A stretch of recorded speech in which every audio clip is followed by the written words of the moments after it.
Just want to remind you, viewer discretion advised. If we do see anything graphic, we will be getting off of that shot as quickly as possible. So once more, we do believe this vehicle was stolen, and there is a detailed protocol that deputies have to follow. Obviously, safety going to be that #1 priority right now. Because of this area, they do have it well surrounded by all of those deputies.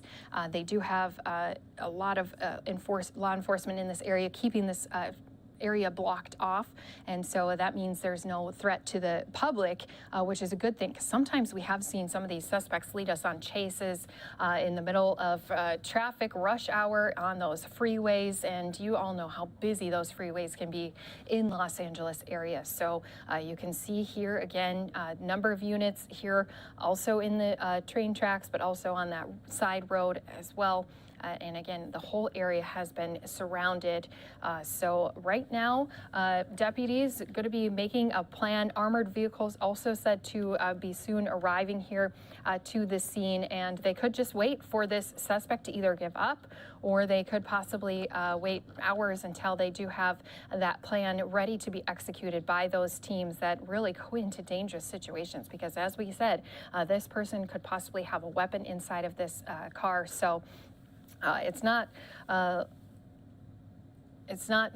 easy to decide what the best decision is going to be, and that's why they do have the professionals out here trying to apprehend this suspect right now. Everyone staying at a distance, keeping a close eye on that vehicle, as again this pursuit has come to a stop on the train tracks with a person barricaded inside at this time.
Well, you're watching Live Now from Fox. I'm Daytona Everett. Christy Larson going to be speaking with a Ukrainian citizen who is helping out down on the ground in the humanitarian efforts, as so many Ukrainians are still suffering with the war. And we'll be getting into that top story later into the evening here, but we're coming up on the top of the hour, 3 o'clock here in Phoenix, Arizona, about to be 6 o'clock out on the East Coast. We're taking you to East Los Angeles, where there's now a police standoff underway with a pursuit suspect. We hopped into the shot as soon as we got it. This is our chopper overhead that has been following this car, this SUV, that ultimately led a suspect, or I'm sorry, deputies, Los Angeles deputies, to this train track here. And I want to kind of reroute everything and bring all of our viewers in, as so many are just joining us here now for the top of the hour.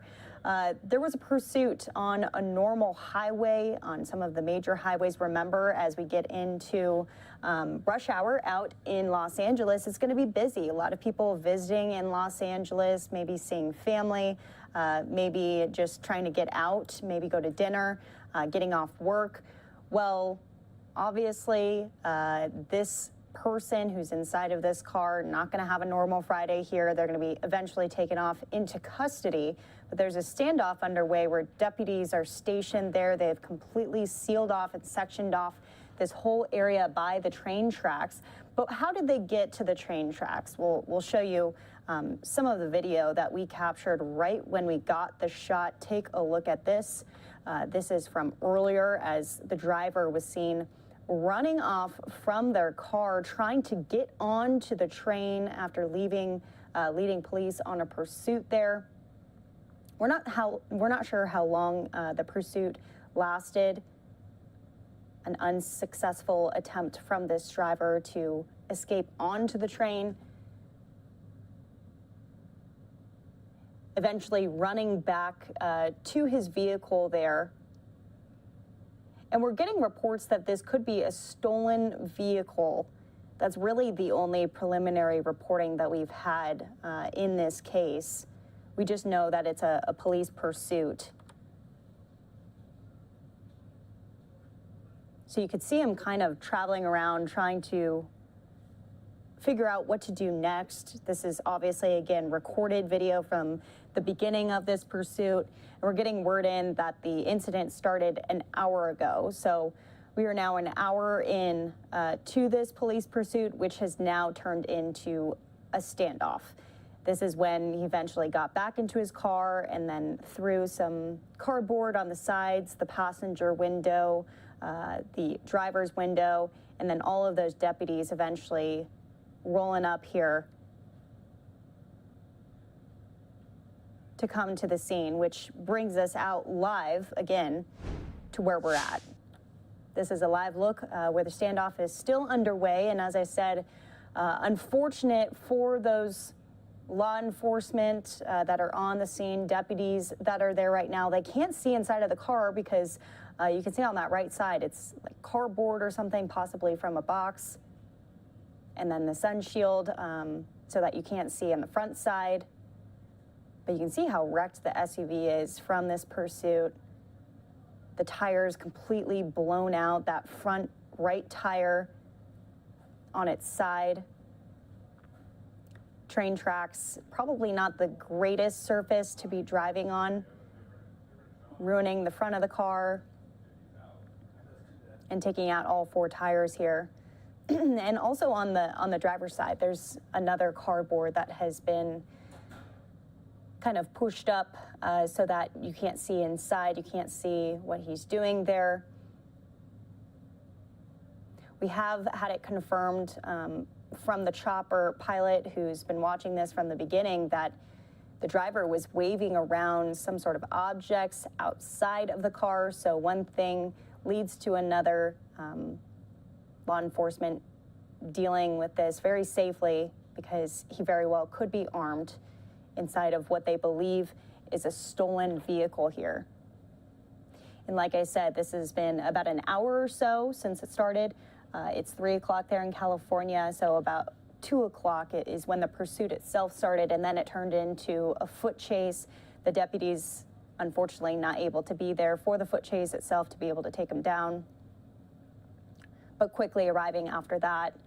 And now, as I said, the whole area has been sectioned off. You can see the deputies even in surrounding streets, and the train being shut down just momentarily here, as you never know what could happen. So there's a man who's inside of the car there,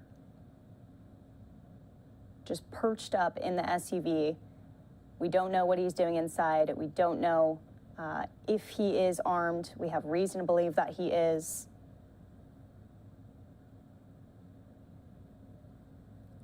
So not a good way to be spending your Good Friday here as we head into the Easter weekend. And experts saying that this could last hours. a lot of standoffs that we see, especially in the Los Angeles area, they see them quite often, a lot of times on weekends. They last between 2 to 3 hours, some even longer. And we're hearing that armored vehicles are going to be sent to the scene as well. But even when armored vehicles show up and are there, there's a whole protocol that they have to follow.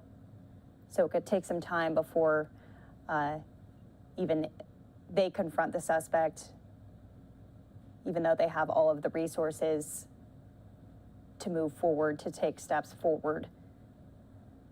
They will, though, give the person every opportunity to come out of the SUV. They're going to be speaking to him through intercom there, asking him to come out. But thus far, we haven't seen any communication back from inside of the car from this suspect driver. No indication that he will be coming out anytime soon.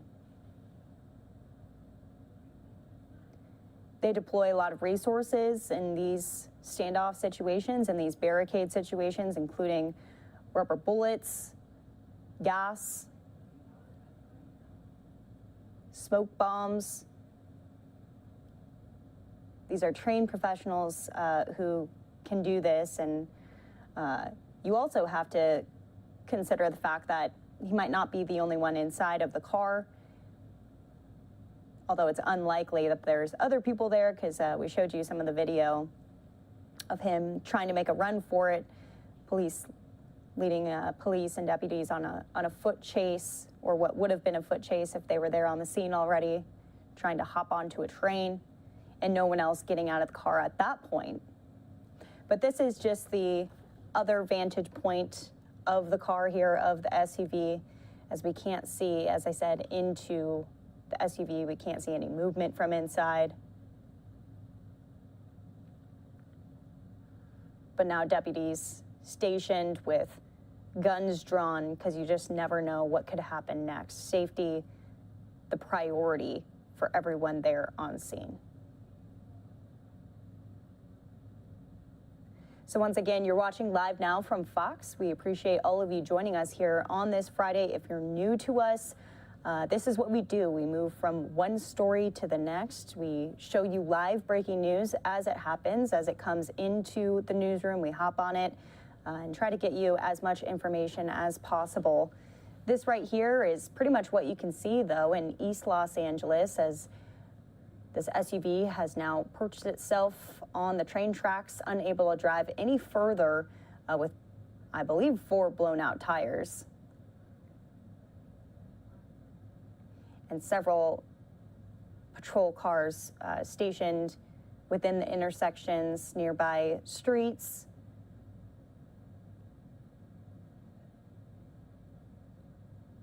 And now just on this train track here on this Friday, probably stopping a lot of operations for the trains that were supposed to be coming through.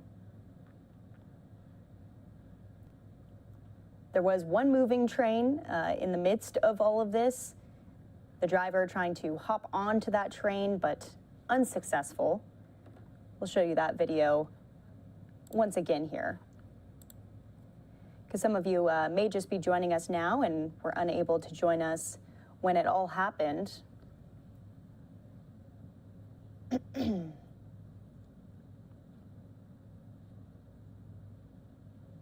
So there you have it, the driver unsuccessful in getting onto any of these train cars.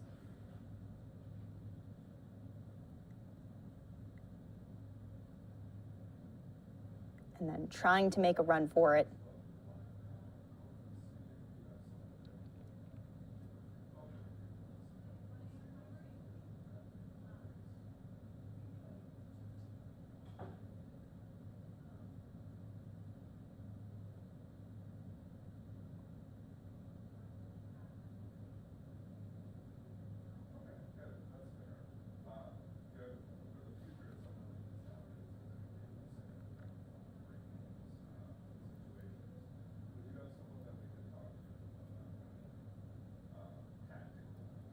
So here we have it.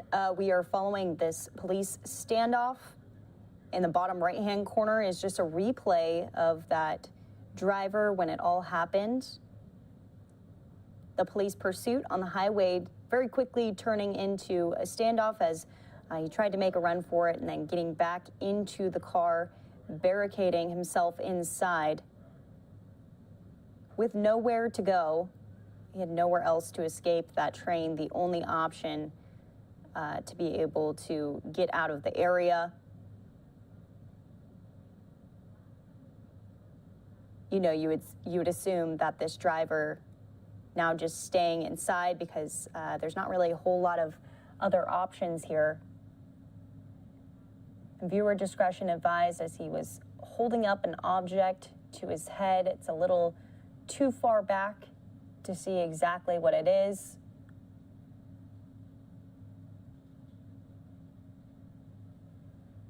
And then getting back into the car.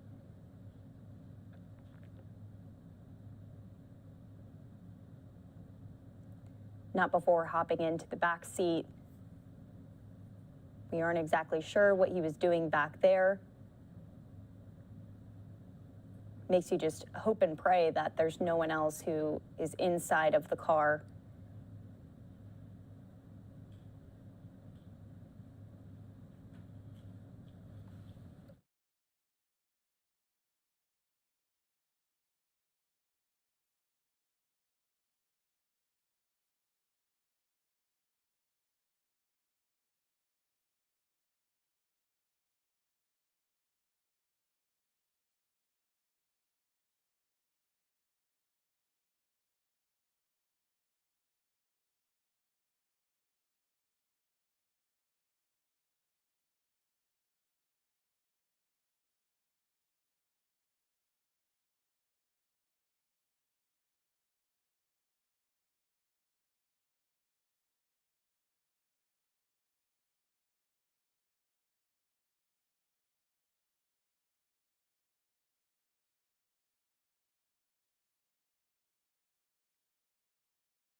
And so once again, in the bottom right-hand corner, we were showing to you, and still are showing to you, the footage that we recorded on while the pursuit was underway. The driver getting out of the car, kind of signaling to what seemed to be the helicopters overhead, telling them to get away as he held an object up to his head.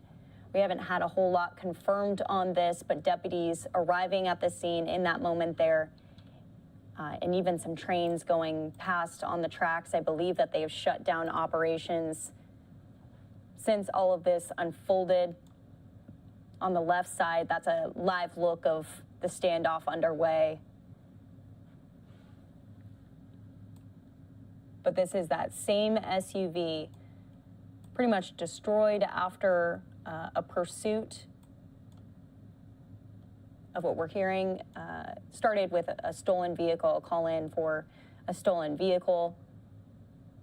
He drove off erratically, making his way onto train tracks, just kind of four-wheeling it, and then getting stuck with nowhere to go, trying to get onto a train. Unsuccessful in that, now barricading himself inside of the car, enclosing himself off so you can't see in any of the windows, you can't see in the front window, passenger side view, nothing. And now allegedly just sitting inside and waiting for what comes next. As of right now, still a free man.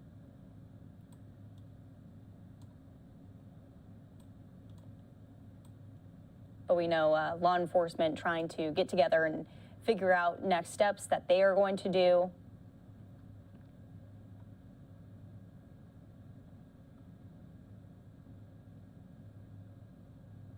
How they intend to approach the driver. As we've been saying, they will be in communication with them, asking him to come out of the car,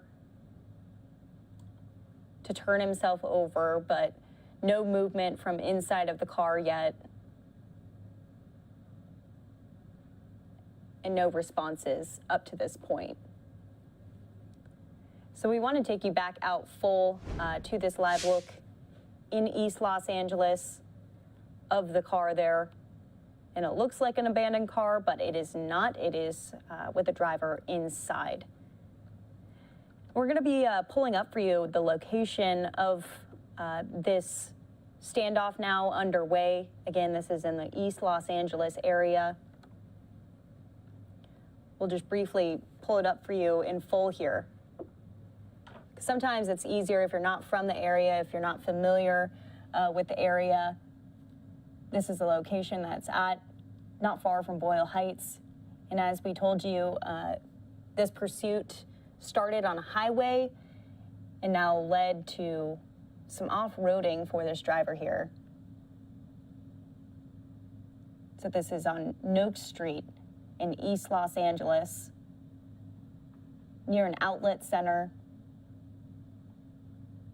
So it makes you grateful that it's not in more of a populated area with people that are nearby. Luckily, just on train tracks that are abandoned here. We're going to keep up for you a live look, I guess a static look of the map so you know whereabouts we are, where we're talking about here.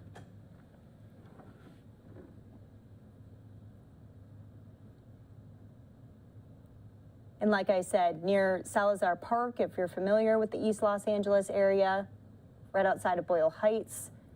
Some major highways nearby, I-5, the 10.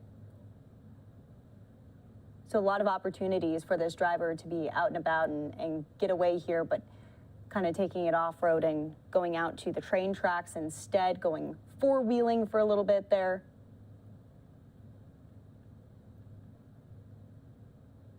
So we're just waiting to really get any information from law enforcement. They haven't been able to confirm much else for us except for the fact that there is a barricade situation, a suspect inside of their car, just sitting there, and they're waiting on armored vehicles to show up to be able to take next steps.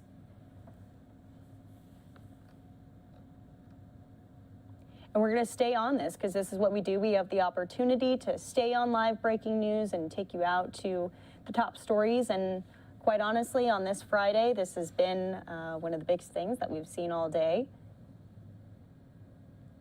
Operation shut down now on these train tracks. Law enforcement and deputies sectioning off all nearby areas, although it looks like some of those truckers are still active at this time, driving off.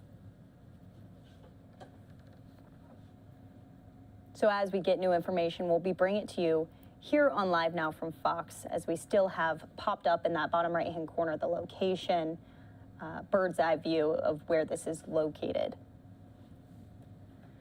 So let's just zoom in a little bit. It'll be able to give you a little better idea as to the specific location, what's nearby. Several storage units that are nearby, even some small businesses, and our chopper kind of giving a wider view as well as the location. Luckily, doesn't seem to be too active of an area at this time for law enforcement to have to kind of shuttle everyone off, evacuate the area. There wasn't really anyone in the area except for a train that was driving by, in which the driver tried to get on. Unsuccessful at that, though.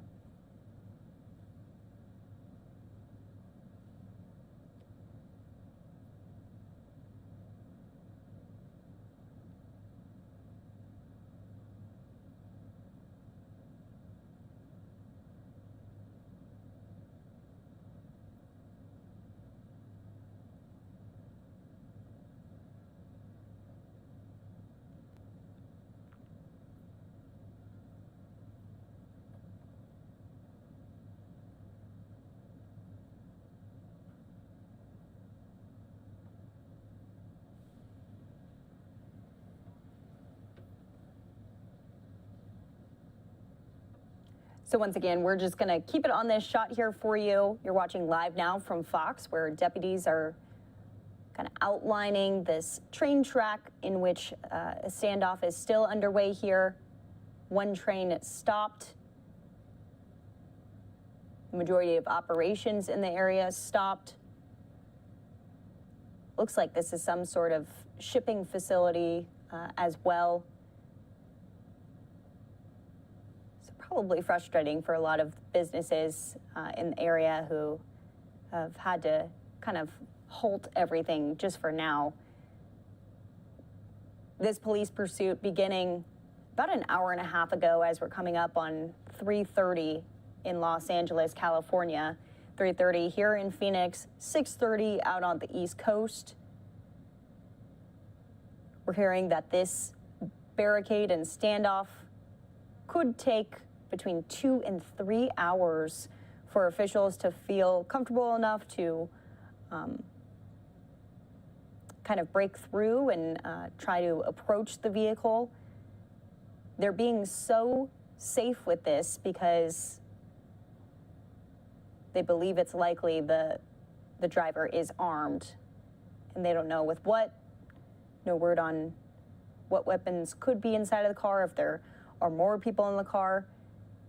But deputies even stationed by vacant buildings there, around corners, guns drawn still behind one of those standstill trains.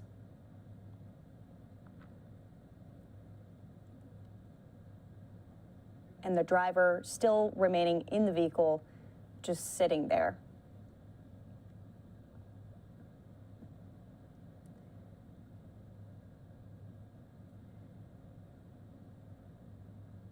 So it looks like possibly multiple forces coming in on this.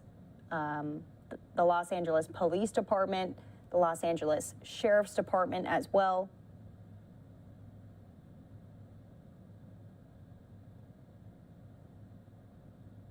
As this is in the East Los Angeles area. So we're going to try to keep you updated. We also want to move into some of the other stories of the day. Just want to pop in for you in that bottom right-hand corner. A new story that we are getting in. This is out in Grand Rapids, Michigan, where protests are underway for the shooting death of Patrick Lyoya.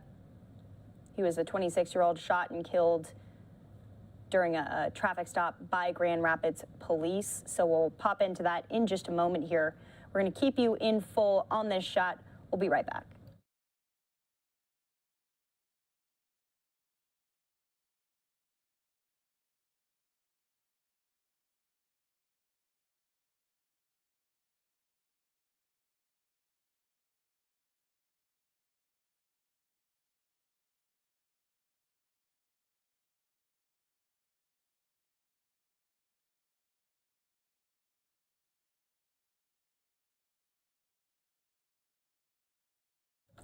So welcome back here to Live Now from Fox. We're coming up on 3:30 here in Phoenix, Arizona, 3:30 in Los Angeles, 6:30 out on the East Coast. A standoff situation underway in East Los Angeles as a driver who led law enforcement on a police pursuit through highways in East LA has now ended up on the train tracks near the Boyles Heights area.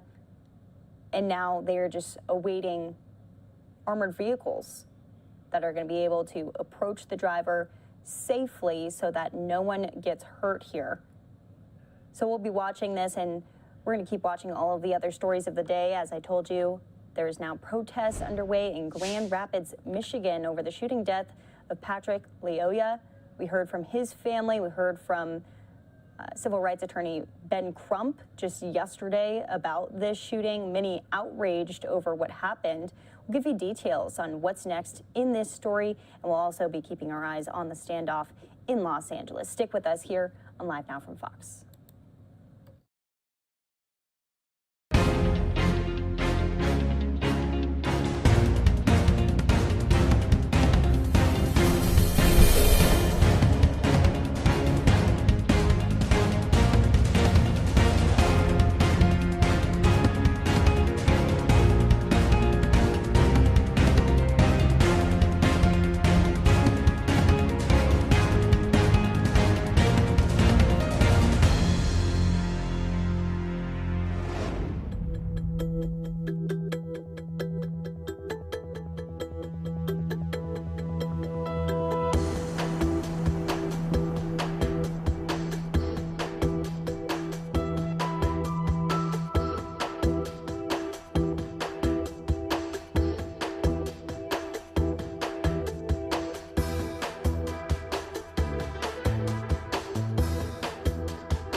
Welcome back here to Live Now from Fox. A busy Friday here as we are monitoring multiple different breaking news stories. This first one, a police standoff underway with a pursuit suspect. This is in East Los Angeles as we are heading into rush hour for all those Los Angeles residents possibly getting ready for Easter weekend here, Passover today.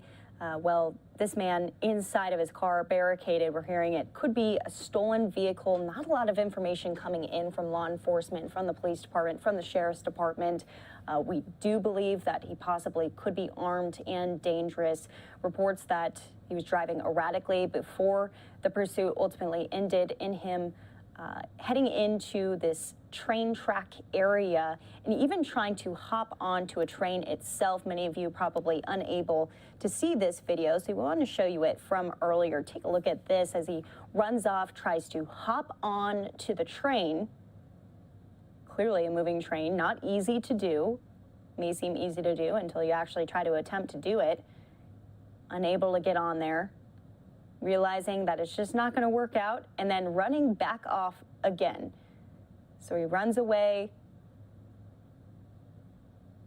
Deputies about to show up to the scene here, unfortunately unable to catch him before he gets back into his own car. And those fences a little bit too high to jump as well.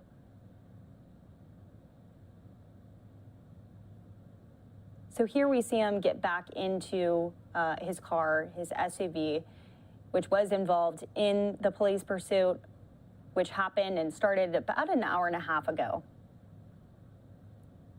So the door opened there, the engine absolutely tanked. You can see the smoke from the front.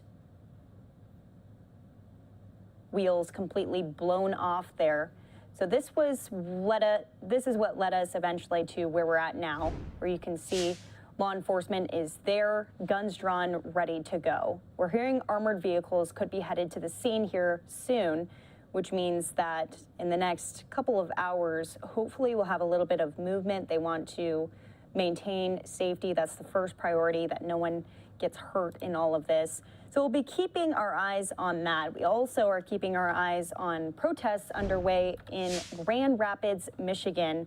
Live, raw, and unfiltered, that's what we do. Our photographers there down on the scene, trying to get the best angles, trying to work their way and listen to the chants of people.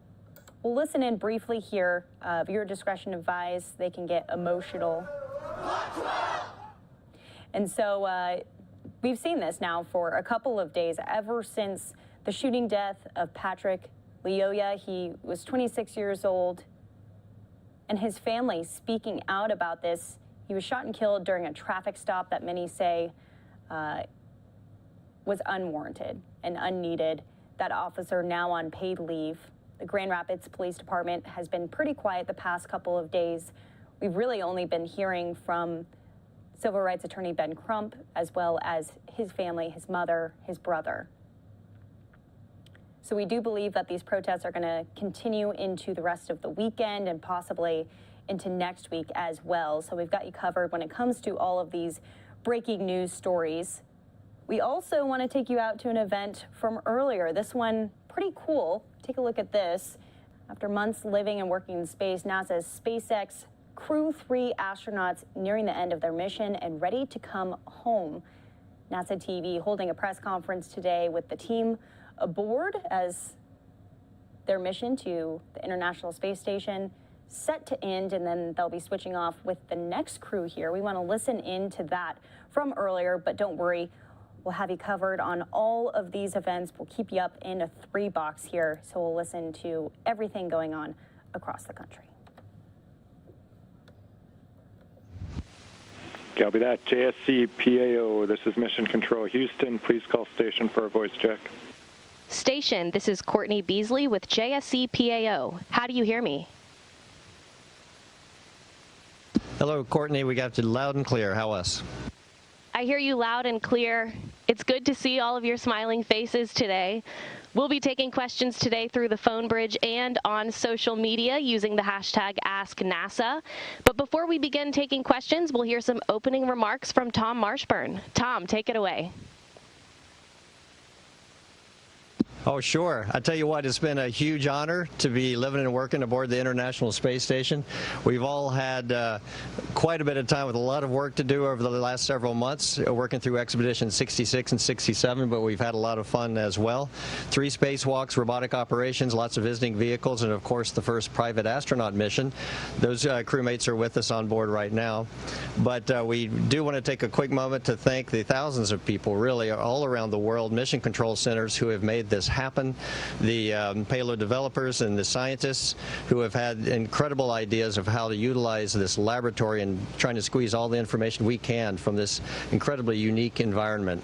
So we're excited to be here talking to you today, and we're ready to take your questions. All right, thanks, Tom. We'll begin taking questions now. Our first is from Jeff Faust with Space News.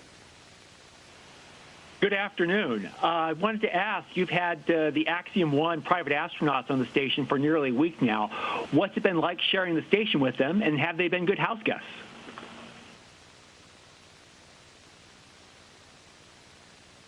It's been a really exciting week. We all know that we're part of really an historic mission here. The first private astronauts is going to be opening up the way for space for everyone, really. This is just that first step. They've also brought with them some incredible hardware. We've been doing some internationally recognized science, and they've been performing that as well. We've had a lot of fun showing them around, showing them how to live and work in the space station. They've been great crewmates.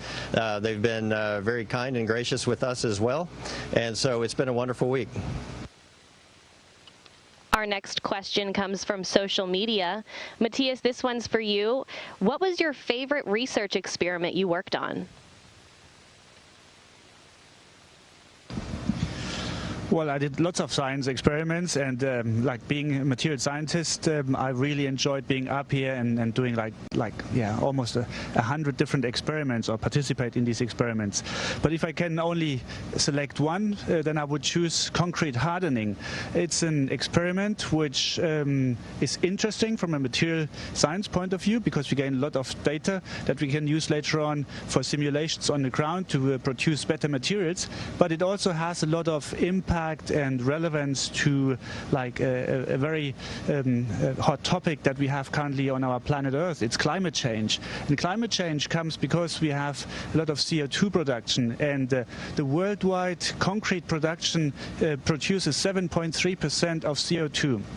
So if we can improve this process, reduce the CO2 emissions due to concrete mixing and all the building industry, then we actually have a massive contribution against climate change. And so this is probably the experiment with the highest impact, I would hope.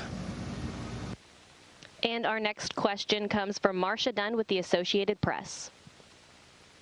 Hi. Perhaps for Tom or anyone else who would like to chime in, I wanted to also ask about the Axiom crew.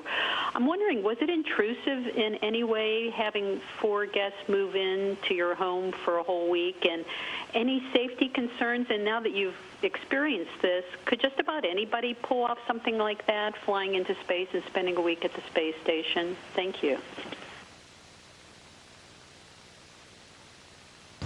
Hey, Marcia. Yeah, so they didn't come up with a minimum of training or with no training. So they actually spent a lot of time at JSC and doing a lot of the training that we do to be ready to do for emergencies and for off-nominal situations. So I think we all felt pretty comfortable, and they actually got the benefit of training with the people who are coming to replace us, the Crew 4 crew. And so not only did they train themselves, but they got to train with other NASA astronauts to sort of see how we work through problems and challenges. And so there's definitely a difference in the amount of training and the experience, but we definitely feel that they are able to take care of themselves and get safely to their vehicle. And then we're able to implement that. And I don't think we found it intrusive. The station's a pretty big place, so it's about the size of a 5-bedroom house. I think, as like Tom said, it's kind of actually cool for us to see. We take for granted how much we've adapted to being up here. So when you see new people come up there and remembering what it was like, it's kind of like when you see kids learning and stuff like that, and having that sort of that joy and the wonder, and teaching them how to control their bodies as they're moving around. So it's actually kind of fun to relive that, and it's actually really good practice for us as we get ready to host Crew 4. I think in terms of anyone doing it, I would say, like Tom mentioned, this is definitely the dawn of a new era. So I think, much like the early aviation industry early on, it was very few people that were doing it, and now it's pretty common for a person to get on an airplane and fly somewhere. So I think as we move forward, we'll have to figure out what the right amount of training is and what the right pace is. But yeah, I think this is definitely the first step of an era of privatizing commercial low Earth orbit and making it accessible to a lot more people. And our next question comes from Bill Harwood with CBS News. Hey guys, Bill Harwood at the Kennedy Space Center. I'm going to waste my question with a standard reporter question for crews coming home. I'd like each of you to tell us what you're looking forward to the most back on Earth after 6 months, 5.5 months in space. Thanks.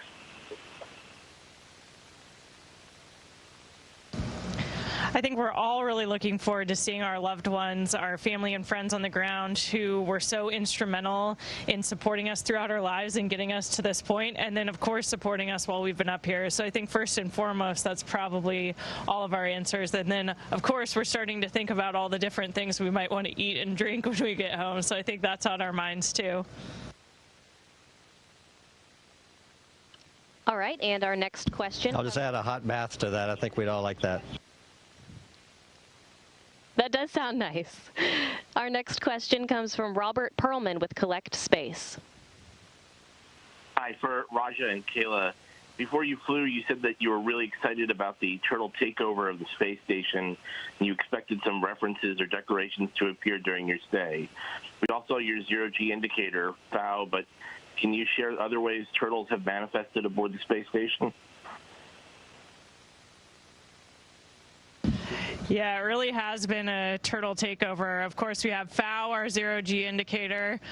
We've had some turtle T-shirts that we've worn, and it's also been really fun to engage with our classmates who are on the ground. A lot of our classmates stay on Capcom, or Capsule Communicator and Mission Control, so we get to actually talk to them on the loops for operational comm. That's been really exciting. We had an all-turtle EVA, which was pretty great. Raj and I did a spacewalk together, which was really cool. So we've had a lot of good turtle time, and we are looking forward to welcoming Bob Hines and Jessica Watkins on Crew 4. So we'll have 4 turtles up here. Our next question comes from David Curley with Discovery Channel. Thank you very much. David Curley from Discovery. Kayla, as a rookie, several years wanting to be an astronaut, years training, can you give us a sense of expectations and reality of a long-term stay and a spacewalk? And Raj, like the stash, can you talk about parachutes and the lagging force chute? Do you have any concerns on return? Thank you both.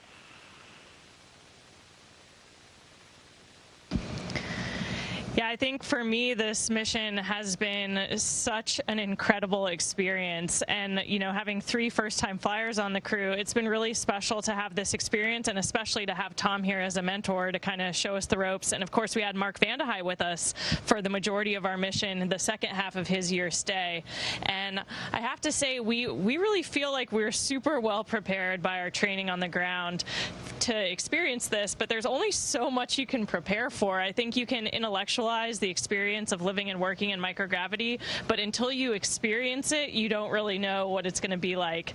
The spacewalks were absolutely incredible. That was something I was really hoping I would get the chance to do, and we were super lucky because we all got the chance to do a spacewalk during this mission, and that was kind of a crew goal. We didn't know if it would work out because of the scheduling, but we had a fantastic time out there doing some amazing work, looking down at our beautiful planet, and for us, I think that was a really, kind of the ultimate experience to have together, and really valuable developmental for future missions. And when we start to think about things like going back to the moon, doing a moonwalk, I think that's the best way we could have possibly prepared.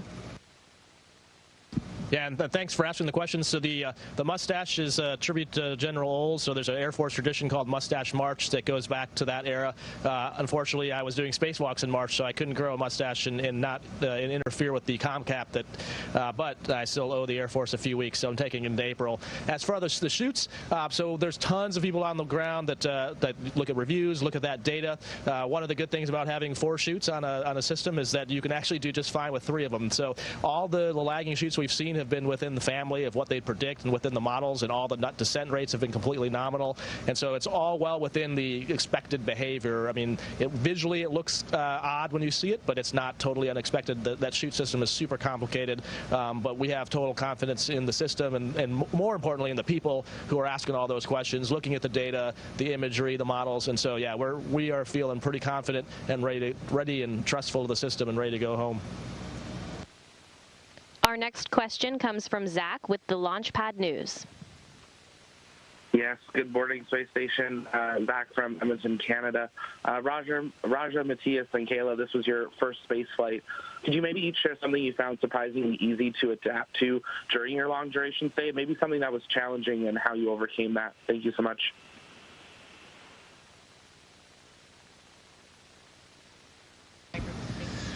Well, it's like the first days up here, everyone needs to adapt to the environment, that everything is three-dimensional, the room is three-dimensional. So even if you put something on the wall and you think like, okay, I know where it is, it's like you move in space and then you look at it from a different perspective and suddenly it seems like you lost something. So that was the biggest, let me say, the most time-consuming point of the first few days or weeks even, to get used to the 3D environment. But apart from that, I think we all pretty fast adapted. And yeah, I hand over to Raja and Kayla. I'd say very similar to Matthias, just orienting your eyes, and as you come around a corner in the module, it takes a while to be able to come around the corner in any direction and realize where you're at and instantly orient. And I think now, kind of going back to that point about the private astronauts, it's funny to watch them, you know, relearn that process and always try to orient up and down, whereas we just kind of fly around corners in whatever orientation we have to be, and it just naturally happens. And the brain's pretty amazing. Yeah, I think I have similar little things, but one thing that was kind of overwhelming for me when I first got up here about that 3D environment and how much equipment we have up here is there's just a lot of visual input, a lot of cluttered views when you look around because of all the amazing scientific equipment and all of the equipment we have to keep us alive. But it took my brain a while to figure out how to filter that input, you know, what I needed to pay attention to and what I didn't. And so I think I spent a lot of time early on kind of taking in too much, but now it's just second nature to all of us. And our next question comes from Andrea with Houston Chronicle. Hi, my question's along a similar line. You know, for three of you, this is your first time in space, and as Kayla said, you had your first spacewalk. And so I was just curious, how has the experience compared to your expectations, and what were your favorite moments so far, if all of you have a second to talk about that? Thanks.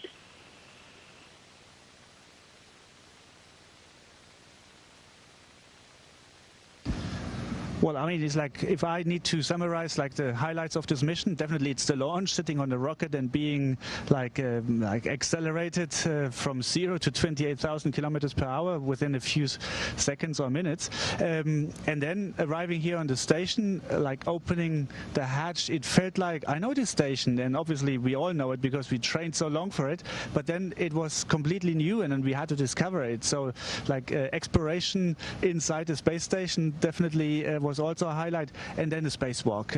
It's entering again a completely new world, stepping out of this fabulous station and being out there in space. So these were definitely my three highlights, and hopefully the landing will be the next. I think for me, just the simple act of looking out the window is probably the highlight of up here, and that's something I try to do every day, every night, and whenever I have the opportunity, because it's just something you really want to relish as much as you can. And so that for me has been the highlight, and far exceeded. I mean, I think I academically understood what it would be to look at the Earth, and you can look at it on a computer, you can look at you know, the HD cams on the NASA feed of what it looks like, but to actually take that in with your eyes, it's pretty overwhelming. I think for me, the most impactful thing has been the opportunity to work not only with our crew, but the amazing flight control teams all around the world. It's an incredibly fulfilling experience to be part of such a mission-driven organization who's accomplishing so much every single day. And when I look back on the things that we've had the honor and privilege to be a part of over the last 5 months, it gives me goosebumps every time I think about it. And this crew is just really special. We all really love each other, and and we've had such a fabulous time up here. We, of course, missed Mark. We had 5 months up here with him as well, and just had a phenomenal time enjoying this experience together. And I'll just add in there, I was a bit surprised to find out how emotional I got when I got to see my crewmates see space for the first time and watch them look out the windows. I suited them up for their first EVAs, and how protective I felt and how emotional it was to see them go out the hatch. I had a hard time getting any work done. I was going window to window to watch them and make sure they were okay.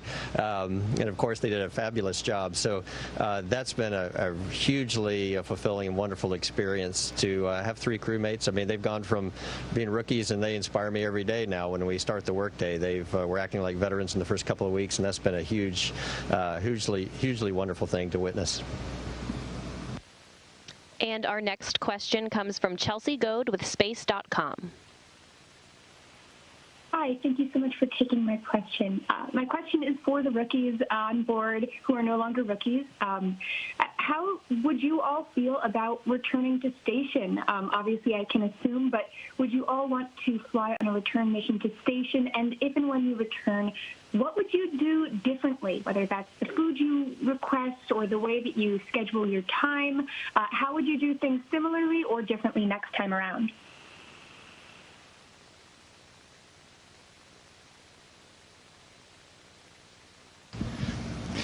Well, plan my time differently. I think that's difficult because we are all planned for by the ground, and so the ground decides what we are doing and what the activities are. But definitely I would study harder, like geography or our planet or the highlights. Now I've seen the beauty of our planet Earth, and I want to learn so much more. I'm curious, and I also want to visit these places that I've seen from space here, like down on the planet. And so next flight, hopefully I prepare better, study harder, so that I just look out of the window and know exactly where I am.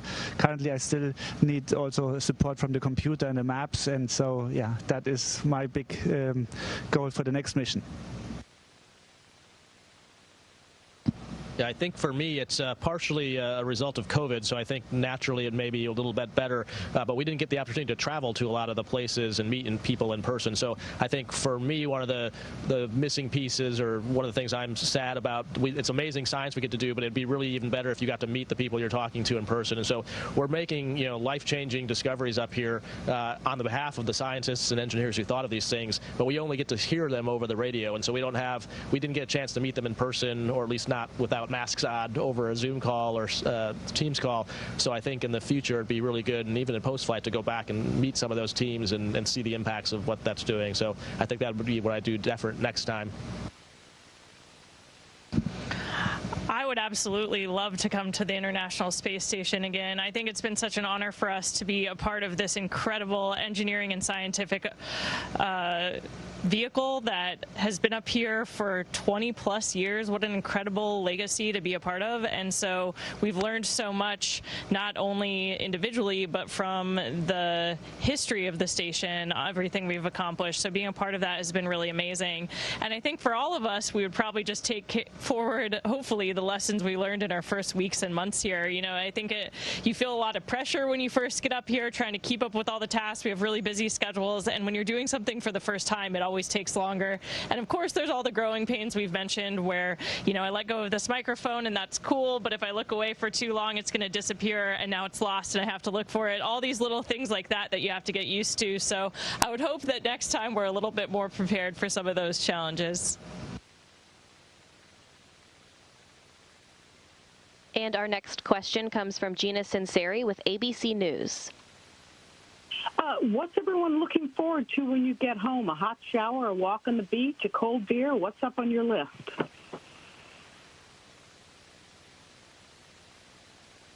Yes. One thing that in looking out the window, that I miss a lot, I miss our planet.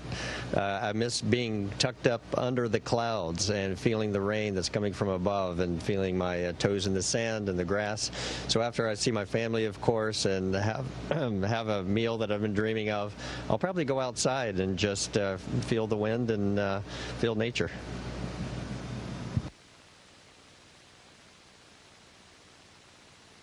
And our next question comes from Stephen Clark with Spaceflight Now.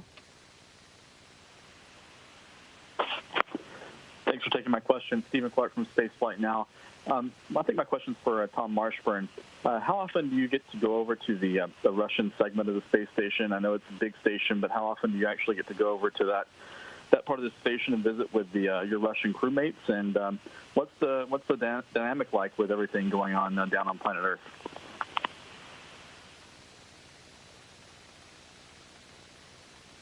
Yeah, actually, I mean, it's open traffic between the two areas of the module, the Russian segment and the USOS. So every day we go over there, and we often have a meal, usually have a meal together at least once on the weekend, maybe watch a movie together. And of course, we have tasks that they have an EVA coming up. We've been over to work with them on that as well. So there's been a very collegial, very friendly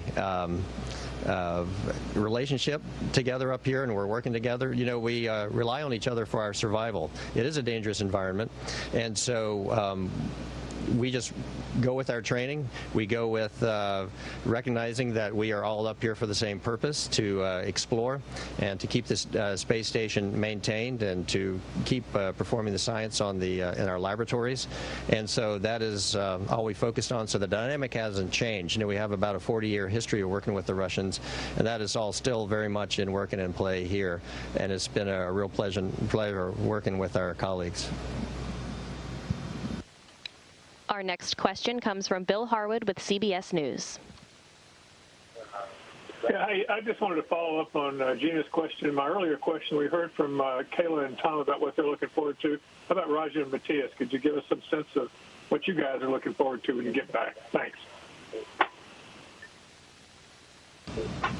Yeah, I think very similar in terms of the immediate things. You know, I can't wait to see my wife and kids. They'll hopefully get to meet us on the plane when we land. And so, yeah, giving them all hugs.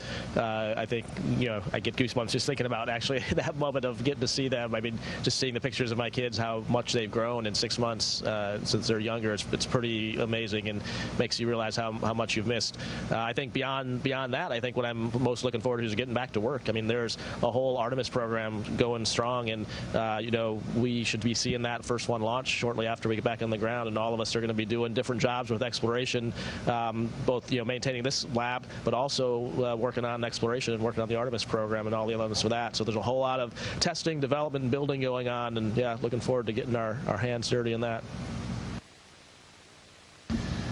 For me, it's the same. It's like I'm looking forward to see my family and my friends again, and just like being with them, but also being outside, smelling planet Earth. Because up here we are in a laboratory, so basically the air here is always filtered and the smells are very limited. So I'm looking forward to, again, to the richness of nature, to also being exposed to the wind, the sun, jumping into water, swimming. What I'm looking least forward to is gravity, because I think like the first few days or maybe even the first few weeks we need to learn again how to adapt to gravity. And so once this is over, probably I can enjoy again fully planet Earth. All right, that's all the time we have for today. Crew 3, we can't believe you're in the home stretch of your mission, and we're looking forward to having you back here on Earth. Thanks for all of you who tuned in and asked questions through our various platforms today. We'll see you next time.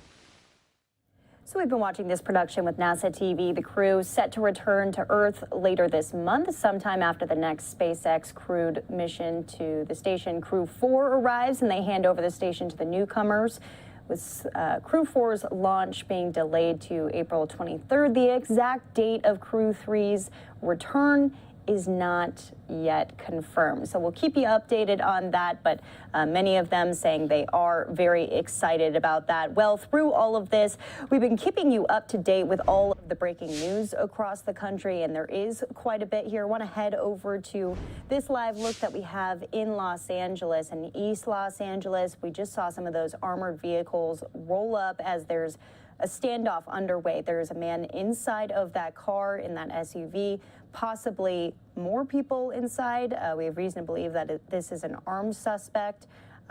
Originally, just to kind of backtrack for you, if you were just tuning in and haven't been following this through the morning, this was a couple of hours ago now, around 2 o'clock local time in Los Angeles. It's now 4 o'clock there. This driver, who we believe it was a stolen vehicle, led police on a pursuit that ended up on the train tracks here. The car kind of really just going out of control, four-wheeling and getting stuck and lodged on these train tracks, getting out of the car, trying to hop onto a moving train, unsuccessful in that, and then running back to the car, to the SUV in which the driver is still inside at this point. We don't know the status of the person inside, of the man inside. We are hoping that he is okay. Safety is the main concern for not only this driver, but also for law enforcement that's now on the scene. Many deputies there, and as we said, that black armored vehicle just arrived to the scene here in the past 10 or 15 minutes. So those are the developments in this case here, and it does not seem to be going away anytime soon, as many more patrol cars have even come to the scene within the last 30 minutes or so. We'll keep you up to date on this and keep it up on your screen so that you don't miss a beat. We also want to alert you to breaking news coming out of Larimer County. This is in Colorado. As you can see, the smoke really pluming up into the air.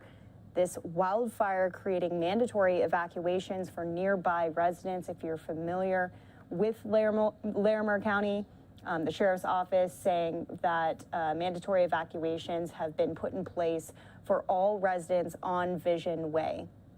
What caused this fire, we're not really sure. The acreage of the fire, the containment, it's still just too soon to know. But you can see all of this brush completely blackened. Doesn't seem to be too many active flames. There's been several airdrops from what we've seen, lots of aircraft overhead here, as Colorado no stranger to serious wildfires. So we'll keep you updated on that as well. We're going to take a 2-minute break. I'm Daytona Everett. We have a lot more to be getting to. We'll hit some of your financial news, and also it's Easter weekend, but it could end up being pretty expensive because of inflation. So details on all of this in 2 minutes.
Welcome back here to Live Now from Fox. I'm Daytona Everett, top of the hour here in Phoenix, 4 o'clock, 7 o'clock out on the East Coast. Want to take you to some live looks across the country. Some breaking news in Larimer County tonight, Colorado, a wildfire creating mandatory evacuations for nearby residents. That means all residents on Vision Way have been required by the sheriff's office to head out of the area. This is an emergency message there as active flames are still continuing. Airdrops underway. We'll try to get you more details on containment and acreage at this point, but with a wide view, you can see how expansive this wildfire really is out in sunny Colorado at this time, and even some nearby residences. As our camera zooms out a little bit, you can see that home up on the edge of that cliff there.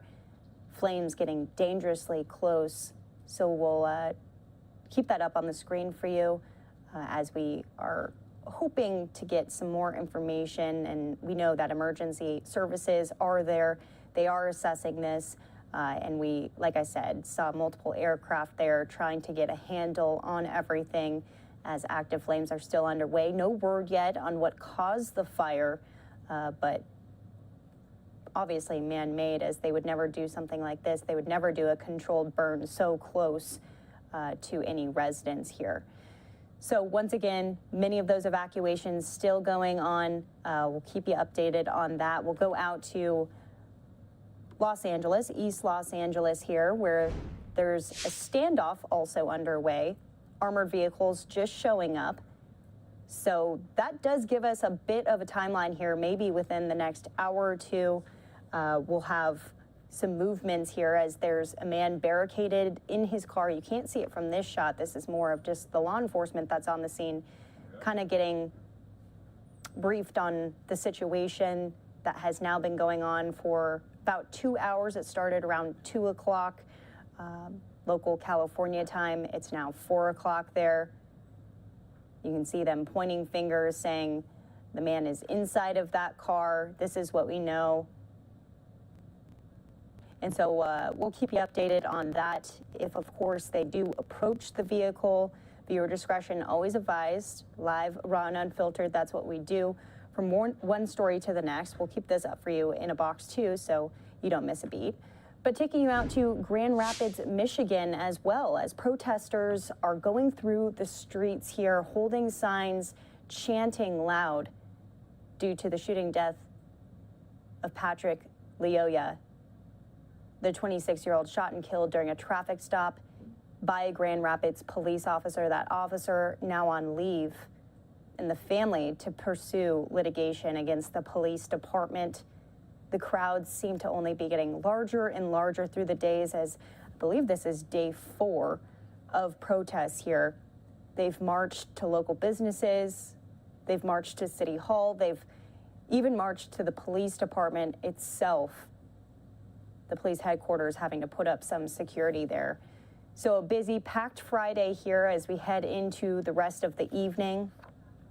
Also going on this week, though, one thing that happens about every 3 decades, people around the world celebrating 3 major religious holidays over the coming days. Fox News senior foreign affairs correspondent Greg Palcott has more on that.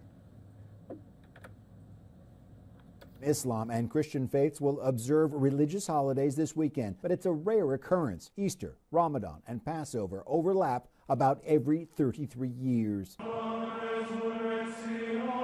Today in Vatican City, Pope Francis commemorated Good Friday with a service at St. Peter's Basilica, while Christians in Jerusalem mark the day walking along the Via Dolorosa, where it's believed Jesus carried the cross to his crucifixion.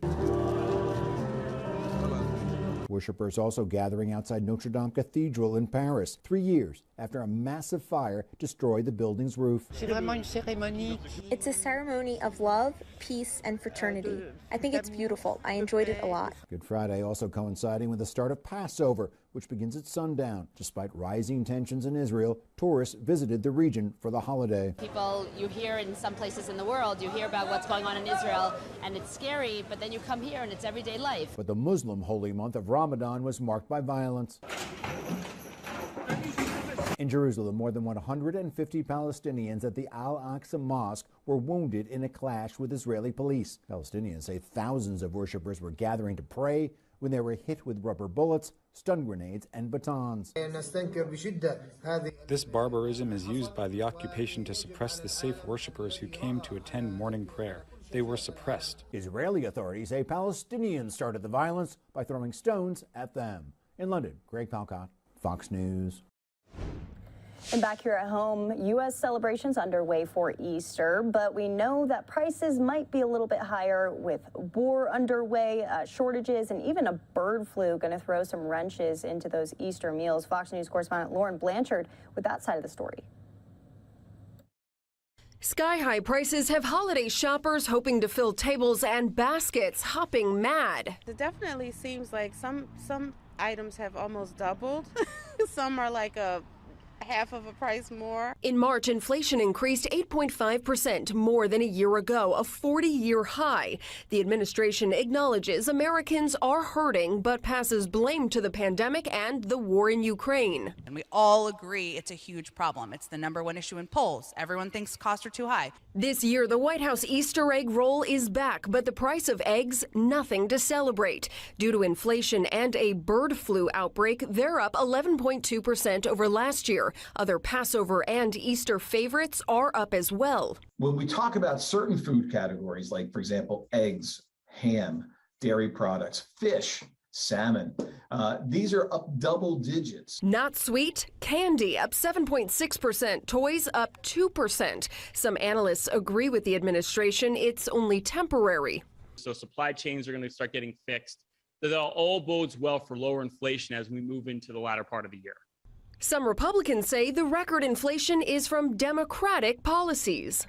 Everything they do is counter to solving the problem in front of us. But if we'd act faster and more boldly, it wouldn't have to be all that long. The National Retail Federation estimates Americans will spend on average $170 this Easter. Food will be the biggest cost. In Washington, Lauren Blanchard, Fox News. Also, the tax deadline right around the corner. What you need to know for this filing season if you're running a little bit late. Fox 11 in LA with the breakdown. The day that strikes fear in the bellies of most humans, tax day, is April 18th this year, which means if you have not filed your taxes, you've only really got a few days left to do it. Millions of folks are looking forward to getting tax refunds, but for millions of others, tax day is a source of tremendous worry and concern, because you owe the government money and you just don't have it to spare. Goodness knows this year more than ever. If you happen to be one of those people, help is in the form of Anthony O'Neill. He's a personal finance expert, best-selling author, by the way, and a host of the YouTube show, The Table, and by the way, the superhero who's going to help us today, because this, Anthony, I'm not joking. It is one of those days that just gives you instant, like, stomach anxiety. Let's address right off the top, we're in a different space and time. Let's take the shame and judgment out of it. Everybody just needs to stay calm. We can work through this. Yes, we can. And here's the thing, Michaela. It's 18th. It's on the 18th this Monday. And the very first thing I want to tell people, I tell myself, do not panic. I get it. A lot of people out there getting some money on a return, and that's great. But you know what? A lot of us are going to be paying money. Yeah. But panicking can lead you to take out debt. So let's avoid that. And let's talk about how can we really step into this next season and not be stressful. And you believe that, like, the best way to go here is setting up a payment plan. Yeah, one of the best ways is setting up a payment plan. You have a short term, you have a long term. I want you to sit down with a financial advisor and see exactly what is the best thing. Now, there's some ups and some downs. The ups, you get an extended amount of time to pay it, but the downs is you're paying interest and you're paying penalties. So if you do a payment plan, you got to stop dating for a little while and put all the extra money towards paying off the IRS. You got to slow down on that sneaker obsession. You got to slow down on your Amazon cart filling, cut down on the venti lattes or whatever you're drinking. Like, honestly, you have to put yourself on a bit of a spending diet. Yeah, you have to adapt and you have to adjust. And then also another one from, a payment plan is you can offer in compromise. Now, what does that mean? I've never heard that before. Yeah, so an offer in compromise is a little harder to get, but the IRS is going to do is sit down and assess all of your assets, your debt, and your financial income, right? And they're going to see, okay, if you owe $10,000, maybe we will take $3,000 after we assess everything. But it is a little hard to get, but a lot of people are getting it because they cannot afford to pay the $10,000.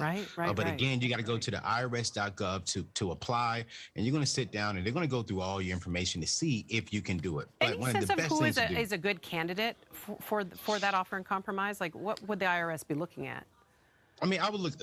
single parents, you know, if you got laid off of your job and you were not able to get your job back anytime within the past future, and even widows, you know, you lost your spouse and you're down to one income stream. And so really it's about assessing your situation, and then the IRS will sit here and tell you that payment plan, or we could do an offer in compromise. Okay, so get out in front of it and find out what options are available and see if you can get some of these things, the payment plan, the offer and compromise. Now, here's the other thing, and we sort of addressed it at the outset, but it's so important to not take on additional debt during this time particularly, right? Oh, please do not take on any debt. I get you. It's going to be tempting. You have this large tax bill in front of you. The best thing to do is to get on a proper budget, a zero-based budget, and make sure that you can see where can you cut off at and how can you add more money onto this debt. Do not put yourself into a deeper situation that's going to add more stress to you. I get it. Get on the payment plan, offer it in compromise, see what the IRS offers, and then just attack it with all of your extra income. Anthony, you know, look, stress is high, economy's bad, everything costs more. The inclination for some of us, I know that when I'm facing something I don't want to deal with, I bury my head in the sand or I pull the covers over my head. That is not going to serve you well in this situation. No, the very first thing you want to do is just step back, take a deep breath. Yeah. Take a deep breath, write down everything on a piece of paper, see exactly where you are, and then from there, just attack it and attack it aggressively. And you may have to put some things on pause. You may not be able to purchase a car or get the home right now. But if you can attack this IRS debt, that's going to take stress off of you.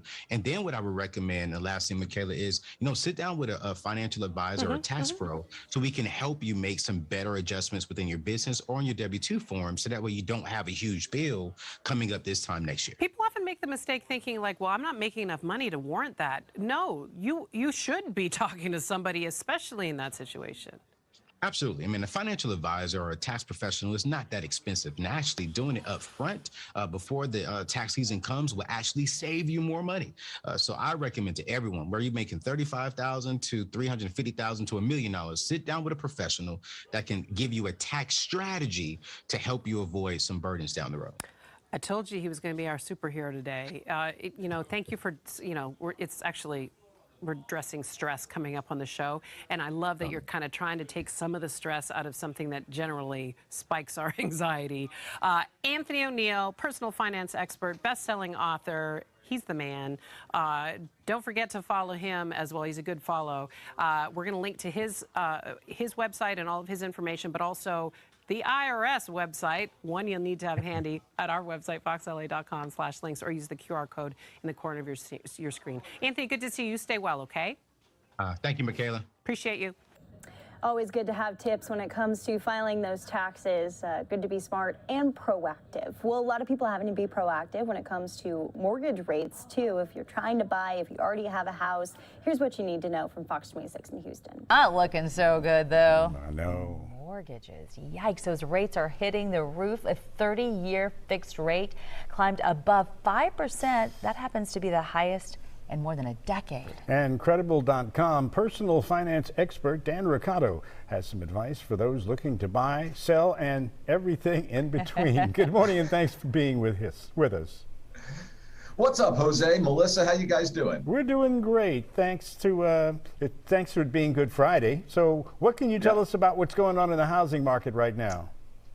It is a crazy market here in Houston as well. As you know, rates are up, as Melissa said, and that's forcing a lot of buyers off to the sideline, because just that 1 point rise means that a bunch of buyers, well, they just can't afford that monthly payment. So they're sitting on the sidelines waiting to see what happens. We also have sellers scrambling, Jose and Melissa, as they wait to figure out, is now a good time to put this house on the market? Maybe we should rush and get this house on the market while it's still very much a seller's market. Maybe now's the time to do it.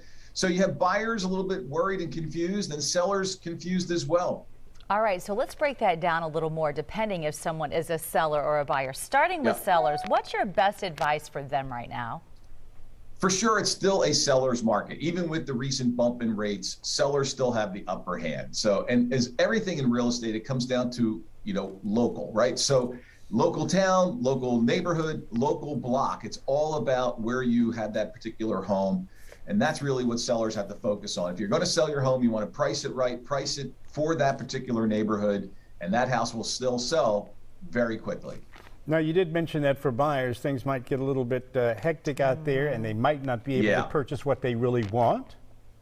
Yeah, check this out, Jose. 25% of all deals are now 100% cash. That tells you there's more investors out there using cash, and that means especially those first-time buyers are really struggling right now. They're competing with folks who are paying cash for these properties. What you can do is boost your credit score. Be patient, but be prepared. If you find the house you want, you've got to act quickly. It's going to get sold.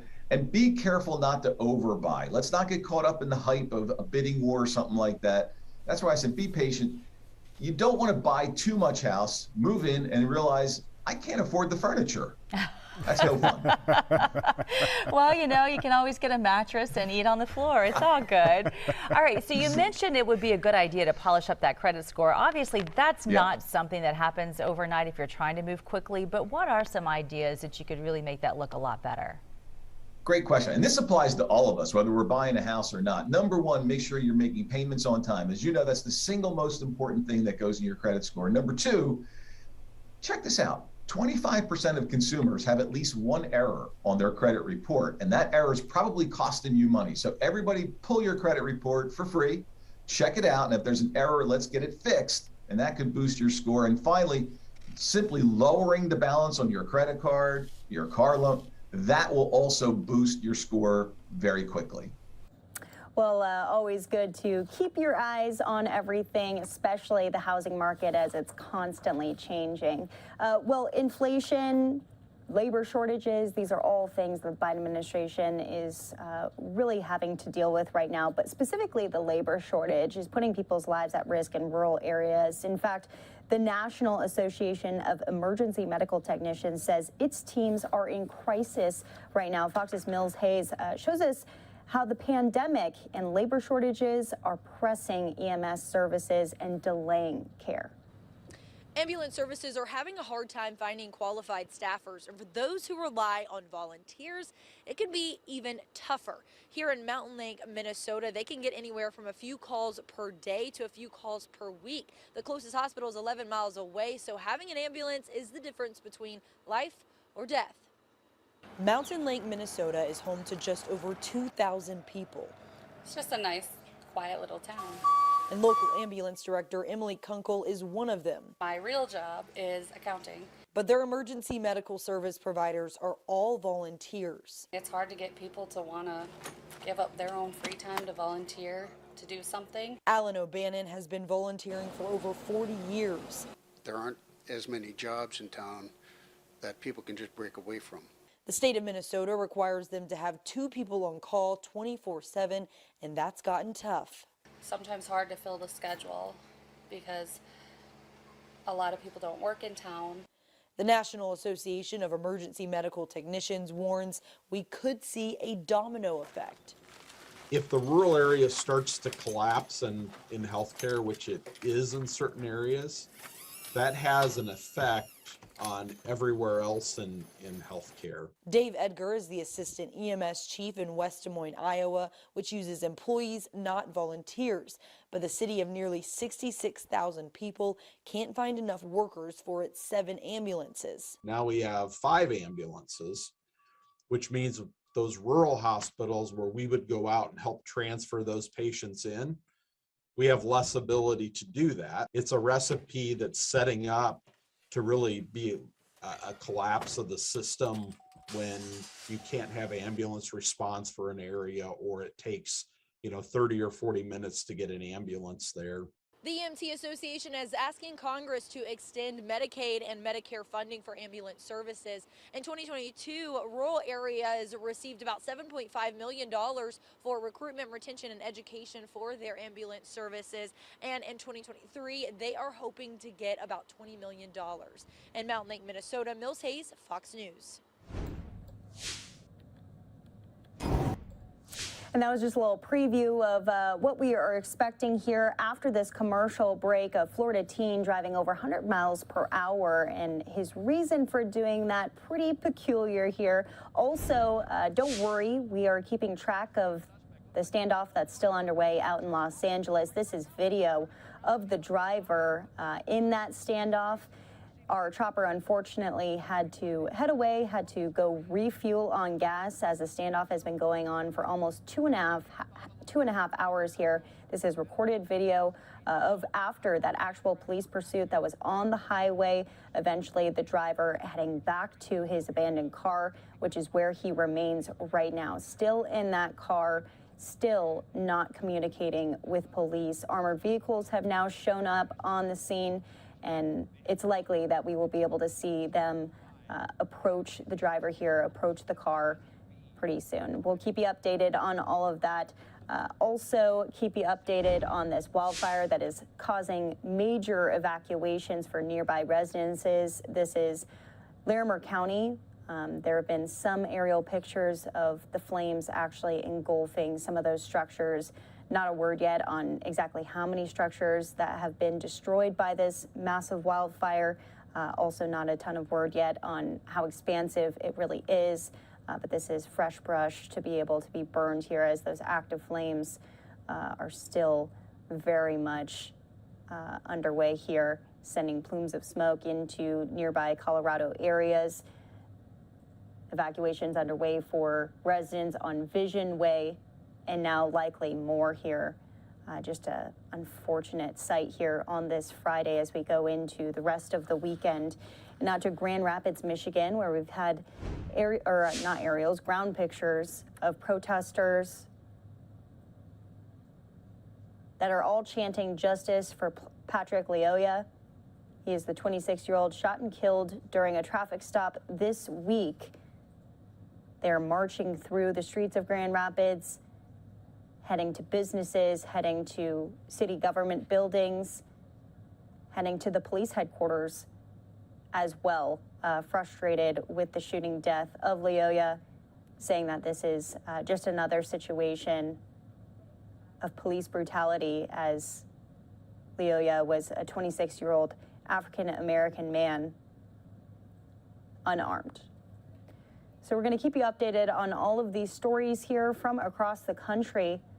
Also, a pretty interesting story I noted in the beginning, a Florida man, boy I should say, driving over 100 miles per hour. The reason that he had for police after the break.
Welcome back here to Live Now from Fox. I'm Daytona Everett. A Florida teen caught driving more than 100 miles per hour. His excuse was that he was trying to show off for his girlfriend. Fox's Danielle Lama has more on this high-speed show of affection.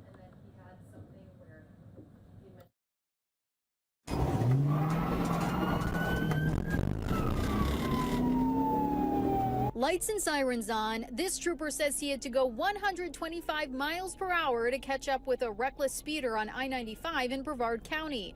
The driver's suspected motive? Showing off for his girlfriend. We're on the way to Cocoa right now, and I was just trying to act a fool, I guess. Florida Highway Patrol says 19-year-old Angelo Donnelly is the man who was behind the wheel. He was handcuffed and put into the back of a patrol car. That's when the trooper begins asking him why he was going 112 miles per hour on the interstate, nearly hitting other cars. You agree that's 112, right? I'm sorry? It says 112, or am I wrong? Donnelly, who says he's never been pulled over before, then makes this confession. What happened? Why are you driving like that? You want me to give you the honest truth? Yeah. My girlfriend was driving behind me, and I was, you know how that goes, man. I was just trying to show off, man. I'm not gonna lie. Donnelly was arrested for misdemeanor reckless driving, his car towed, and he was taken to jail. We tried reaching him for a comment and haven't heard back. Danielle Lama, Fox 35 News. It's always tough when you're trying to impress the girl. Well, heading over into some baseball news, this one pretty cool. Out to New York City, Major League Baseball honoring an icon. MLB players putting up Jackie Robinson's number 42 gathering in New York City to celebrate Jackie Robinson Day. It was 75 years ago today, on April 15th, 1947. Robinson made his MLB debut for the Brooklyn Dodgers and became the first African-American MLB player. We want to listen in to these brief remarks from down on the ground earlier. His example in all 5 boroughs, and the world continues to feel the impact of his courage. And so it is with great pride that I first want to thank and honor Jackie Robinson and his entire family. He is such an iconic New Yorker who changed our city and our nation forever. And of course his family for carrying on his legacy with such fidelity and with such grace. And finally, I am excited to announce that in partnership with Major League Baseball, the city of New York is very honored to temporarily rename 42nd and Broadway Jackie Robinson Way.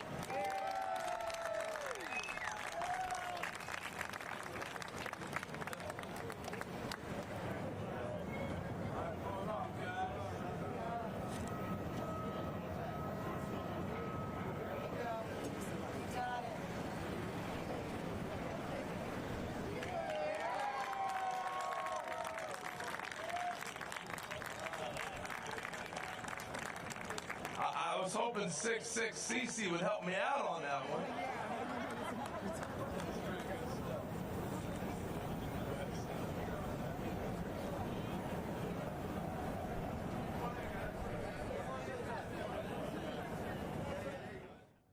So what a historic moment there as they gather around to take some photos by the large number 42. A big day for MLB baseball here, which takes us into our next story. It's the start of a new era for professional baseball. Today, the team formerly known as the Cleveland Indians will host its first home game with a new name. Last year, the team dropped the controversial Indians brand and now goes by the Guardians. Fox's Stephen Goen joins us live in Cleveland with more on how the hometown fans are feeling about the name change. Stephen, are they happy about it? What's the word? Well, Daytona, it's been months since the team announced that new name, and fans are still divided on it. But make no mistake, it has not impacted the turnout for today's game. Tickets sold out days ago for what's underway right now. The Guardians taking on the San Francisco Giants here at Progressive Field. It comes more than a year after the team decided to retire the name it had since 1914, the Cleveland Indians. That came after years of criticism from Native American groups about the team's name and their Indian chief logo. Now, the name was changed about a few months ago. The team has said that it was actually the death of George Floyd that encouraged them to re-examine things as the nation was reevaluating its views on race. Today we spoke to some fans who were still had some mixed feelings about the change of that centuries-old brand. It took some time to get used to it, but we attended spring training and it was baseball. That's what it was. And we're supporting the team that's on the field and the city on the front of the shirts. It will always be the Indians to me, no matter what. I don't care what they change the name to. It's still going to be the Indians. It's still going to be the tribe. Okay. It has been for my entire life, so that's what I look at it as. So despite some frustration, fans are still here tonight. We are told that the field, is completely packed. And by the way, the Guardians' new name is a tribute to the city of Cleveland. It comes from a series of statues called the Guardians of Traffic, mounted on the Memorial Hope Bridge here in Cleveland. Now the team is on a similar journey to that of Washington, D.C.'s football team, the Commanders, which, as you know, dropped their controversial Redskins name in 2020. Today, just a few professional sports teams continue to use Native American type names, including the Atlanta Braves, the Chicago Blackhawks, and the Kansas City Chiefs. Now, tonight so far, we have seen some fans continuing to wear their old Indians merchandise and gear, but many are embracing the Guardians change with what they are wearing, though everyone is just excited to be back and see baseball played again, and a lot of people were really excited to see Tom Hanks throw out the ceremonial first pitch just after 7 p.m. Daytona. And was he wearing a Guardian shirt, I would imagine? He was wearing a Guardians jersey. Yeah, that was going to be my question for you, Stephen, is gear. I mean, that's big. People show up, they want to be sporting all their new gear, and I would imagine there's probably some good stuff out with the Guardians. How is it looking? Yeah, the Guardians have a lot of new gear out. If you go to the gift shops and merchandise shops here, all you will see is Guardians gear. It looks pretty similar colors to the Indians gear, which is why a lot of fans, I think, are still wearing their old Indians gear. Right. They don't want to get rid of it, and like you heard from some of those fans, this team still is the Indians to them, so they might not be getting rid of it anytime soon. But of course, everyone is still back out here to support their home team, no matter what the name is. Sure, and it's also not cheap. Some of those jerseys can be pretty expensive. You don't want to throw them out. No, absolutely. Yeah, when I was walking through that gift shop, some of those things are very expensive. So you buy one every season maybe. Well, there you have it. Maybe some collector's items. Fox's Stephen Goen, thank you so much. We'll talk to you soon, and play ball. And as we said, we've got a lot of good baseball news coming in here today. Jackie Robinson being honored, and we've got a couple other surprise events too, as well as opening weekend for the USFL. If you haven't heard of it, we've got details for you after the break.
Welcome back here to Live Now from Fox, a live look at Protective Stadium in Birmingham, Alabama. Well, you may have never heard of it. You're about to hear from it a lot with Fox here. Football fans have a reason to celebrate this weekend.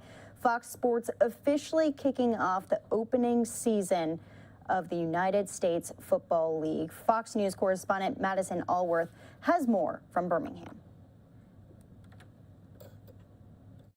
The wait is finally over. The United States Football League kicks off this weekend with the Birmingham Stallions hosting the New Jersey Generals. But this is not like any regular game. With the amount of access that we're going to have with this broadcast, it's more similar to the Super Bowl than to a regular season game. I think one of the things that makes this league different is the access that we're going to have to players and coaches. And Fox Sports is pulling out all the stops. 57 camera angles being used for each game, compared to 22 for a typical NFL broadcast. A number of rules have also been changed to make for faster play, emphasizing offense and scoring, including the option for a 3-point conversion. And new overtime rules Fox Sports host Kurt Menefee compares to a soccer shootout. Each team will have 3 plays, but they'll go one and then the other and then the other from the 2-yard line to see which one can score the most times before the overtime ends. So that'll add a level of excitement to it. The USFL also introducing new technical improvements aimed at improving player safety and referee calls. One of the biggest changes, no more chain crews measuring the distance to a first down. With the chip in the football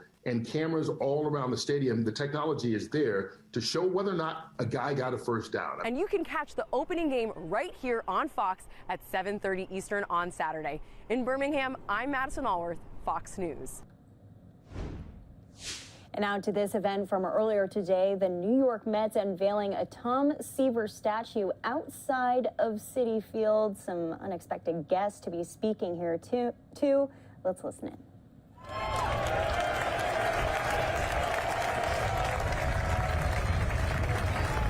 And as they pass by and admire the statue, they hopefully will be inspired by Tom's example of how to live a blessed and happy life.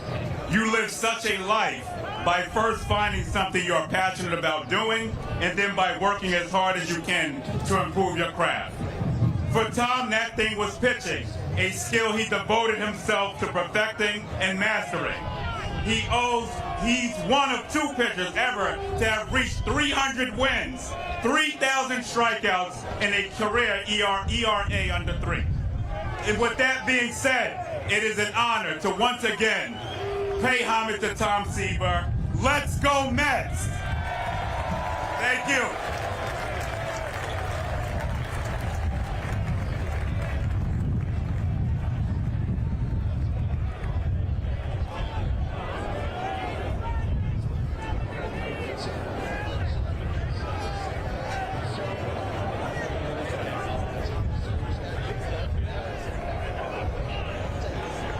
Okay, thank you. It's only fitting that our next speaker is someone really, really special. Relax. You're gonna like it, trust me. You may not think of him necessarily as the guy who hit the first home run in the history of Citi Field, but he really did. I know you think it was David Wright, but way back around 1998, the Mets were playing the Yankees at Shea Stadium, and our next guest hit a home run way beyond the left field bullpen, way beyond a tent that was out there, right where the lower left field stands are right now in Citi Field. So let me bring up another Hall of Famer, number 31, Mike Piazza.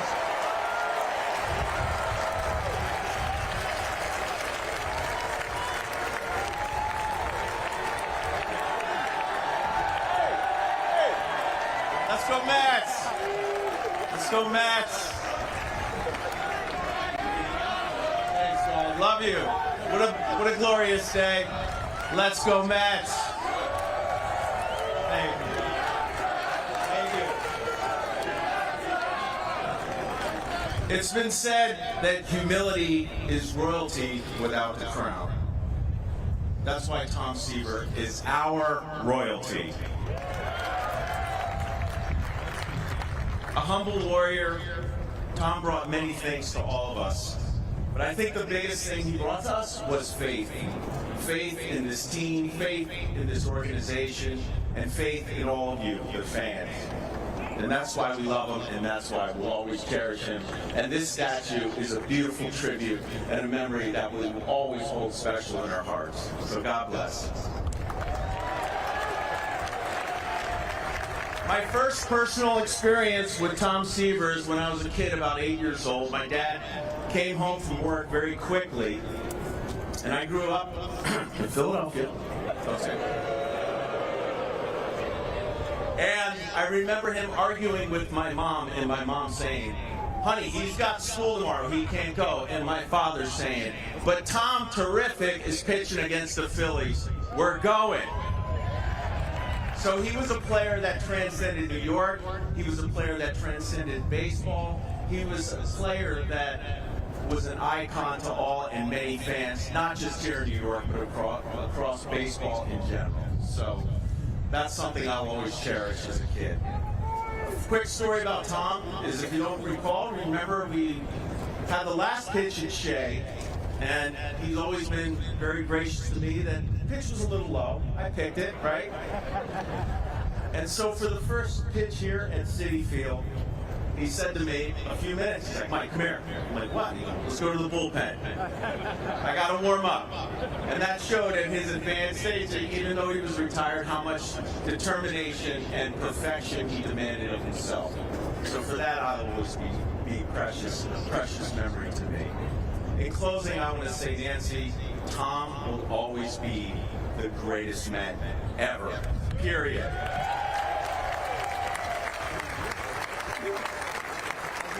Always. And all of us are happy to stand behind him. So God bless. Our prayers are with Tom. We know he's here today. And let's have a great year. And let's go Mets!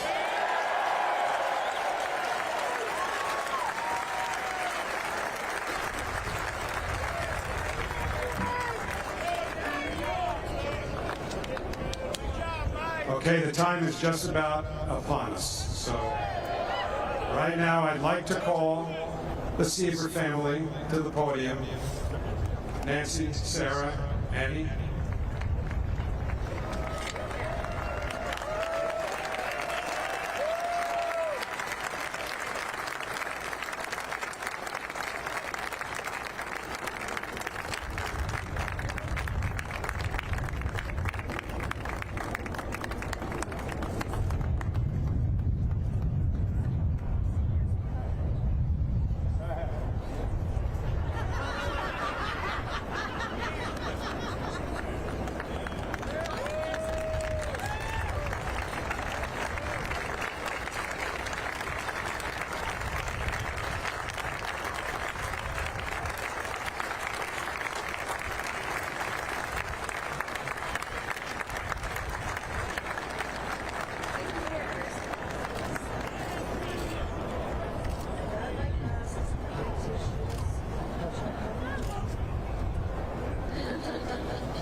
Did you order all this wind on this beautiful sunny day? Well, hello, Tom. It's so nice to have you here where you belong.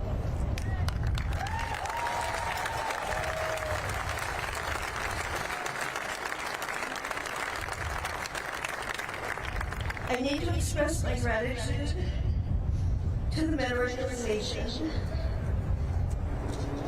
for having this very special tribute for Tom.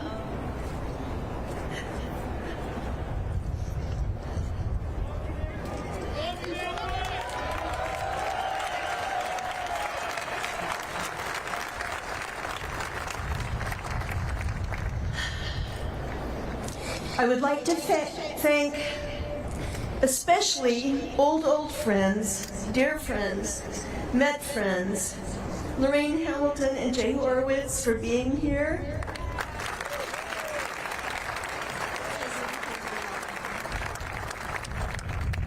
Jay, there he is. Okay, there you are.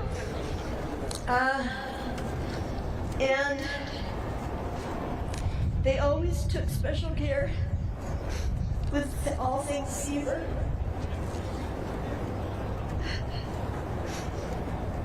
And thank you for taking care of the family and dear friends that are like family, especially for this tribute. We really appreciate it. It's been wonderful.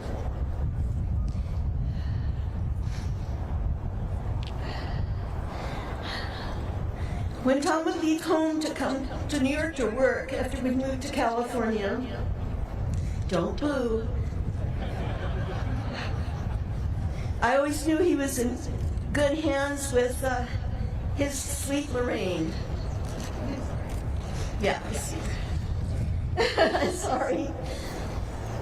I'd also like to thank our strong Seaver team and our family and friends, oh, I already said that, who have always shown up in support for Tom's milestones. You were always there for him. He always felt loved and supported by the family. And now there are more of us, and I couldn't be more proud. I love you all.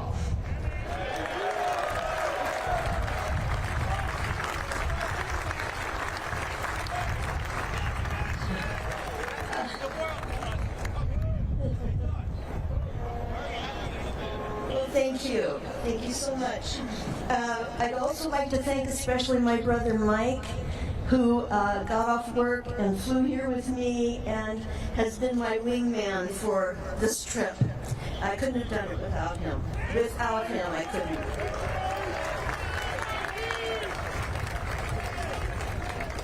I do have to thank... Does anybody have any hairspray? Jeez, I mean, really, people. We have a very special friend in New York, and he couldn't be here today. His name is Matthew Marola, and we came to New York as 22-year-old kids, you know, so unfamiliar with playing baseball and being in New York, and playing in New York. But shortly after we arrived here, we felt embraced by the fans, by the public, and that made us feel right at home very quickly. So I want to give a shout out to Matthew, and he's now a very good friend to our children and our grandchildren. Of course, I can't mention the fans enough. Thank you all for showing up here today. It's so good to see you again, and all the Med hats. And yeah, you're always so enthusiastic and supportive to the Seaver family, and I really appreciate that. Yeah, we love you.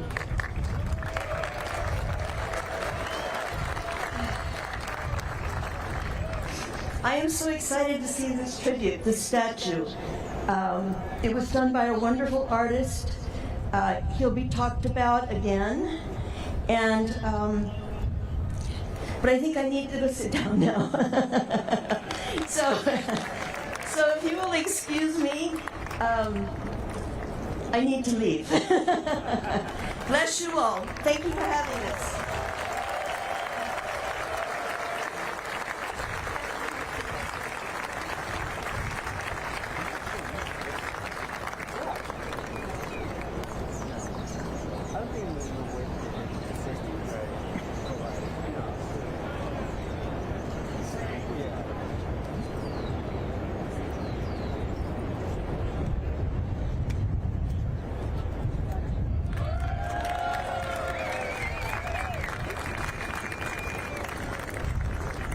I know we have some Tom Seaver fans here, but who here is a Nancy Seaver fan?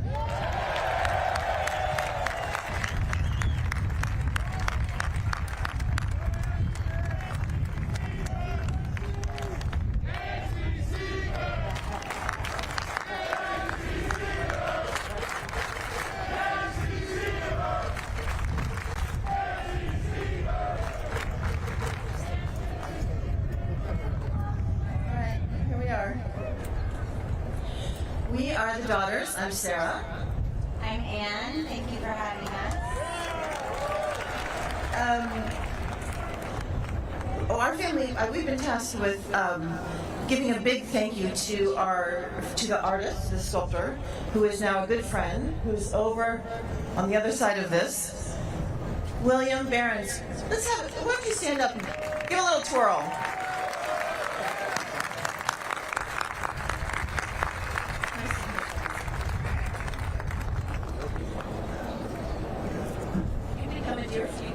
You become a dear friend, and the care that you gave going into this project, taking very good care of Dad, really meant the world of us. Thank you. We love you. And Charlotte, his lovely wife, who's become a very good friend. I want to tell you a story, William. I was here yesterday to just kind of see the scene and what was going to happen and do a little walkthrough. And the care and the love that the crew behind the scenes have put into this project was breathtaking. Everybody was referring to the statue as Tom, as Dad. Oh, it's going to be down where Dad is. Or, oh yes, he's over there. And I think I hope you're honored by that, because isn't that the point? The point is that Dad will be here every day, forever, to greet people as they come in to this beautiful ballpark to watch baseball.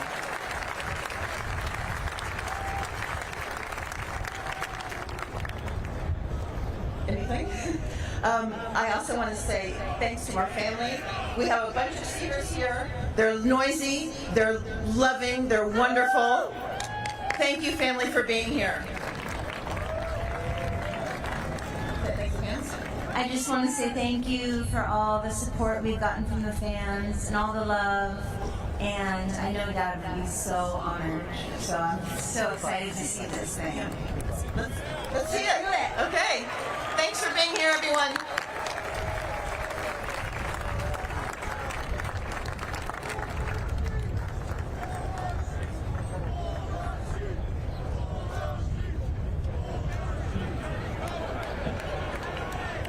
Okay, Nancy, Sarah, and goodness knows you've waited long enough for this. So here goes. Finally, we unveil the Tom Seaver statue.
So pretty cool moments there at Citi Field as the New York Mets unveiling the Tom Seaver statue. Seaver's wife and daughters also able to speak out ahead of it. Just fun times with the MLB season here.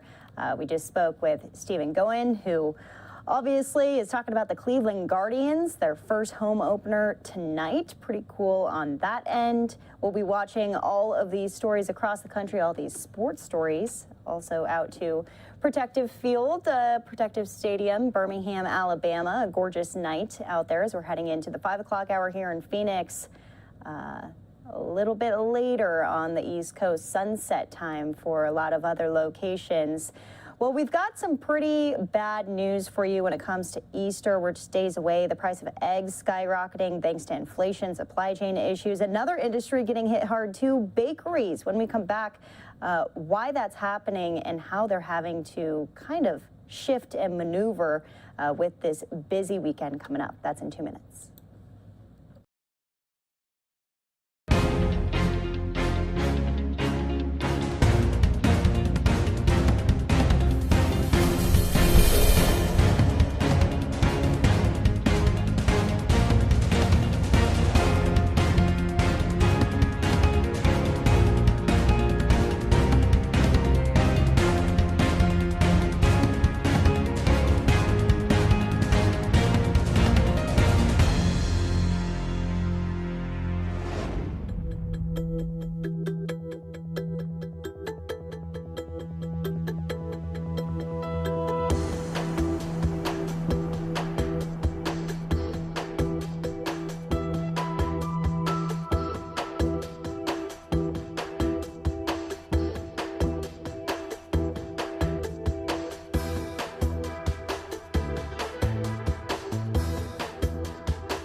Fox, I'm Daytona Everett. Easter just days away, and the price of eggs is skyrocketing thanks to inflation, supply chain issues, and now a highly contagious bird flu. The price spike hitting bakeries especially hard in the days leading up to Easter, which are some of the busiest days of the year for pastry, cookie, and other sweet sales. Fox's Madison Scarpino has a story from a bakery in St. Louis. What are they having to say, Madison, amid all of this?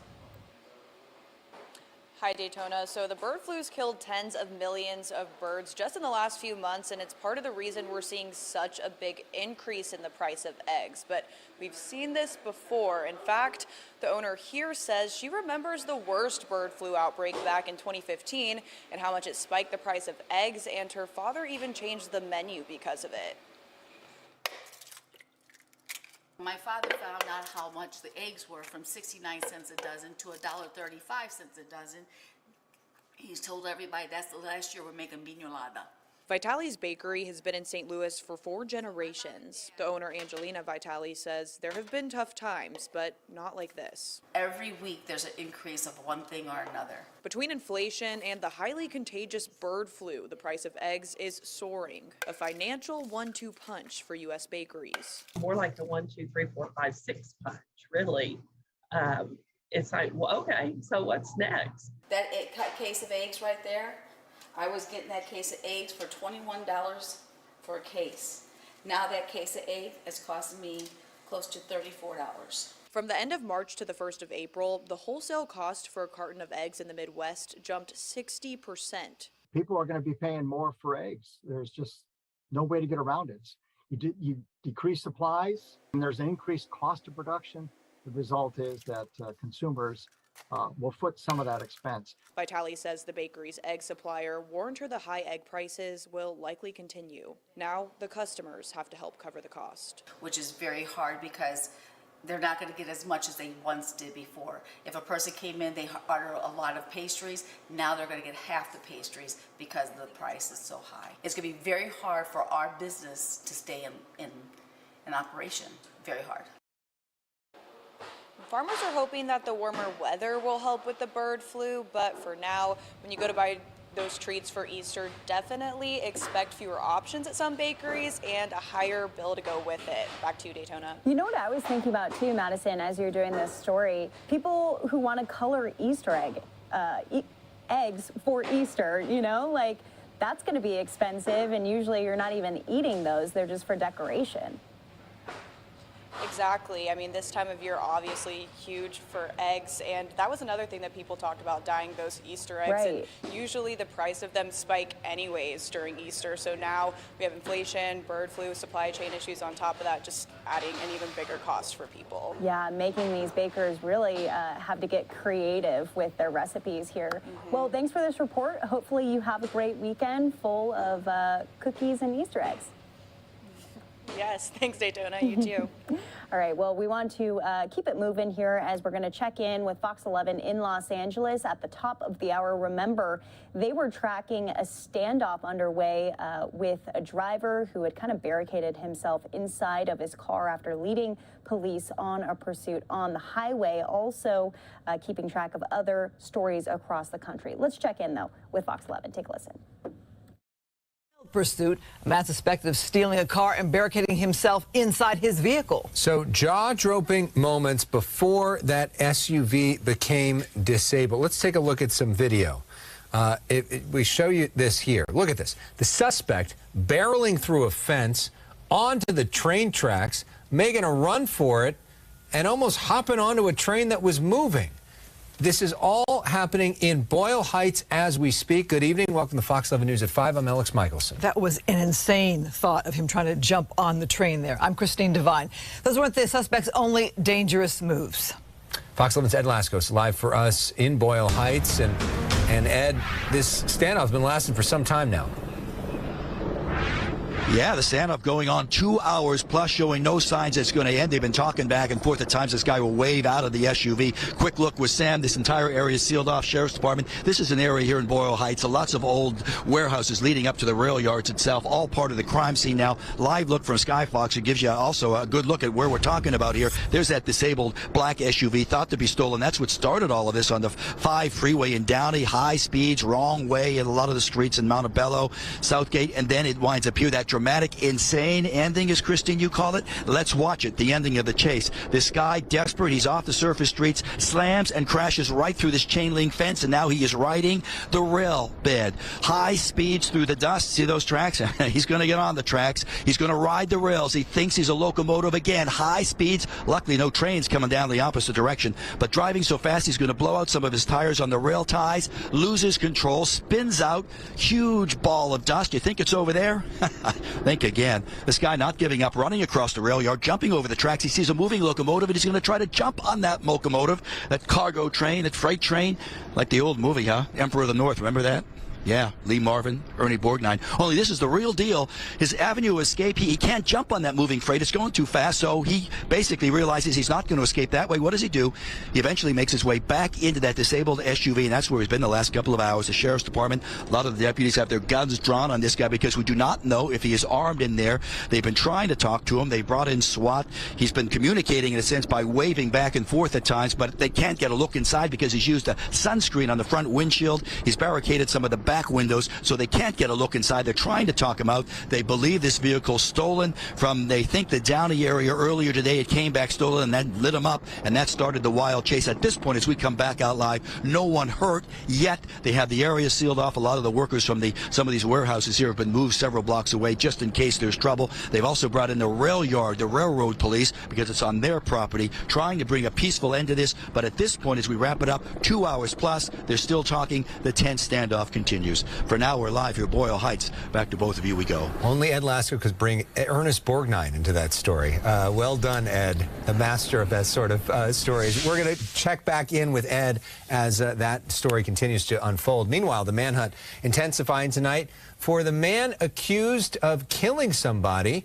Apparently stabbed a man to death in broad daylight while that man was reportedly FaceTiming his brother. That shocking crime now has a community on edge and a family seeking justice. Fox 11's Phil Schuman spoke to the victim's family and joined us live from Westlake Village with more. Phil, I can't imagine. We're in the Westlake District near MacArthur Park, Christine and Alex, and the family is justice. It's been a week since their son was killed, a couple of days since the LAPD went wide with the security camera photo of the suspected killer, hoping for a tip from the public, but he's still out there. Outside the small apartment Sergio Sante shared with his family,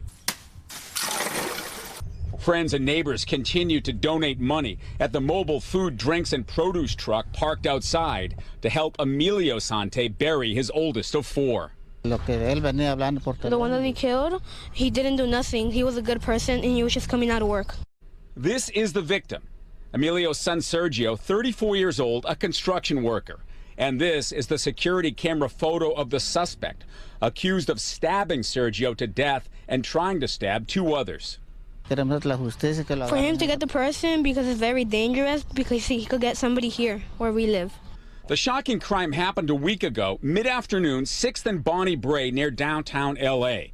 Sante literally FaceTiming with his brother Douglas when he was the victim of what's described as an unprovoked attack.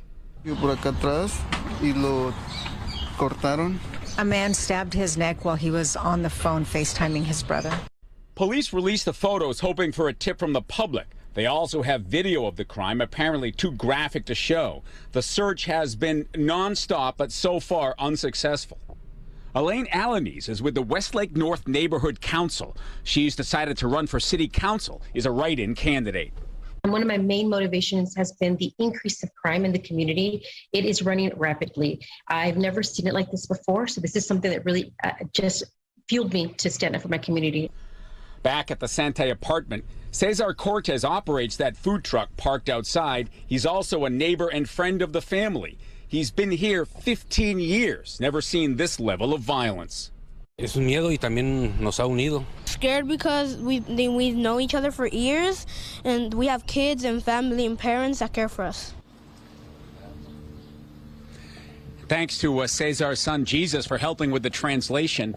Alex and Christine, I checked with the LAPD a short while ago. They say they have nothing new. I mean, natural speculation from the residents here is that this could be a homeless person. Police say they have nothing on what they call his housing status. But take a good look at that photo. Again, it's on our website, foxla.com. It's a distinctive-looking suspect, and police are confident that he'll soon be caught, hopefully with a tip from the public. Live in the Westlake District, I'm Phil Schuman, Fox 11 News. Yeah, making sure I clarify there. My words too, Phil. Westlake District, thank you. New at 5, a major bust in La Puente. A gang of train thieves is arrested. The CHP says the thieves would ransack cargo trains. Investigators say the base of the operation was the Valley Inn. Investigators say the gang would go offload products from businesses such as Costco on a U-Haul trucks and then temporarily take them to the inn. This was a multi-agency operation that involved months of investigation, and investigators say that the businesses aren't the gang's only victim. It's sad to see that product stolen from people from the community like you and I. So you know what? There's a way, there's a will, but you know what? As long as you're stealing, we're going to be out there too. Authorities took a number of people into custody. You can see them all there being seated and zip-tied under a tent. The exact number of arrests is not known.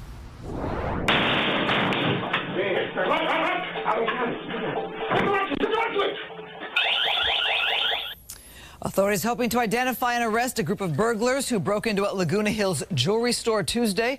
According to the owner of Profix Jewelry and Watch Repairs, 3 thieves broke into the store overnight and got into the safe. It caused roughly $20,000 in damages, but did not make off with that much merchandise as police did arrive within minutes. The thieves also entered an attached pharmacy where they made off with prescription medications. New details today on the deadly shooting of a Covina man. Officers say they confronted 24-year-old David Valdivia Saturday at a liquor store. They say police opened fire after Valdivia reached for an imitation Glock BB gun. The department released photos of the weapon. The California Department of Justice now handling that case. Follow home robberies, wild car chases, freeway shootings. A crime wave plaguing the Southland is not letting up. Evidence for that in LAPD's latest crime stats. So robberies are up nearly 18% compared to the same time last year. Assaults are also up 4%. But perhaps more stunning, every category LAPD tracks for property crime is up. You see it there. Burglaries, stolen cars, thefts from cars, and personal thefts all are higher this year compared to last. So Fox 11 is shining light on solutions to soaring crime with the Save Our Street segment. Today we spoke with faith leader Reverend Dr. Najuma Smith-Pollard about what it will take to try and turn things around. We're also concerned about the conditions that have created violence, right? And we know that poverty creates violence. We know that injustice leads to violence. We know that inequities lead to violence. So it's not just the community. We all have to work together from the highest level of government to the single individual in the neighborhood. We all have to work together to bring down the crime wave. So the Reverend came out of the First AME Church. Her mentor, the iconic Reverend Cecil Chip Murray. Well, we stopped into Fame as it was holding Easter weekend services today. Reverend Murray is no longer doing active ministry, but his teachings live on through USC's Cecil Murray Center for Community Engagement. It was an earthquake that never happened. The U.S. Geological Survey made a big mistake reporting a 4.0 magnitude shaker off Catalina this morning. The problem is there was no quake. An hour later, the agency retracted its report, blaming the mistake on a glitch in their shake alert early warning system. So more than 12 people reported feeling the ground rumbling on the agency's Did You Feel It page. Sometimes you feel things and you wonder what they are, right? All right, the Clippers are in a do-or-die game as the Pelicans. So I've been listening in to Fox 11 in Los Angeles for all of their top headlines there. That first one, though, being that standoff that's still underway. Fox 11's Ed Lasco still there, and we'll be checking in with them, hopefully getting new details throughout the rest of the evening as they likely will approach that driver in the coming hours.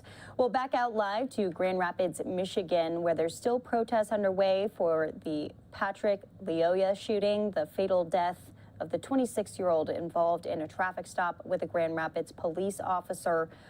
They have been going for hours now and have been going for several days, too, as they say they want justice for Patrick. Well, staying with Fox 11 in L.A., a senator, there's some interesting information coming in about her deteriorating health. Here's that. A bombshell story in the San Francisco Chronicle is questioning whether California Senator Dianne Feinstein is still mentally fit to serve. The report quoting several Democratic senators who say her memory is so bad that she sometimes forgets people and conversations. The story is co-authored by Joe Garofoli and our guest, Tal Koppen. Welcome to the show for the first time.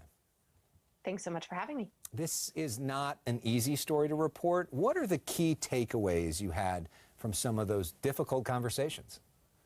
Yeah, I think difficult conversations is a great way to put it. I spoke with 4 members of the Senate, 3 of whom were Democrats, a California Democratic member of Congress, and 3 former staffers for Senator Feinstein. And throughout those conversations, a combination of anecdotes and observations really conveyed a real concern about her ability to really perform the job she is expected to do as one of 2 senators for nearly 40 million people of California. You know, the California Democratic member of Congress I spoke with had a recent, it happened several weeks before the passing of her husband in February, had an interaction with her that took place over several hours where not only did they not have the sort of rigorous, detailed policy discussion that they were accustomed to having with Senator Feinstein, and they had over more than a decade over the years. Not only did that not transpire, but this lawmaker found themselves introducing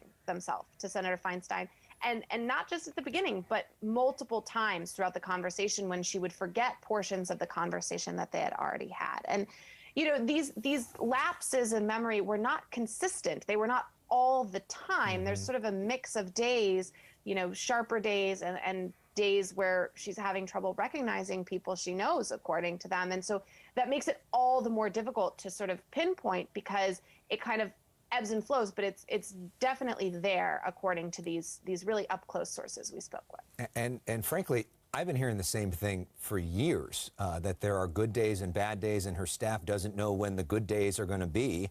And for part of that reason, maybe why she has not done an interview with us. She has not done an interview on camera with us for over 4 years. She's turned down every request. She's the only statewide official who has not appeared on this show.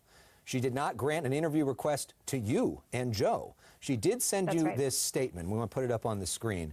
There's no question I'm still serving and delivering for the people of California, and I'll put my record up against anyone's. Her longtime friend, Nancy Pelosi, the Speaker of the House, sent you this statement saying it's, quote, unconscionable that just weeks after losing her beloved husband of more than 4 decades and after decades of outstanding leadership to our city and state, she's being subjected to these ridiculous attacks that are beneath the dignity in which she has led and the esteem in which she is held. So all of the statements on the record where people gave their names were in support of her. It's a very different story, clearly, when people speak to you privately. Now that this report is out, what are people saying to you privately? Sort of remarkably, we haven't seen almost anything from elected officials in California. I'm certainly, I've seen academics and consultant types raise the question of whether, there should be a fresh look at whether there should be term limits for federal office, because the truth is her term runs through the end of 2024, and there really is almost nothing that can be done. There's technically something, but it's almost never used, and really in cases of expelling traitors from the Senate, which this is not that circumstance. There's really nothing that can be done, even if voters feel that she's no longer able to serve them unless she decides to step aside. Have you gotten the sense that she is anywhere close to stepping aside? No, we have not gotten that sense. There's no indication. And, in our reporting, there's this sense of sort of, in addition to the pain and the sadness, because all of these people deeply respect Senator Feinstein and revere her. I mean, these are not people who take what they were telling me lightly. I mean, these were painful conversations for them to have. That's how sort of grave the situation has become. So it's very hard for anyone to convince her that that now is not the time for her to be serving. That's what my reporting showed. Well, if she did actually step down, it would be up to California Governor Gavin Newsom to pick her replacement. He already picked Kamala Harris's replacement. He's picked the Attorney General. He's picked the Secretary of State in California. In March of last year, Joy Reid asked Newsom about that possibility. Here's what he said on MSNBC. If, in fact, Dianne Feinstein were to retire, will you nominate an African-American woman to restore the seat that Kamala Harris is no longer in the United States Senate? And do you have a name in mind? I have multiple names in mind. We have multiple names in mind, and the answer is yes. So everybody heard after that Team Feinstein was not happy with the governor for making that comment. But all this does lead to a conversation about potential replacements. Who would you see as a potential frontrunner? Would it be Congresswoman Barbara Lee?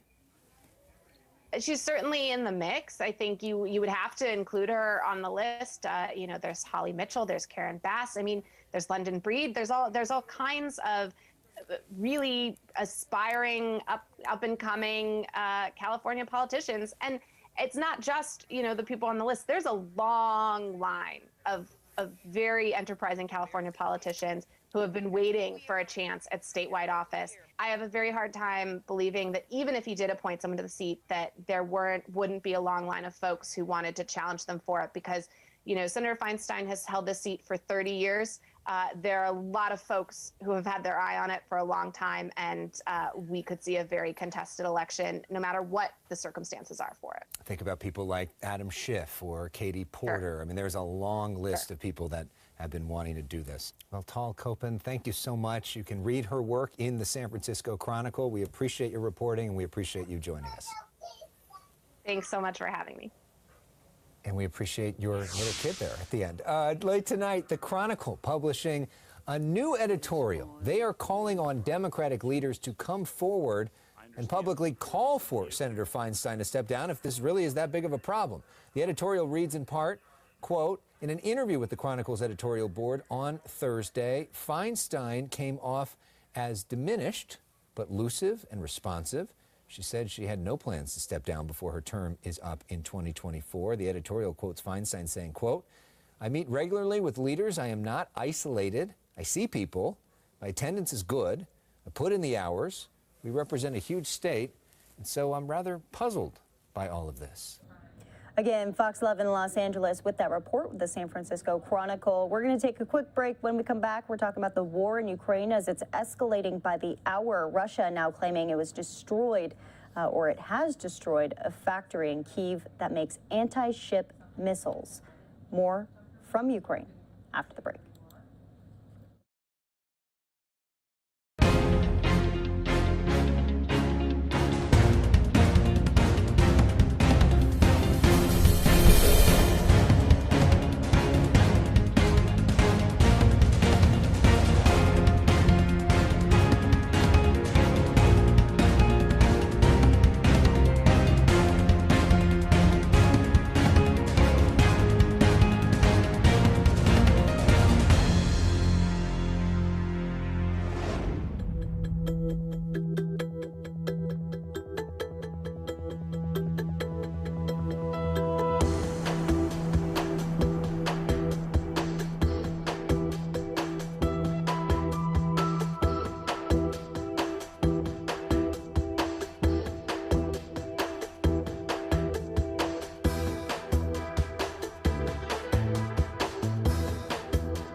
Welcome back here to Live Now from Fox. I'm Daytona Everett. The war in Ukraine escalating by the hour. Russia now claiming it's destroyed a factory in Kyiv that makes anti-ship missiles.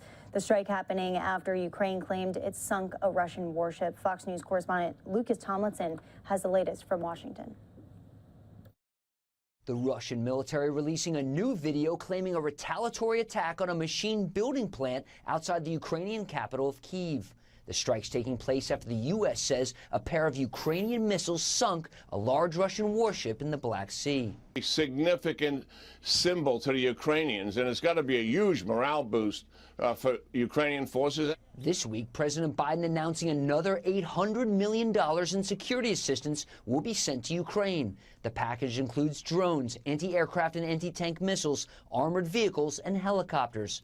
Russia warning the U.S. and NATO of unpredictable consequences if the alliance keeps sending those weapons to Ukraine. It's really designed very much more specifically and tailored to the kind of fighting that we think the Ukrainians are going to be experiencing in the Donbass here in coming days and weeks. Russia's invasion is also putting a major strain on the U.S. relationship with China. CIA Director William Burns criticized Beijing, calling Chinese President Xi Jinping a silent partner in Russia's war in Ukraine. Putin is merely becoming Xi's sadistic sidekick in this new Cold War that they have launched against the West. The White House is reportedly looking into sending a high-level official to Kyiv following the British Prime Minister's visit last week. U.S. officials say it won't be President Biden. In Washington, Lucas Tomlinson, Fox News. And the spokesman for Ukraine's defense ministry holding a press conference today. So we'll stay in Kyiv for this next story. Listen in full. Innocent civilians who were tortured. Could you please tell us in more detail about that crime, about those events? Those are 6 people. 5 of them have already been identified by us. The first man, we know by now that he got a call from his acquaintance. It was in mid-March. His acquaintance called him and said the Russian soldiers are torturing 2 women near railway. He left his home and nobody saw him after that. The others are 2 brothers, again, local residents who had nothing to do with the territorial defense nor many military units. They were just lay people, local people. Unfortunately, they have also been tortured and killed by shooting. Another citizen, a local resident, was cycling across Shevchenko village on that day and he disappeared. He was shot.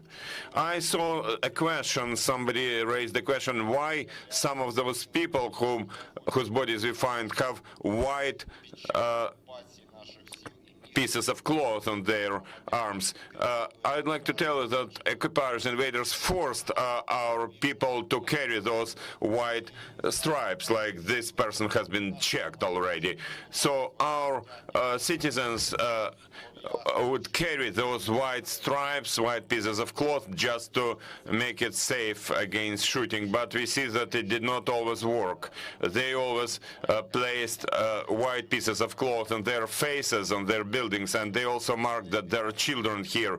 If you think about all those green corridors for evacuation, when there were cars moving, people tried to place some white cloth or something on their cars and to write children there to make it safe for people in those cars to avoid being shot by assault rifles. But recently in village of Avroshina we came there to inspect Volkswagen Golf car where there was a family, husband and a man and his wife on the front seats, and on the back seat there was their mother. There was a lady with a child who was 1 year, 7 months old, as well as 14-year-old minor and their grandmother. There were 15 cars in the convoy, and all those cars had markings and that white cloth, and there was an armored fighting vehicle who shelled directly into that car. The lady had her head cut. The child was killed by fragments, and nobody survived, nobody but the driver. The driver has been heavily wounded and is now in the hospital, but we understand that his mind has been damaged very seriously. He will need serious mental psychological help. All the other local residents who were witnesses to those terrible events have been buried. So we carried out exhumation of their bodies, and we documented the wounds in their bodies and sent them for forensic examination. So I would tell you that this is on a mass scale. I'm sure that investigators of the National Police in Kyiv Oblast, as well as other investigators from our law enforcement agencies, will thoroughly document all those facts in the procedural frame, and it will allow us to bring to liability all those murderers, both under national domestic legislation and in the International Criminal Court. Thank you, Andrei. Could you please tell us, we see that yesterday exhumation started in Bucha from yet another mass grave. We understand that police officers have been documenting all those cases. What can you tell us what has been documented by the police on the ground? There were two mass graves. Say, those who were, the guy who was working in Bucha before the war asked the invaders to allow him to take bodies of people from the streets, and he buried them in two mass graves. The first one had 40, the other one had 57 bodies. We have already exhumated 40 bodies. I'd like to remind you that there was one of our policemen there, the guy from our criminal investigation unit, who was also unfortunately shot from firearms. Most of those bodies have been inspected, and I'll tell you that 95% of them have been shot from sniper rifle or just usual firearms. So we understand that during that occupation, people were just shot in the streets, and this is a documented fact. In the 21st century, it's impossible to hide that sort of crime. It happened, and it was witnessed not only by witnesses, but also it was documented in videos. So I am sure that altogether all that evidence will allow us to bring those criminals to liability. In Bucha, there has been the largest number of victims. It means that those occupiers, those units acting in Russia, were the most cruel ones. We have already transported from Bucha more than 350 dead bodies, people who died. You understand how dangerous it was to stay there in that town during occupation. There has been much lower number of bodies in Vyshgorod district, in Brovary district, but generally I'd like to emphasize that today we'll already have more than 900 bodies. Thank you, Andrei. Dear journalists, you can ask your questions. Please speak into the microphone and introduce yourself.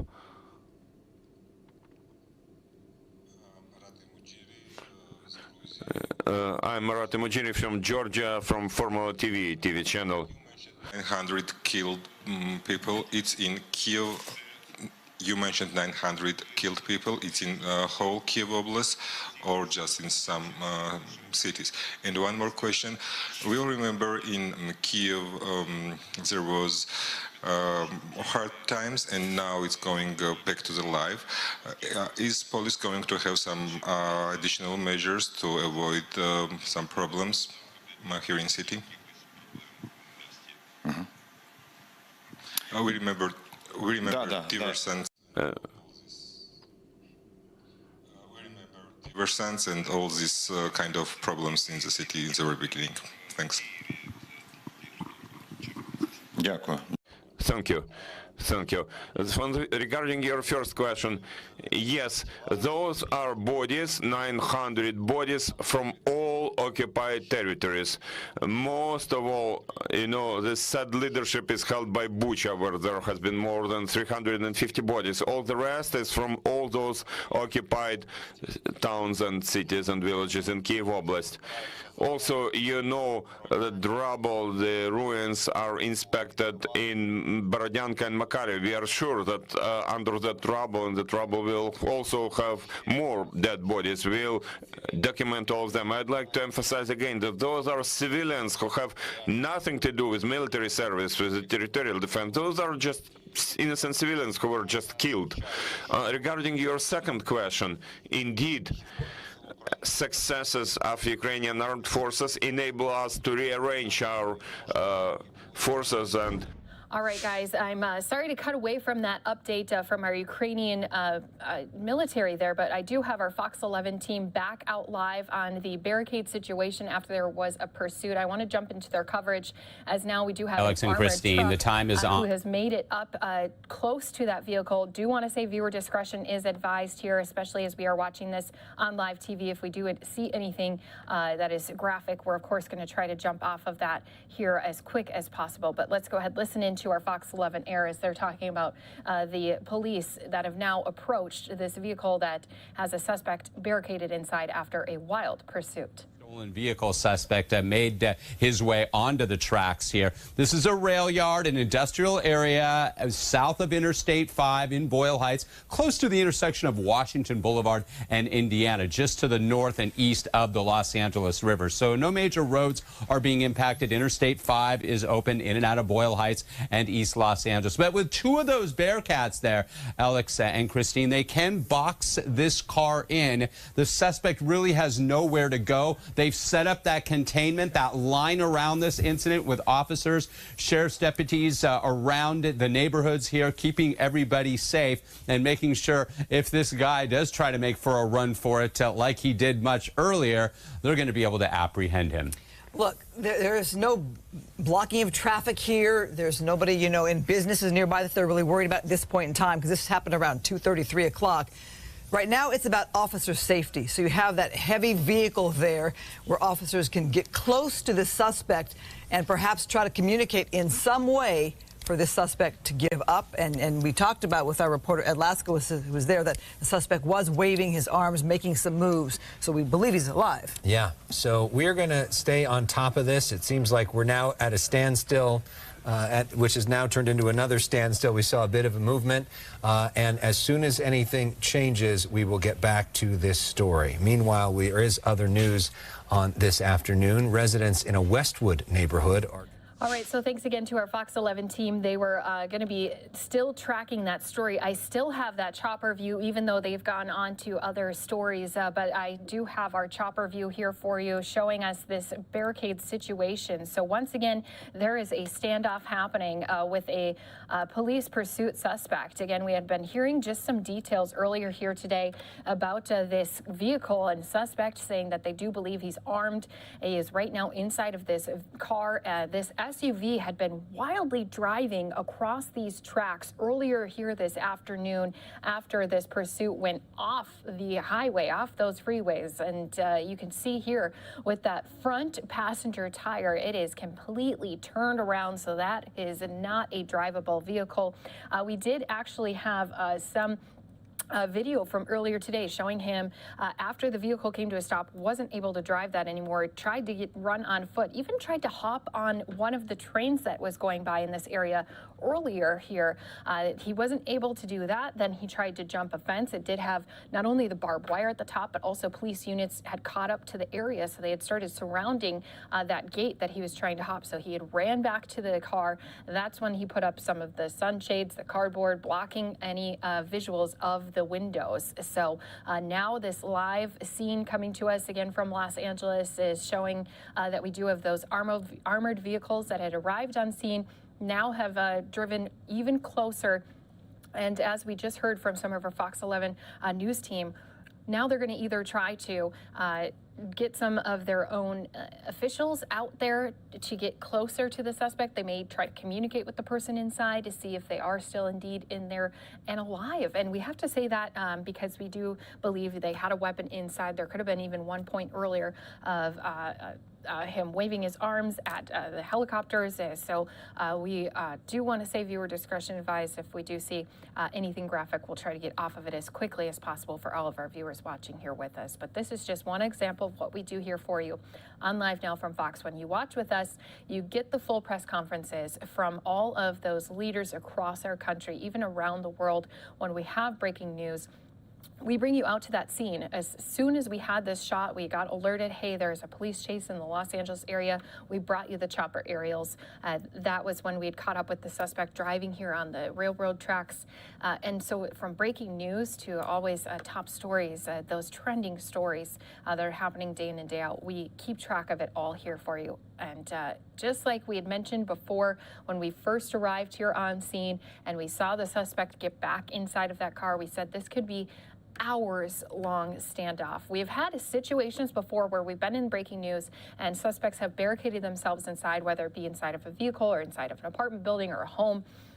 And sometimes they can last up to 8, 10, 12 hours. So here again, obviously they are going to be trying to keep all of our law enforcement agents as safe as possible as they do try to find a way to get more visuals inside of this vehicle and apprehend that suspect who is said last seen going back into this SUV. So thank you to everyone who's watching live with us. Don't forget, you can always go and follow us on social media. You can also stay up to date by subscribing to our YouTube channel, or else just make sure it's on your favorites when you're watching on Vizio or Samsung TV. Wherever you watch us from, you know you're always getting the latest breaking news and stories across the country. I'm going to send our viewers off to a 2-minute break. When we come back, we'll go into a double box so we can keep an eye on this, but we're also going to be listening in with Texas Governor Greg Abbott. He's talking about border security. More to come here in just moments.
Welcome back here to Live Now from Fox. Viewer discretion advised as we are live on this vehicle that is now has its driver's door open. You can see here again that this is the vehicle that was being pursued by police earlier here this afternoon. The suspect, after trying to run on foot, went back into the vehicle, barricaded himself inside.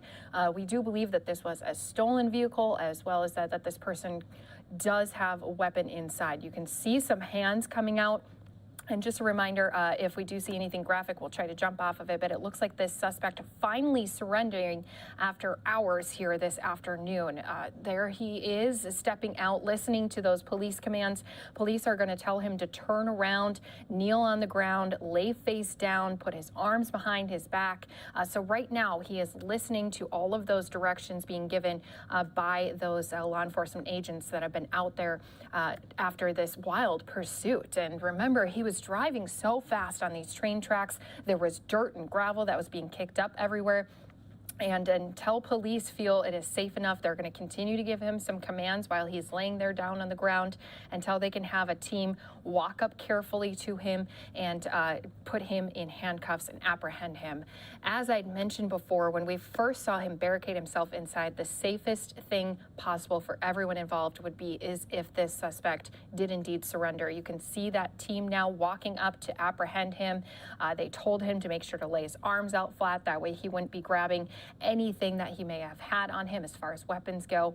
And now here we are seeing this apprehension, seeing that they do finally have this suspect in custody. Of course, team's still going to be careful around this vehicle, making sure that he was indeed the only person who was inside. But we do have at least that driver, that person that we saw who was running on those tracks earlier here today, now in custody. You can see those deputies walking him back to those vehicles. It had been a long time waiting here this afternoon to get not only more backup arriving to this scene, but also to come up with a safe plan that would keep these deputies safe to approach that vehicle. And now here we are watching a successful apprehension so far. And again, still have some teams watching and keeping an eye on that vehicle. But right now we do see that that driver of the SUV that we believe was stolen is in custody. Let's go ahead, listen in with our Fox 11 coverage as they are also on top of this story. Behavior of this suspect. And so it really was all about officer safety and bringing this to an end, because there was word that he might be armed. So after running here, trying to possibly get on the train there, he turns around and goes back to his vehicle, believed to be a stolen vehicle out of Downey and Norwalk. And so really the LA County Sheriff's Department just kind of sitting there waiting it out to get those Bearcats into place to make their move. And now you see their suspect in custody. And when you see him, and the way that he's moving and acting, one wonders if you know, drugs or alcohol may be a factor in this, maybe whether he's under the influence of anything. The good news is, though, it ends safely, and this situation is now over. We'll be back with more news after this. And thanks to our Fox 11 team. Again, they say, thankfully, this ends. So we are, of course, always on top of the latest breaking news here for you. And again, this was just such a great teamwork done by all of those law enforcement agents who had been on top of this pursuit ever since it did begin earlier here today. And remember, it all started back on normal roads. We ended up here in this railway yard, and that was because the suspect went off-roading, was driving on that gravel, driving up and over and in these train tracks, and that's what ended up being the way that his vehicle got stuck. Was it couldn't handle some of the movements that he was making when he was driving that vehicle. It did bend that axle, bend that front passenger wheel. It was undrivable. After an attempt to escape from police and flee on foot, he went back into that SUV, barricaded himself inside until just now. So this standoff officially has ended after that wild afternoon. And again, thankfully, deputies stayed safe the entire time. A lot of patience needed in situations like this so that they can, of course, put everyone, put their safety first, and then they'll be able to try to apprehend the suspect. So it did take a while, but here we are seeing the end results, and you got to watch it live, raw, unfiltered, right here on Live Now from Fox. Let's go ahead, take another 2-minute break while we have it. When we come back, we'll go into that Governor Greg Abbott press conference down at the Texas border when we return.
Well, there you have it, guys. Just wanted to show you that live look. The suspect now inside of a police vehicle. They do have their hands handcuffed behind their back, and what great teamwork by all of the deputies involved here today to keep everyone as safe as possible.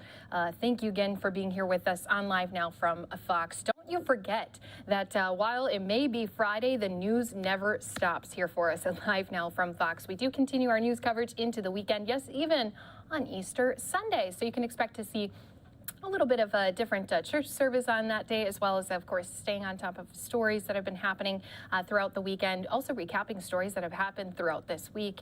And if there's any breaking news, our team's always on top of that as well. So with that being said, let's go ahead and get into that press conference I kept talking about. We did have Texas Governor Greg Abbott. He was down at the border once again. Now, his name has been in headlines so many times when it comes to this border crisis. There has been thousands of illegal immigrants trying to cross, again, illegally each and every single day. He said it sometimes is such a dangerous situation for those Border Patrol agents who have to deal with those people who are coming across, and whether they're climbing over the walls, they're trying to come hidden in vehicles, or crossing the river as well. So let's go ahead and get the latest update from Texas Governor Greg Abbott as he's speaking more on public safety surrounding our border.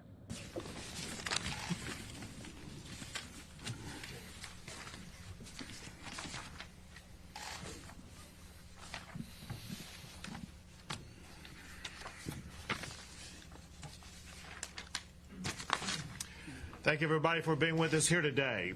I am joined by Tamaulipas Governor Cabeza de Vaca. We are showing how border governors can lead the way on solving border problems. My office has been working with Governor Cabeza de Vaca for several days about the challenges on our border, ranging from clogged bridges to illegal immigration. Today, we met to reach agreement on solutions to those challenges. Border bridges have become clogged because Texas is thoroughly inspecting commercial vehicles coming from Mexico. At the same time, Texas has been overrun with a record number of immigrants illegally crossing from Mexico into Texas with the assistance of cartels. Governor Cabeza de Vaca and I reached an agreement that addresses both issues. The governor will provide enhanced border security enforcement measures on the Mexico side of the border, both at ports of entry as well as along the Rio Grande River, to prevent illegal immigration from Mexico into Texas. In particular, Tamaulipas will provide the personnel, the resources, and tactics to stem the flow of illegal immigrants walking across the border at low water crossings. If those crossings resume or increase, it will signal that cartel-supported crossings have increased and that Texas must reinstate the more stringent vehicle inspection standard. Now, however, because Tamaulipas has increased security on the Mexico side of the border and is committed to contain low water crossings of illegal immigrants, the Texas Department of Public Safety can return to random searches of vehicles crossing all of the bridges from Tamaulipas. The effect will be that the bridges between Tamaulipas and Texas will return to normal beginning immediately right now. They will remain that way as long as Tamaulipas executes this historic agreement.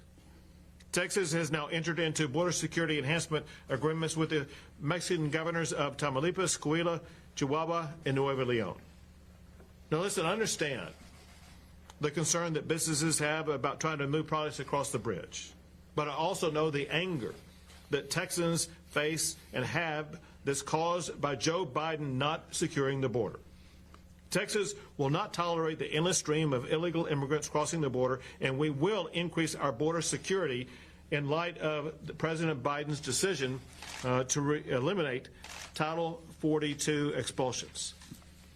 The ultimate way to end the clogged border is for President Biden to do his job and secure it. Until then, Texas will use its own strategies to secure the border. To let you know about a situation that occurred during the course of the closed bridges, I'm going to have Major Gonzalez with the Texas Department of Public Safety explain more to you about what happened. Definitely, Governor. So surely, just as after we got started here on this initiative, on this commercial vehicle enforcement initiative out at our port of entries, there are multiple things that we're seeing. But I think that one of the biggest things that we were able to see is once we started slowing down that traffic, we could see, one, that as people were staying behind, as people were clogging up that line, we were having full, thorough inspections on those commercial vehicles coming across. In that, we were able to see some violations. There was some violations that increased because of that full, thorough inspections, excuse me. But the other thing also that we're able to see is just a few days later, some of our trucker that are bringing all that freight across, we could see that they started their own strike on the Mexican side of the far port of entry. But just about a day and a half, 2 days later, the cartel went in there and they burned multiple vehicles, and they also started shooting around that area. The truckers who were out there striking were scared, and that's when that strike finally ended. And so that truly showed the impact that this has been having not only on the truckers but also on the cartel, and the desperation to open up that port of entry to continue to do what they've done. That's one of the examples that we've had. We've had others where they've talked about, everything that's going on the Mexican side and how that has affected them. And also they've told us that they're concerned with taking different routes to different port of entries because, again, they will be stopped by the cartel representatives. So, again, it has had a big impact on them, and it's something that could easily be seen that occurred just a few days ago. Thank you. Thank you, Mr. Thank you, Major. And now I present to you Governor Cabeza de Vaca. Thank you. Thank you. Good afternoon. Thank you, Governor Abbott. It's my pleasure to be here with you today in Wildfire, not very far from Tamaulipas. As we discuss, we are delighted always to be a partner in every endeavor regarding trade, travel, and security of our shared border. I thank you for trusting us and asking for assistance in this matter. We're happy to help. These issues on our shared border are certainly unique. We have many shared interests in seeing and disrupting of organized crime, which is chiefly responsible for human trafficking we are witnessing today. But make no mistake, the only way to cure these issues is to work together. Since I came to office in 2016, my main priority in my state was to address the security problem left on my lap by previous administrations. In 2016, my state was ranked among the 5 worst states in terms of security. And today, I'm happy to report that we're among the top 5 best in all Mexico as ranked by Mexico's federal authorities. We achieved these milestones by putting together a 5-part plan to look up from worst to one of the best. I began a major undertaking in evaluating the state police at various levels. We conducted various personality tests and polygraph to everyone. We started a major recruiting effort and doubled our police force and established 2 police academies and universities to train our police officers. We elevated their salaries to be the best paid police force in all Mexico, while giving our police force benefits such as scholarships for their children so they can go to school and universities. We also put a police outpost stations every 50 kilometers along the highway systems and added traffic patrols for travelers. Last year, we were ranked the best and safest highways in all Mexico. We built also 5 major police complexes throughout the state to house, train, educate, and feed our state troopers. 3 of them are located right on the border, one in Nuevo Laredo, one in Matamoros, and one in Reynosa. And lastly, We just inaugurated the most advanced C5, which is a command, control, computer communications system. This is the best and most sophisticated center in all Mexico. It's located just across the border, right in Reynosa. It's the brain of the state, where we get instant feeds from police vehicles, over 5,000 video cameras that are located in all the states, especially in the border with Texas. And Governor Abbott, I take security very seriously. As other states on the border and within the Republic of Mexico just talk about security and announce these plans that never materialized, we are living it each and every day. We're achieving significant results. In fact, one of the most successful programs today, we have had 4 times the program that we have established in 2018, which is called the Campaign for Security and Prosperity. It's a program that Tamaulipas put together with 7 separate federal agencies, such as Border Patrol, CBP, ICE, FBI, and DEA, among others, to identify, track, dismantle, and arrest drug cartels and organized crimes buses. We put most wanted billboards and stand-ups in airports, land ports, and roadways in both sides of the border to help and make sure that we get anonymous tips. I'm happy to report that we have captured over 16 buses of the organized crime, many of whom we have delivered to the authorities here in the United States. Organized crime pays no attention to the border, which is why we have these issues in both countries. Human smuggling has become a billion-dollar business. As things stand today, there's no end in sight. I mention these things because the main subject of why we're here today is security.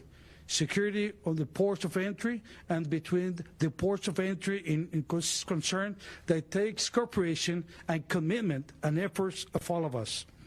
And though we have worked with the Texas Department of Public Safety for various operations, we must renew our efforts to continue working together between Texas and Tamaulipas to help solve these issues.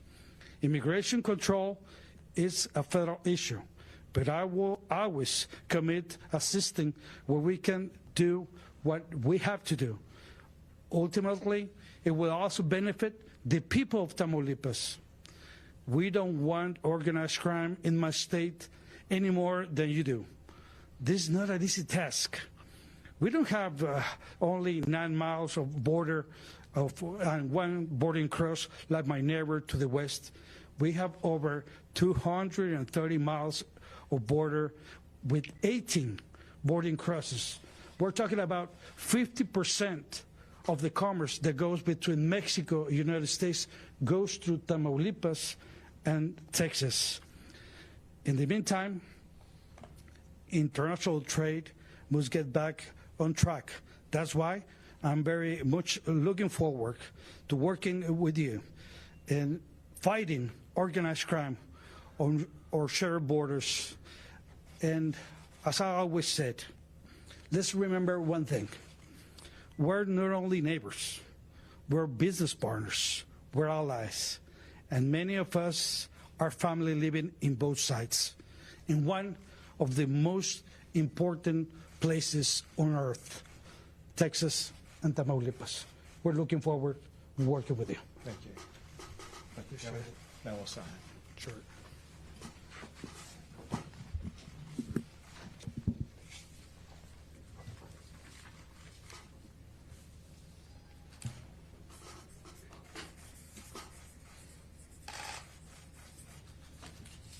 Trade you. Oh, here we go. Here we go.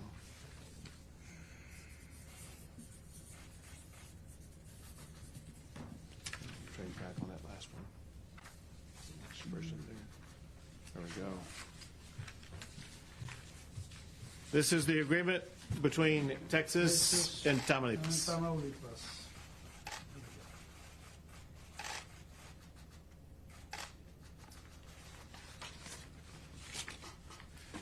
We happy to answer a few questions.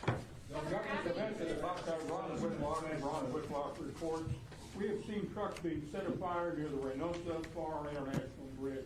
If you agree with the governor's DPS major who said this is being started, these fires in trucks started by organized crime, and therefore, if you agree with this synopsis that's being provided, when you start your inspection, could you ensure the safety of trucks waiting in the Tamaulipas Mexican side of the border? Well, let me start by saying that the people that were involved in that fire have already been captured. Okay, so the investigations are going on. Not the information we got is that no fires were happened, didn't happen, but they put fire on those trucks. But those 3 people they were captured, and the investigations are going on. Okay, regarding the inspections, let's remember that what we're gonna work is we're going to double our police forces in those areas just to make sure we stop the smuggling of immigrants in different areas that are going on right now. Next question. Go ahead. Some of your own agents have told us that they believe at the heart of this border crisis has been Mexico's inability to secure the border. Whether that's ineffectiveness or whether that's corruption or anything of that nature. So why do you believe 4 separate Mexican states now will be able to uphold their end of the bargain? First, let's be clear. The reason why there is a border problem with regard to illegal immigration is action or inaction by President Biden and his administration. Remember when President Biden took office, we had some of the lowest border crossings in decades because of policies that were put in place by the Trump administration. All the Biden administration had to do was to continue those policies that were put in place by the Trump administration. Instead of doing that, the Biden administration eliminated all of those policies, and he sent a message to the entire world that the border of the United States was open, anybody could come in. If Biden were to stop everything that he did and reimpose the policies that were put in place by the Trump administration and tell the world that the border to the United States is closed as opposed to assisting them in, it would once again lead to far reduced border crossings. We're gathered at an event today solely because Biden is not doing his job. That said, because Biden is not doing his job, it has left Texas to come up with strategies to more effectively secure a border. This is one of those strategies.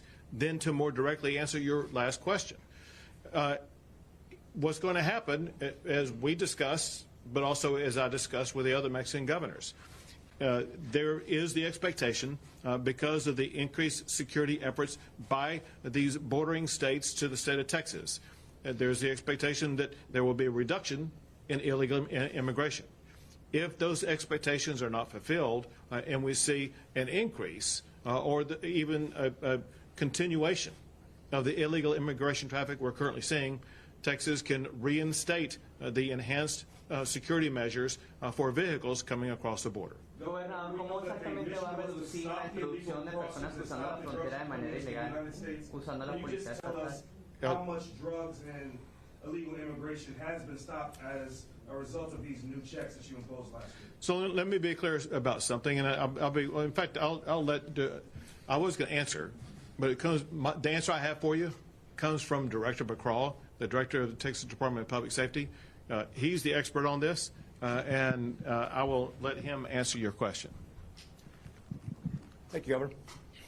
And not surprisingly, when we reported back that there's actually no human trafficking and or drug trafficking we've been able to detect, we've done 100% compliant investigations. In fact, it was an expectation, recognizing the cartels know what they're doing. They don't like troopers stopping them, certainly north of the border, and they certainly don't like 100% inspections of commercial vehicles on the bridges. And once that started, we've seen a decreased amount of trafficking across those bridges. Common sense. So and I'll just reemphasize that. Obviously, I'm going to point out two things. When the cartels know that every vehicle is going to be inspected, they're not going to put their contraband or immigrants that they're smuggling into vehicles at the time. That's one reason why the cartels were beginning to get so frustrated, because the inventory they were trying to get across the border into the United States, they had to withhold until such time as the lanes open back up. And so it's no surprise that during the time that 100% inspections were taking place, there was nothing found of the cartels trying to get things across the border at that time. However, one thing that did occur is about 25% of the vehicles that DPS inspected found defects that would require them to remove those vehicles from the roadway. Some were problems with the brakes, some were problems with tires, there were some other types of problems that existed.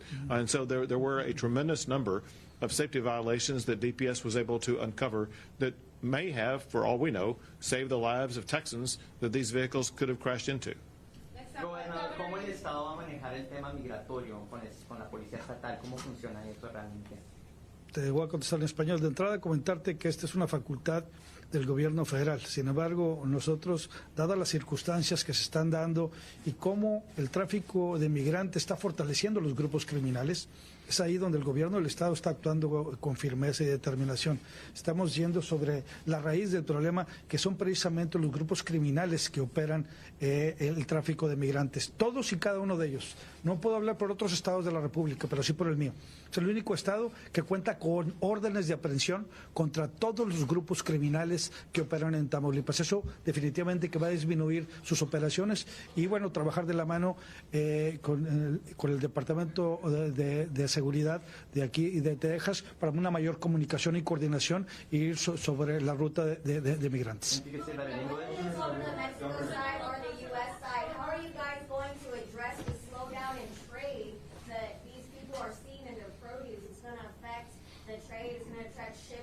Shipping and also people's businesses, especially locally, like grocers or people here who get produce from Mexico. So whether it's on Mexico or the west side, how are you guys going to address that slowdown in that produce coming from? I want to make 2 points. First is, as we are speaking this moment, all these bridges are open back up to normal trafficking. And so all the goods that used to go from one country to the other at a very rapid pace, they are moving at that rapid pace as we speak right now. With the caveat, and that is if we do see increased trafficking across the border, we will strategically shut down certain bridges. However, this is the very important point I want to make, and that is there are a lot of businesses who make money by moving products across the border. Those businesses need to be involved right now in communicating with President Trump and President Lopez Obrador, because it is going to cause financial challenges to businesses, especially in Mexico, if we have to re-implement these measures, which I'm not hesitant to do so whatsoever. It will be Lopez Obrador who's going to begin to deal with the financial consequences of the actions of the state of Texas, unless and until he will work with President Biden so that they will make sure they stop immigration that is illegal by the laws of the United States of America. Governor Abbott, you said previously that you would, or you just said that you would re-implement the mechanical inspections of vehicles at the bridges if there's an uptick in immigration, illegal crossings. We've acknowledged that these mechanical inspections did not find any immigrants, are not best positioned to find immigrants. That being the case, is the goal to inflict economic pain as a way to put pressure on your Mexican counterparts? So first, to be clear, inspections are not going to end. Inspections were always taking place. There was a change in the strategy, and that is to inspect 100% of all the vehicles. And the answer is yes, if there is not a slowdown in illegal immigration, there will be a re-implementation of 100% inspection of all commercial vehicles. And a consequence of that is financial pain. And that financial pain is necessary to get the public to insist that their government leaders, such as the presidents of the two countries involved, take the action that is needed to solve this problem. Two more questions. Con mucho gusto. Gracias. ¿Se me puede detallar sobre los recursos que se van a usar para ese acuerdo con Texas? Y también, si me puede decir de dónde van a salir los fondos para este nuevo acuerdo. Bueno, sí, en Spanish, if you don't mind. Oh, go ahead. De entrada, comentarle que todas las acciones que hemos llevado a cabo que tengan que ver con salud pública en materia de seguridad han sido con recursos propios, recursos del gobierno del Estado. Y hemos llevado a cabo un sinnúmero de acciones. Hoy lo que vamos a hacer es simplemente fortalecerlas para evitar los flujos de migrantes. Algo que vale la pena señalar, que el principal problema que estamos teniendo es en la frontera chica, que todo el mundo conoce, que es la frontera con Roma, Río Grande. Los movimientos de migrantes que hemos detectado lamentablemente vienen del área de Monterrey y la zona metropolitana. Ellos no se van directamente al área de Colombia, de Acuña, no, vienen y regresan al territorio tamaulipeco. Es ahí donde vamos a poner un freno y vamos a pedirles a autoridades mexicanas y al Instituto Nacional de Migración que ponga más atención en los flujos de migrantes que salen desde el área metropolitana, que es el centro de distribución más grande del noreste del país. In reference to your last answer, are you saying that it was worth it, all the economic pain endured by Texas farmers and growers and distributors? Was that a worthwhile sacrifice for the slowdown at the border? I did not say that at all.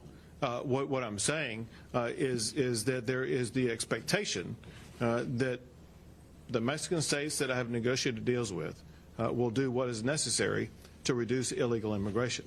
And there's the consequence that if not, the 100% inspections will be reinstated, and they may have knock-on economic effects.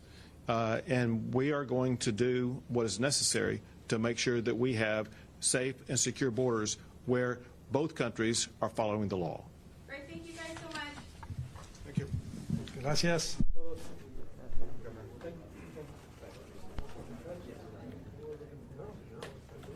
All right, so Texas governor there wrapping things up. And remember, he has kept his promise that he had said to the Biden administration, calling them out here in this press conference. But he has been starting to bus some of those migrants from Texas to D.C.'s doorsteps to just show some of that problem firsthand to the Biden administration. So always interesting to listen into his press conferences. I want to move things along, go into weather, because here you're taking a live look at a radar showing us some of those areas in northern Arkansas that are being detecting some circulation that could be producing tornadoes. So there are some tornado warnings. I want to jump into our coverage with our Fox weather team as they are on top of it, giving us also some live looks from inside of Arkansas as well.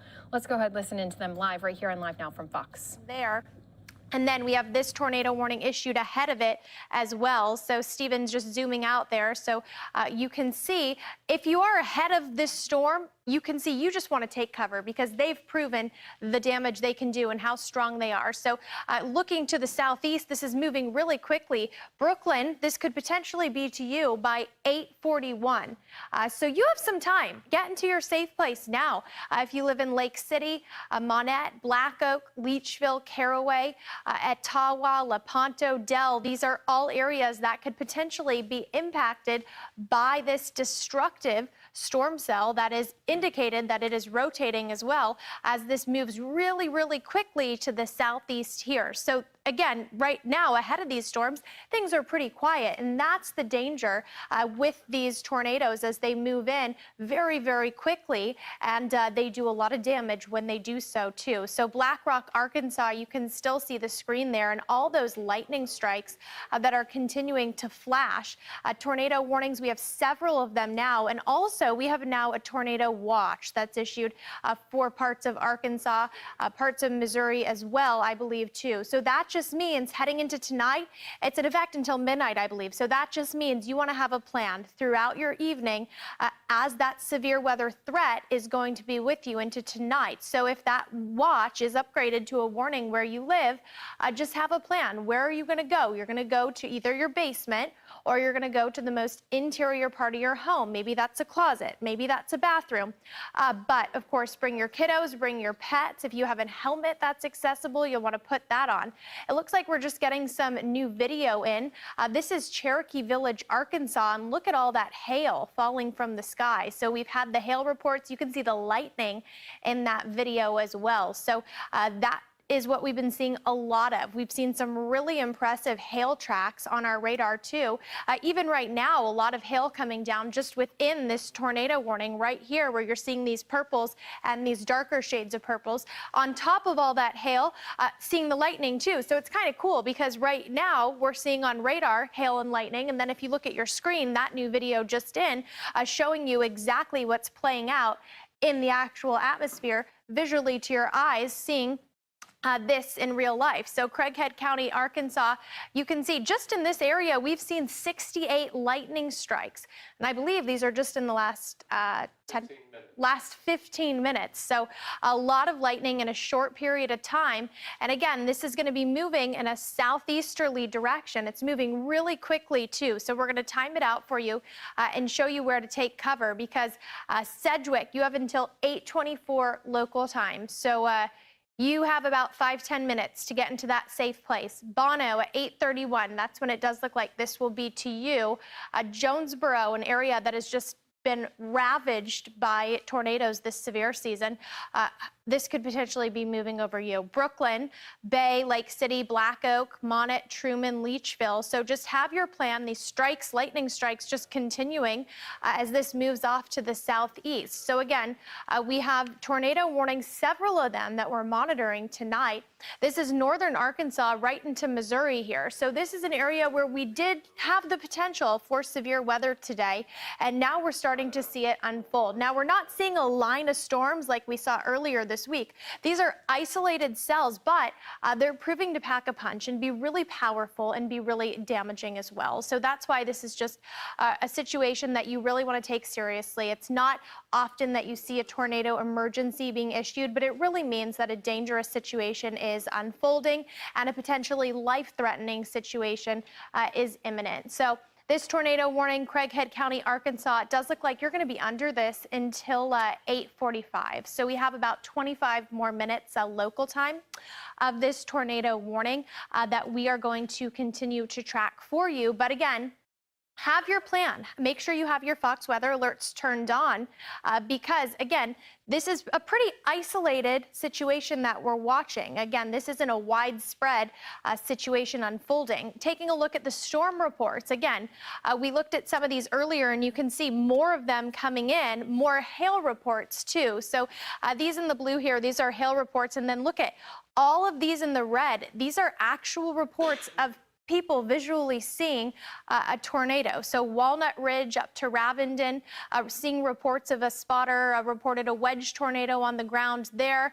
We're just clicking through as these are coming in. So we're showing them to you in real time right now.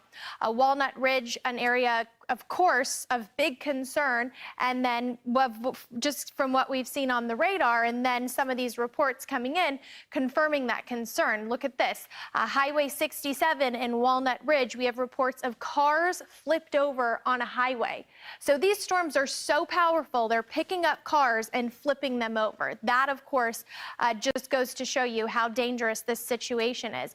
In Black Rock, a confirmed tornado on the ground. So this happened west of Black Rock on Lawrence Highway 210. So people have seen these tornadoes. They've been confirmed visually. They've been confirmed by radar too. So if you're watching and you're in the path of these storms, just have a plan and get ready to take cover because these storms and these tornadoes certainly proving that they are very powerful and very dangerous as this continues to move to the southeast. So again, this is just the last 3 hours, but really this is all really happened in the last 30 to 45 minutes as this has all started to unfold, Marissa. Yeah, and I mean, Walnut Ridge, this this tornado just moving out of Walnut Ridge, and by all accounts, we still know there is a tornado on the ground. All evidence pointing to that, especially the reports out of Walnut Ridge with the flipped over car. So again, if you're just now joining us, we have a tornado emergency in northern Arkansas. This would be for Craighead County, Arkansas. A tornado on the ground is being confirmed and observed as a large and dangerous tornado. And as Danielle went through some of the storm reports, you're getting these real-time updates on some of the destruction in its path. You're looking at a camera out of Jonesboro, Arkansas. This tornado is moving towards Jonesboro, Arkansas. It is a populated area. Arkansas State is here, so you have a lot of college students. You have a big community within Jonesboro. So we are going to assume this thing is going to stay on the ground. It is one cell, one supercell off on its own, moving through an environment that is very ripe with all the things it needs to continue to maintain its intensity, to maintain its rotation. And by all accounts, we're seeing it stay on the ground for several miles. At this point, I feel like we've been following this thing for about 30 minutes, if not more than that, 45. It all becomes a blur when you're continuing to follow it. As you just continue to see it race through these communities, you kind of lose track of time. But I can tell you it's been a long time we've been following it.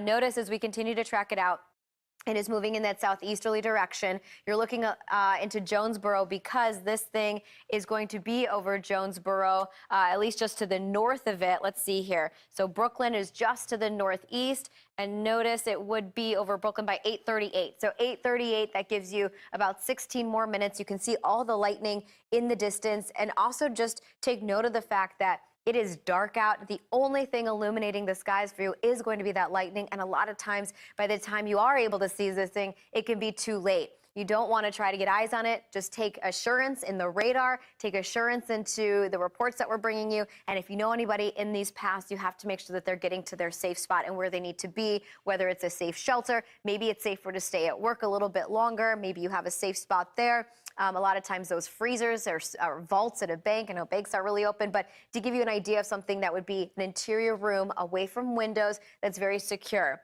Hail has been an issue here in addition to the tornado. You can see really what this is highlighting is the path of hail that's continued to really stay alive within this storm. And we've been getting reports of it being not just 4 inches, but 4 1/4 inch at times. That is the size of a softball. So if you kind of think of a softball, imagine that falling down from the sky, and that's why we're seeing damage to cars that are being reported, shattered windshields. That could also be deadly to get whacked with that thing on the head.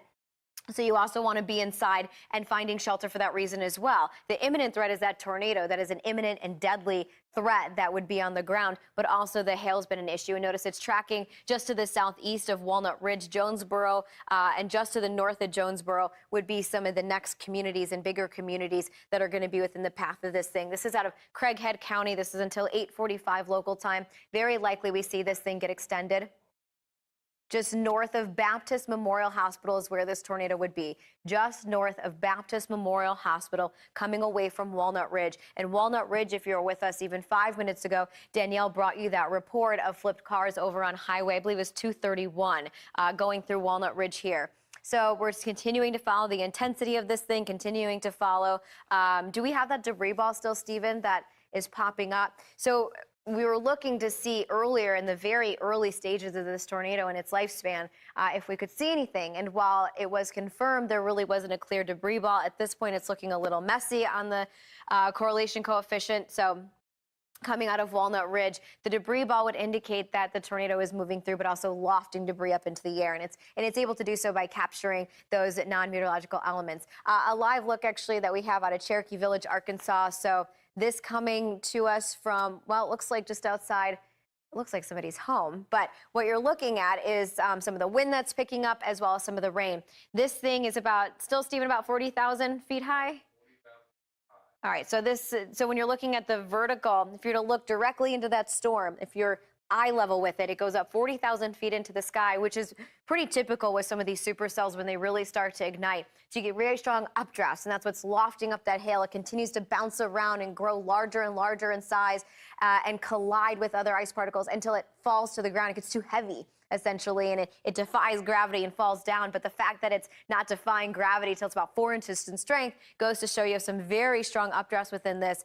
You're also noticing some very heavy rain. We've had rainfall rates anywhere from 3 to 5 inches per hour. It is dumping rain on these areas, and that is significant in the sense that it is going to rain wrap this tornado. Rain wrapping meaning that the funnel, right? The strong wind circulating, that's going to pull in the debris. It's going to pull in the rain. And that's why you just really can't see anything. It's just going to be too difficult. Also, given the fact that it's dark out, sun is gone. So that's one of the other threats with this. So we're really looking at all modes of severe weather currently on the table with a tornado emergency playing out right now in northern Arkansas. What does the tornado emergency mean? It means we have an imminent threat on the ground. We have a large and dangerous tornado that has been spotted, that is on the ground, and is continuing in its path, and you need to find shelter immediately. A basement is always the safest one. You can get to a lower interior room, the lowest interior room, a bathroom, a first floor bathroom, a half bath is even fine if you can get to a full bathroom. We do have a wall cloud. Okay. You can see it out of Jonesboro. There's your wall cloud right there. So that is what is associated with the tornado. That's where you're going to start to see that tornado coming down. And if you continue to watch in the distance, this camera out of Jonesboro, Arkansas, which means it is facing in that north direction. So it's facing up towards the storm that is heading in. And the only thing illuminating that sky, this is I-55. Thank you, Stephen. So I-55, I-555. Okay, so I-555 out of Jonesboro, Arkansas, this camera from DOT there, facing north into that storm. You can see your wall cloud off to the left and center part of your screen, and what you can also see is just the lightning is the only thing illuminating this at this time. We have a tornado on the ground moving through northern Arkansas. This would be out of Craighead County. It moved out of Walnut Ridge, where we do know it more than likely turned and flipped over some cars over Highway 231. This thing, right, Stephen, has been on the ground for about 45 minutes now?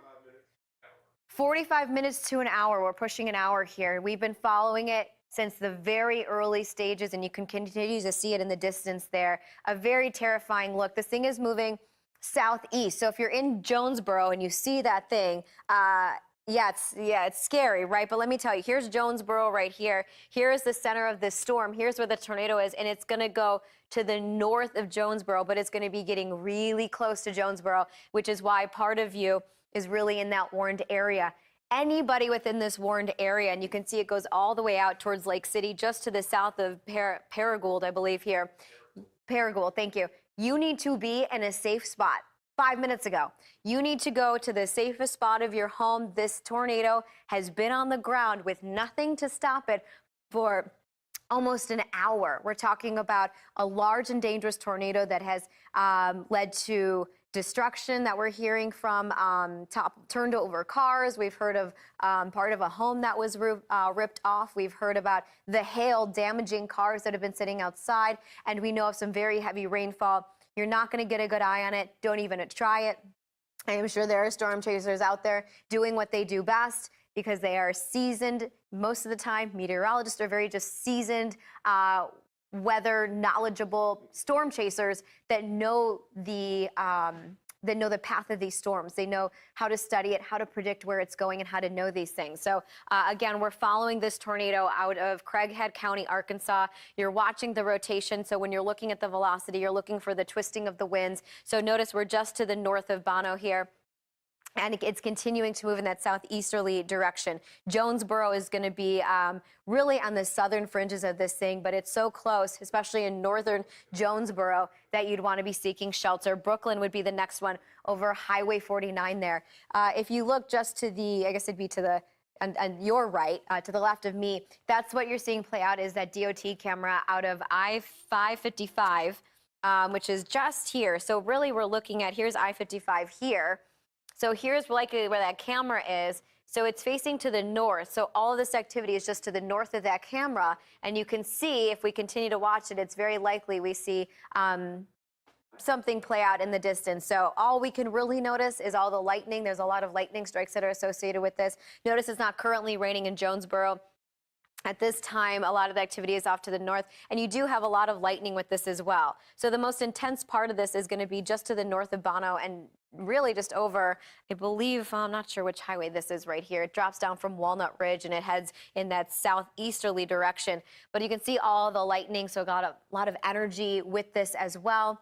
And so we're just continuing to watch it play out. Radar, it has been observed by several people, and by all accounts, it is still a threat and on the ground. It's maintained its intensity for almost an hour. It is a lone cell. It is a cell that is drifting around northern Arkansas. It has continued to strengthen and really nothing standing in its way. At one point, it did look like we might have had 2 areas of rotation that were observed on the ground. We're going to continue to follow it. We know of one confirmed one, and again, by all accounts, we're just going to assume this thing is still progressing and maintaining that intensity that it has. So here's Bono, here's Jonesboro, here's Brooklyn, and notice this just got stretched even further to the southeast. As the National Weather Service also sees this threat as one that could continue to impact these communities. It's moving around 55 miles per hour in that southeasterly direction, so it is moving very fast. And anytime you talk to tornado survivors, ones that were hit directly by these tornadoes over their homes when they were down in the basement or in the bathtub and they survived it, it came down to seconds, really, to get the kids, to get the dog, everyone into the bathtub, and to cover themselves with blankets. You'll start to feel that shaking. You'll start to feel things just really change in the air. It's a feeling that so many survivors can describe so well. And when you feel that shaking, it starts to get really noisy, and it starts to get even more noticeable, the turbulence in the air. And that's when you know this thing is getting really close. Again, this is a tornado warning, a tornado emergency in Arkansas. So that just goes to show that this is an imminent threat that is currently playing out in Arkansas right now. We have a tornado on the ground that's continuing to race in that southeasterly direction coming out of the Walnut Ridge area. And as it continues to do so, it is going to be just to the north, but skimming very closely towards Jonesboro and heading over towards Lake City, Arkansas. Danielle. And let's just remind everyone of tornado safety as we're talking about this tornado emergency unfolding in northern Arkansas.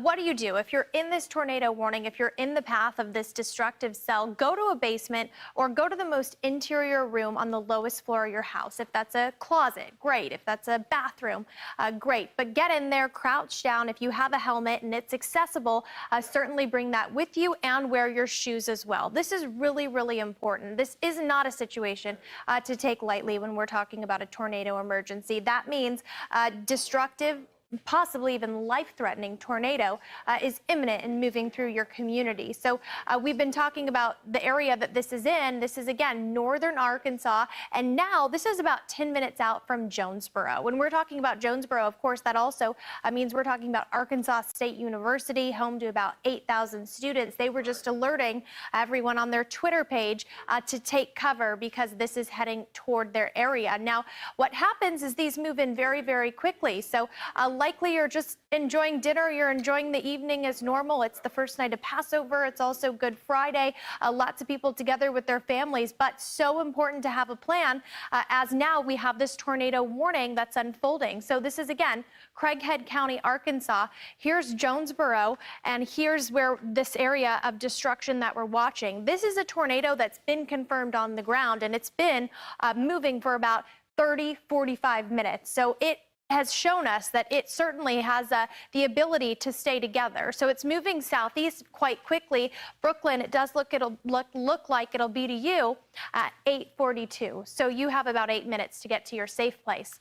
Lake City, 8:53, Black Oak, Monett, Caraway, Etowah, Manila, Dell, Diaz, Kaiser. You're all in the line of this potentially dangerous, damaging, a life-threatening storm that's moving southeast quite quickly.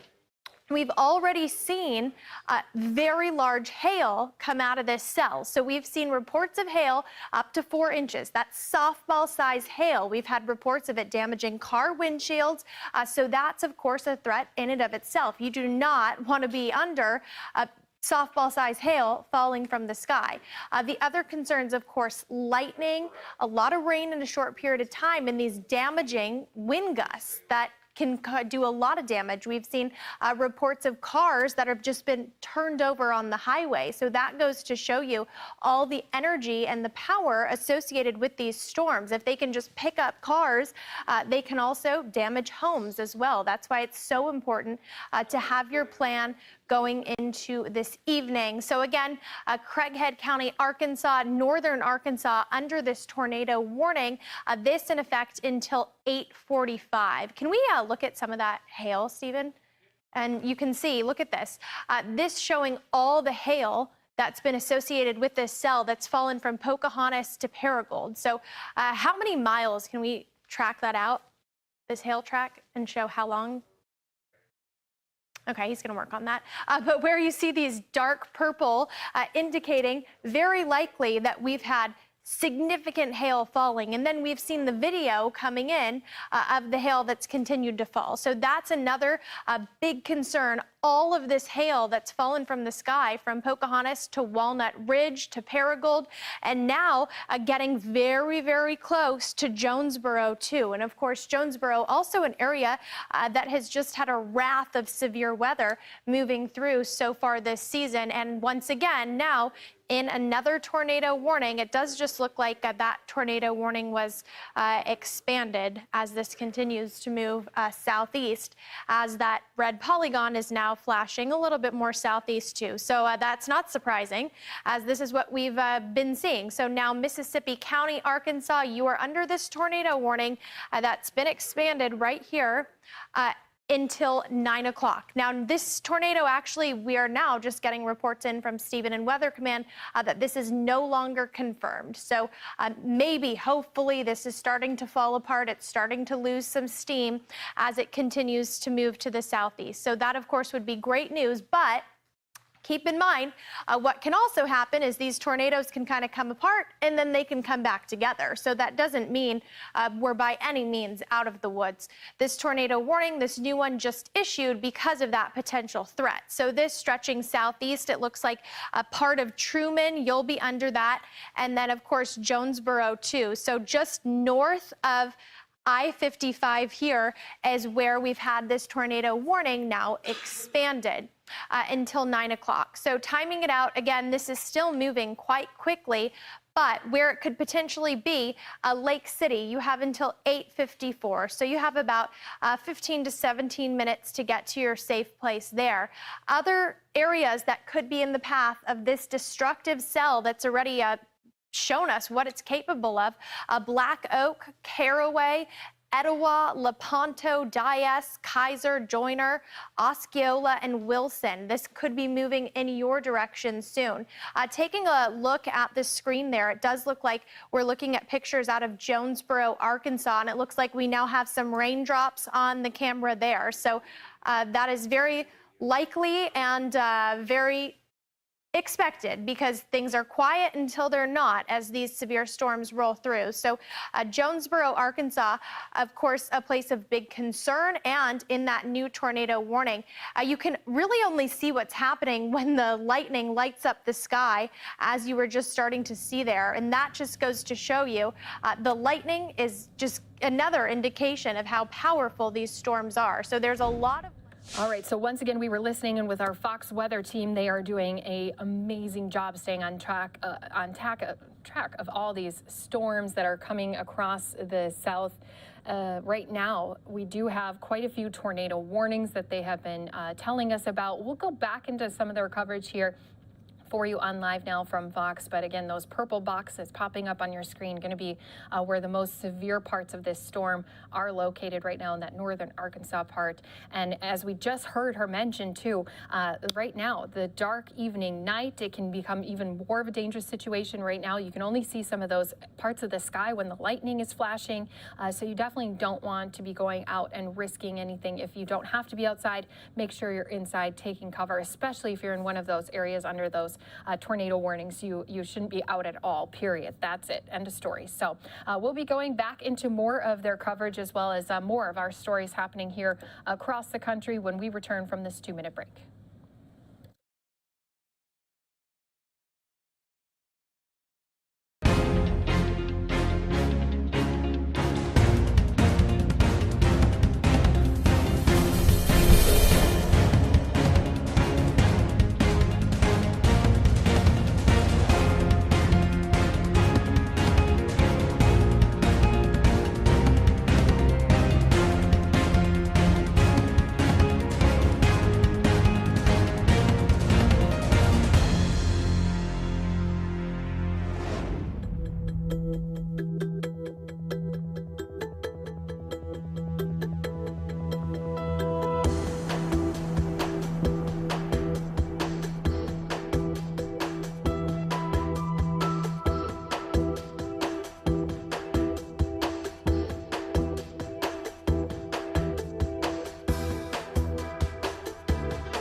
Welcome back here to Live Now from Fox. We have seen week after week severe storms making their way across our southern states. Right now, northern Arkansas, a big concern for some of these storms where there are possibly even some tornadoes that could be produced. Right now, tornado warnings in Mississippi, Arkansas, as well as other areas. So let's go back into our storm coverage with our Fox weather team as they are giving us the latest updates. These are your two active tornado warnings. Again, this is northern Arkansas that we're monitoring.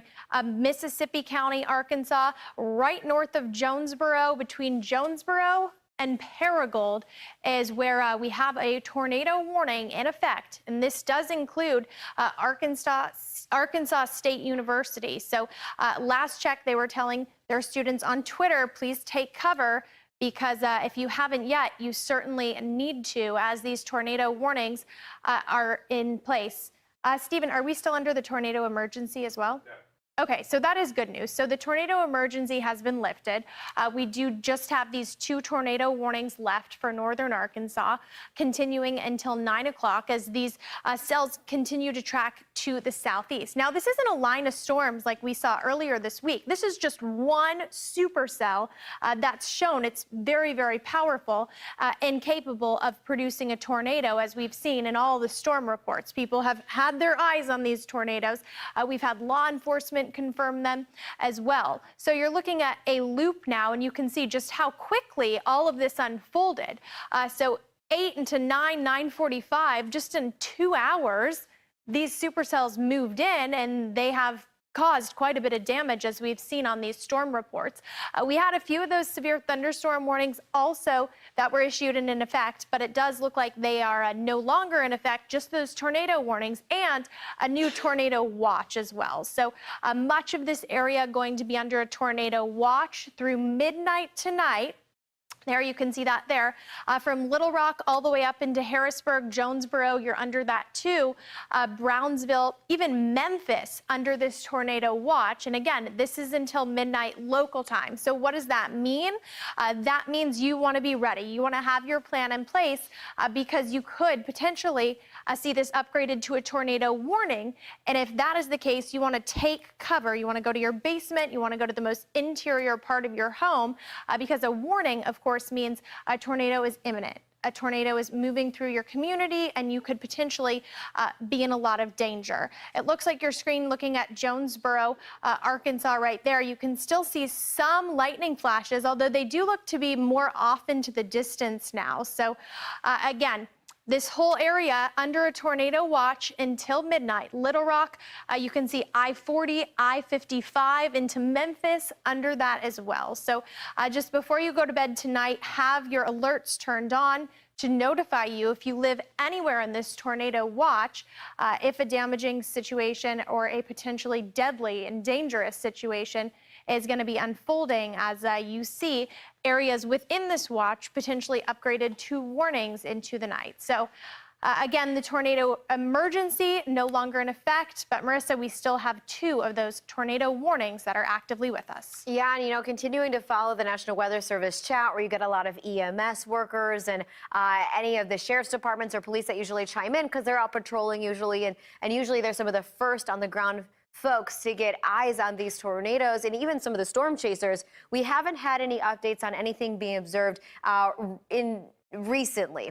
So by all accounts, we're going to assume still that there is a threat on the ground, but we haven't seen any actual updates as to anybody getting their eyes on it. Now, I also want to point out as we get towards the edges of Arkansas, notice this squiggly line here is that border into Tennessee. So you could be seeing this jump borders at some point. Here's I-55 and here's I-555. But this has really been moving in that southeasterly direction. It's been racing along. When you talk about moving at 50, 55 miles per hour, that's typically how fast you go on the highway. So it's moving fast, and that's why every minute counts. This was at one point observed on the ground as a large and dangerous tornado. So what that tells you, if you are over in Truman, if you're still in Jonesboro and you're just ahead of this cell here as it continues to move, you know that you have a tornado that's going to be a thunderstorm that's going to be overhead that is capable of producing a tornado, and not just any tornado, one that has been able to maintain its intensity and its strength for several miles. And what we know of is at least 45 to an hour on the ground. So that's what you're going to be dealing with. So whether it goes up and pulses down again, you have a scary situation here. So this is out of Craighead County, Arkansas. We've been seeing several reports come out of the wake of this thing, from power outages to hail, anywhere from pea-size or ping pong size to the size of a softball. The softball has been what's been damaging several things in its path. You can still see this cell. It did blossom a little bit further up to the north of it, but it's really that main area you're looking at between Jonesboro and Paragould here where you can see that cell. Still dumping quite a bit of rain as well. We've seen rainfall rates that have really been intense, anywhere from 3 to 5 inches per hour. So that means that you've had heavy rain dumping down on these areas, as well as a lot of lightning. We've been getting quite the lightning show out of that DOT camera in Jonesboro, Arkansas. That camera itself, I believe, is still the one we're using out of I-555. Which would be just about right here, looking northward and facing into the storm. So notice this polygon has actually shifted a little bit further to the southeast as it continued to move out of Bono and away from Jonesboro. And you can see all the lightning, and it's an indicator just really of just how intense and how much electricity and how much energy is within these storms as well. So total strikes out of the past 15 minutes, Stephen, would be 70 strikes, going up to 71. So also that's the only thing illuminating the skies. You've been seeing it's dark out, you have heavy rain. So if the tornado is in fact still on the ground, it is going to be rain wrapped. So you're continuing to follow that rotation now, move out of and really further into the warned area. But at this point, it doesn't seem as defined as it was. So if it is broadening, it doesn't mean that it's weakening necessarily. We were looking, and looking at a social media reports that I was skimming through, it did look like at one point, yes, in fact, this was a very large tornado, and it did look like it was covering a lot of real estate as well and moving fast. But this is what we're looking at right here. So this is what we're going to continue to follow in that southeasterly direction as we look at those winds there. And again, this would be moving towards Lake City. So Lake City, this is knocking on your door. Lake City, you need to be getting to a safe spot. We are still in Craighead County, Arkansas. We're moving southeast. This warned area just continues to grow. You can see your hail core here, so still got some hail production. Lake City, you are in the path of it. You've already got the heavy rain. More than likely, you're hearing that thunder. The rotation's still just to the northwest of you.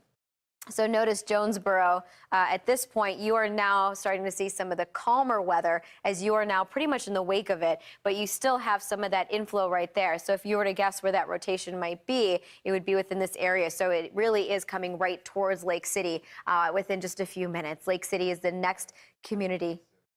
I'm sorry, what was that? That's right.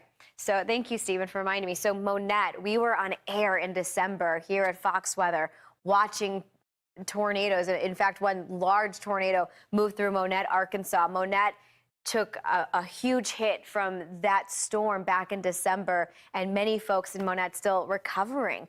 You get hit with a tornado, especially a large one and a strong one, and it can take a very long time to recover, and typically a lot of the homes aren't salvageable when they're hit with that. But Monette would be just to the northeast of where we're watching this current rotation. So you look in, kind of getting an eye on geography here. So here's Lake City coming out of Bowman. Here's Poplar Ridge, and noticing the communities that it would moving over pretty flat as well as we continue to see, except you do have some, it looks like a little bit of topography, at least some trees I'm looking at here. And then we're following that system that's moving southeast. So it is going to be cutting through some of those areas, Lake City being the one in its immediate path. And this would be coming away from Bowman in towards Sandy. And again, you're inching closer to that Arkansas-Tennessee border now. So the question would be, is this thing going to maintain enough strength? Here's the border right here, that squiggly line that runs parallel to I-55. This has been a very long lasting tornado, and Stephen, still nothing observed at this moment, right? So it's been quite some time that we've actually had anything observed on the ground with some human eyes looking at this thing head on. At this point, we're still just relying on our radar and what we're seeing with all of the tools that we have here at Fox Weather. And the tornado warning was expanded. You also have the National Weather Service at this point expanding it, as well as that tornado watch. The imminent threat, though, that would be on the ground is going to be moving right over Lake City at this moment. And the next would be Caraway right here. You know, while we're looking for that rotation, it does look like, if anything, you're definitely getting some strong straight line winds from this, if anything else. With that, that would be heading, again, from Brooklyn in towards Lake City.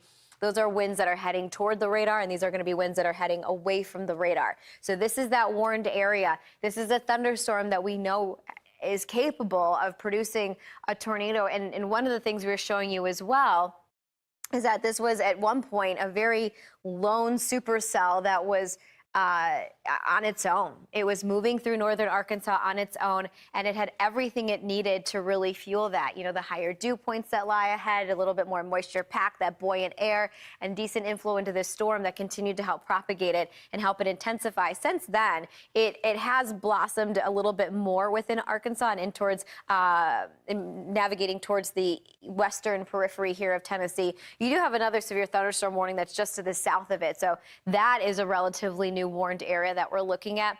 But this is what we were talking about, that area, this particular one coming out of Little Rock. And here's Little Rock right here, if you can see. So just to the southwest there. But the area that the Storm Prediction Center did zero in on and put at a higher risk for seeing some strong storms into this Friday evening. And the unfortunate part is we are entering a holiday weekend. A lot of folks are expected to be out on the road and traveling, trying to get to where they need to go. It is the first night of Passover. Easter's ahead on Sunday. Today's Good Friday. So it is a holiday weekend when probably many people are at home and with their families and trying to do stuff. But you have to remain vigilant. You can't let your guard down, especially in these areas where we are now in severe weather season. We're in it. It's been a heck of a 4-week period where we've seen back-to-back systems really take a heavy toll on communities within the South, the Deep South, through the Mississippi Valley, in through the Southern Plains. Really, nobody has been spared in these areas when it comes to these storms. Even noticing out ahead, just to the northeast of Jackson there, you have a severe thunderstorm warning. So this is showing you that we do have an unsettled but also a hostile environment, and really hostile for us, but good for these storms that continue to feed into these storms. So again, up and look at that. Just to the north now of our tornado warning is that severe thunderstorm warning. We're going to time it out. All right, so we're going to go ahead and take out some of these storms just so you know exactly what you are dealing with. And Stephen, you know what? I do not have my clicker. So the future track showing you, this is going into late hours of tonight. So at 10 o'clock Central Time, look at the storms that are really bubbling out from southern Missouri and towards even northern Arkansas. Thank you very much. And then in towards Tennessee, out of northern Mississippi. And that's going to be in through midnight, in through the overnight hours. You still have a little bit of a threat for portions of Arkansas there, but it primarily does spread eastward to Mississippi, Alabama, and through Tennessee. That's at 4 o'clock in the morning. And look at that reactivation in Fort Smith. So even when one cell and storm goes through, it's a training of storms here, which is why you can't let your guard down. Make sure your alerts are ready to go. Make sure on your settings with your Fox Weather app, you can get those warnings. Turn that volume up, crank it up, make it loud and robust, and something that will startle you awake, because you have to be startled awake to get to a safe spot should that tornado warning go off. Some great advice, especially as these severe storms do continue to make their way across the South. Again, back out to our radar, this live picture showing us just some of the movements as this storm continues to shift eastward. And as we go into the later hours of the evening, you are definitely going to want to be alerted if anything's going to be crossing over your area. So thank you again to our Fox Weather team. We're going to step away for a 2-minute break. When we come back, more content of press conferences happening across this country, including Michigan trafficking arrests. One of those who was arrested was a university public safety officer. We'll give you more details on that story again here in 2 minutes.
The sheriff in that county has developed a program to attack this problem, to make sure that the communities are aware of the situation and that they have a way to address this.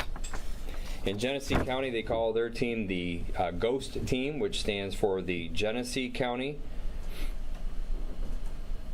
Human Oppression Strike Team. Here in Kalamazoo County, our team name is COAST with a K, HOST, which also stands for the Kalamazoo County Human Oppression Strike Team. Our operation was developed and conducted to help stop this type of activity in Kalamazoo County. The operation, which utilizes different media sources, was essentially the same per person that was arrested in this.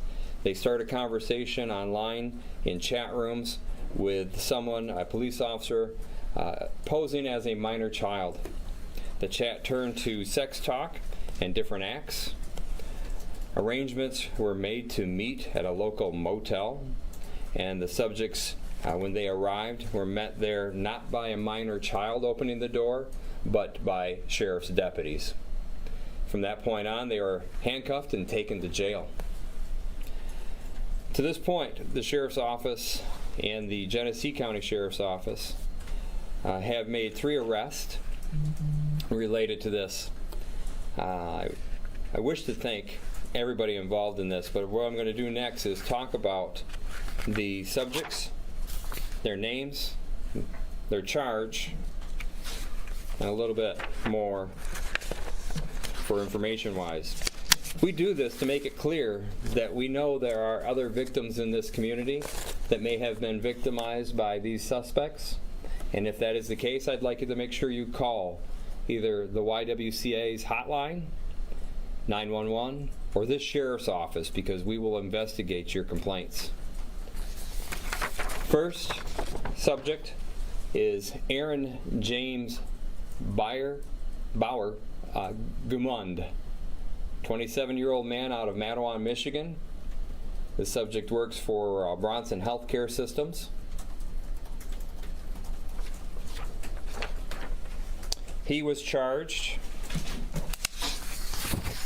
with a 4-year felony of accosting a child for immoral purposes. The second arrested and arraigned suspect, all these people are arraigned, is Nathan Lee Russick. He is a 26-year-old man out of Mattawan, Michigan, and he is a truck driver.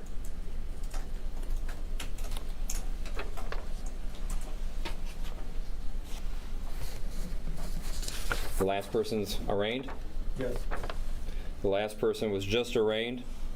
This person is Abraham Martin Honke. He is a white male out of Portage, Michigan, 49 years of age, and he was a Western Michigan University police officer.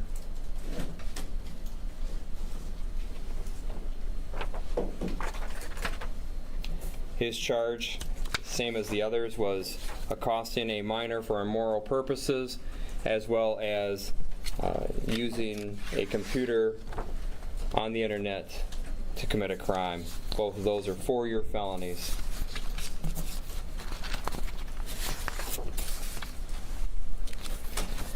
I wish to thank my team for their hard work and dedication to the work that they perform day in and day out for this community out of a labor of love. I must also thank the Genesee County Sheriff, Chris Swanson, for his leadership in developing a program and committing the resources to help sheriffs across the state of Michigan in forming teams like our Coast team here in Kalamazoo County to attack this situation, this problem that we have in our communities. Human trafficking is a very serious issue. It's probably the second leading crime in this nation for money generation after drugs. And I have a warning for predators. This operation in Kalamazoo County was our first in our county. It's not our last one. And so what I want you to understand is that every person that has put themselves in a place to have an investigation upon them, to be arrested for this act, to be arraigned, and to be to this point, will be brought in front of these cameras so we can reach out to the victims who have not had a voice, who have felt nobody was going to listen and nobody would believe them. So if, again, we can make it clear to people, if you're involved in these crimes in Kalamazoo County, we will find you and we will arrest you. At this time, I can take some limited questions, and go ahead right here. So you mentioned the two first people that you named, they're both being charged with a 4-year felony and accosting a child for immoral purposes. The former WMU police officer is being charged with 2. Yeah, there may be other charges coming for the others as well. Right now, we're not sure if that part of the investigation will go on a little bit. But right now, today, we were able to go forward with these charges that we've talked about. Yes, ma'am. Sheriff Fuller, we know that a truck driver, a person who worked at Bronson, but then also a WMU police officer was among the 3 people that were charged. I mean, knowing these are leaders in the community, what's your response to this? My response is that this is a tragic situation in our nation where we have serious crimes committed every single day, and that there are thousands of people out here trafficking and trying to find juveniles to have sex with. And our message is, if you're one of these people and you're in Kalamazoo County, we are going to actively seek you and we will arrest you. Yes, ma'am.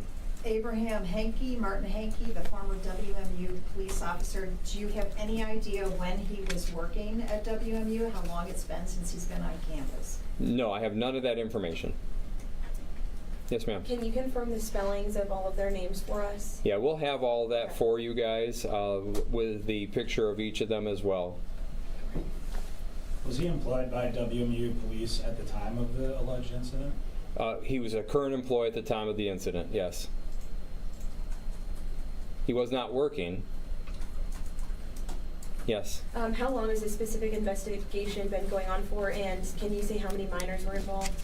So again, in these programs, you do not actually use minors. You cannot have a child try to interact with somebody on these types of things. And so it is a decoy.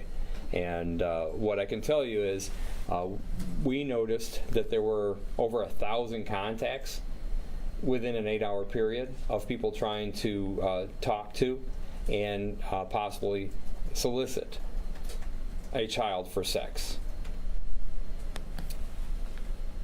Go ahead. What's your message to parents who, may be concerned about their child being online and getting involved in something like this? So that's a great question. Thank you for that. My message to parents is be aware of what your children are doing, and make sure that if they have the access that so many people do to these phones, to their computers, to any of these electronic devices, that you're a part of their life and that you're making sure that you do what you can, recognizing that there's so much activity on phones, on computers. So be engaged. That's our best information. The other thing I want people to hear is there are organizations in your community, right here in this community. We have the Kalamazoo Anti-Human Trafficking Coalition. We also have the YWCA. Again, the YWCA of Kalamazoo County is the only comprehensive service for survivors of human trafficking in the state of Michigan. I'll give you their number right now. That phone number is area code 269-385-3587. Again, 269-385-3587 for the YWCA of Kalamazoo. Yes, ma'am. How long ago did these incidents occur? Are they? So this was all in the last week, and it all happened within an 8-hour period. When we set out to do these investigations, there are a lot of resources put forth to the effort, and they take some time, but this was all within an 8-hour period. Yes, sir. Was this over a commonly used social media app or website, or was this over an obscure website or whatnot that people may not have heard about? Which of the two avenues was this investigation, or was this sting operation, so to speak, conducted? So multiple platforms were utilized in this investigation, and the platforms are, some would be familiar to many people and others would not. Yes, ma'am? Sir, how long has Honky worked at WMU for, and did he work at any other departments, do we know? I have none of that information. And do we know what hospital the Bronson employee worked at? No, I haven't. Yes, ma'am? But confirm, you did say the WMU employee was employed by WMU at the time of the incident. That is correct. So that happened within the last week, sometime in an 8-hour period. Correct. All of this was within the last week. Thank you. Mm-hmm. Sir, was it a shock to you to know that these were people that lived and worked in Kalamazoo, but also held like important roles at Bronson, and then also did? So one of the things that I mentioned earlier is that we've gone and been part of a couple different investigations prior to doing one here in Kalamazoo County. And in those operations, it was made painfully clear to me that people of all working ranks are involved in this. There is no one classification of job out there that is more likely than the other. And so across the nation, when these operations are performed, there have been other police officers, there have been attorneys, there have been school officials. So again, in this one here, I can talk about the 3 that we were able to apprehend in this operation. Across the nation, we've seen many different occupations involved. Yes. Can you walk us through how this, investigation program works and how you captured these individuals? So no.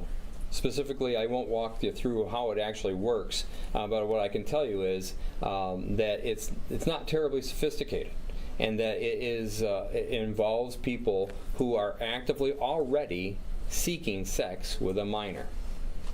This is every day. This is 24 hours, 7 days a week. There are people on their phones. You might even see them at the stoplight.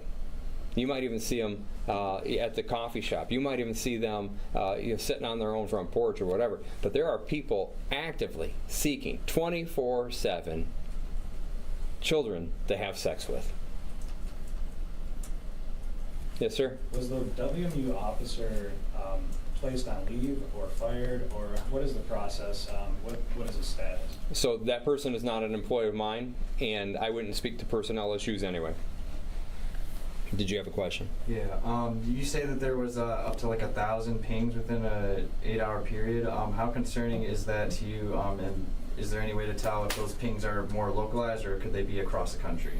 So we recognize that in our nation, Michigan is in the top 10 for this type of activity.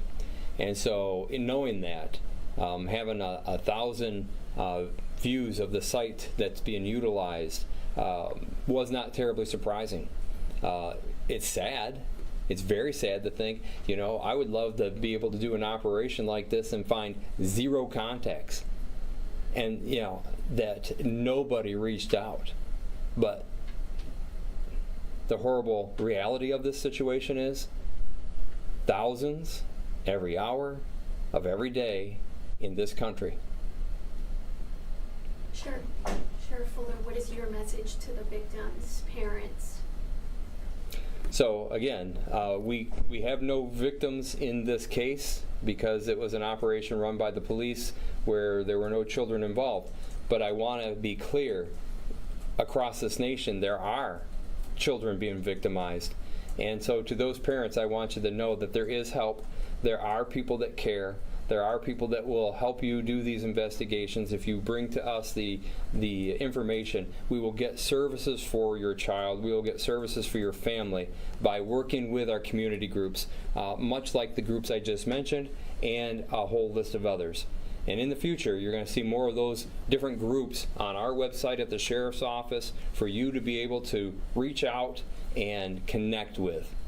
And there'll be more resources on our website here at the Sheriff's Office within the next 2 weeks to help people get a better idea of the numbers of cases in our nation, of the numbers of cases that that are being worked across this nation, and you'll see things like hot maps showing what states have some of the most activity. And the more we can bring this to people's attention, the fewer victims we will have. Yes, sir? Even more specific than the shock that you had that it was a now former WMU police officer and someone who works at a medical facility. How shocked or surprised, or what emotion do you have for the fact that this was the first operation of its kind under your office that was able to net these 3 suspects, given the human trafficking circumstances here? So I can tell you from our past experience in going through these investigations with other sheriff's offices, I was not surprised by the number of people approaching the children for the people they believed were children for sex, and the amount of money that people will go to get to spend in this type of opportunity, and what we have learned about the people. I'm not shocked by any of that. Again, like I said, we have seen this across the nation. We're seeing it in the state of Michigan. The Kalamazoo County Sheriff's Office was the 39th sheriff's office in the state of Michigan to actually utilize the program in their county right now. This is going on across the state. And so when we talk about this, and we've been to other counties and we've assisted in other ones, we knew that this problem would be here just as it is across the state of Michigan. Yes?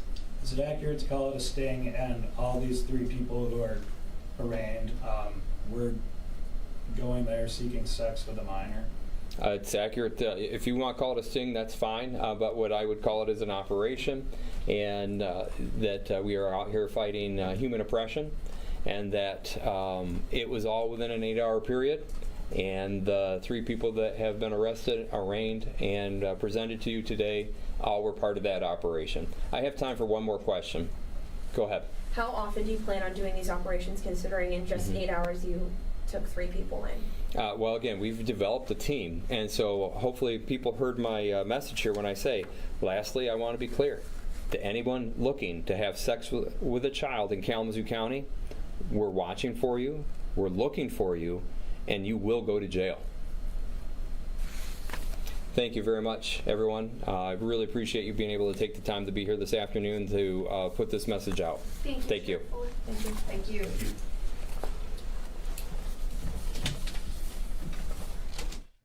The latest update from Kalamazoo law enforcement there when it comes to this human trafficking investigation, just devastating and quite frankly sick. Also sick, the war ongoing in Ukraine. We'll be talking about that a little bit more here when we come back. Fox's Jennifer Griffin, she's a foreign correspondent, an incredible reporter, sitting down with Ukraine's foreign minister. That conversation in 2 minutes.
How did you sink the Russian flagship Moskva? Well, according to the Russian Defense Ministry, it just sunk because maybe someone on board was not careful with a cigarette and set the entire ship on fire. Is that true?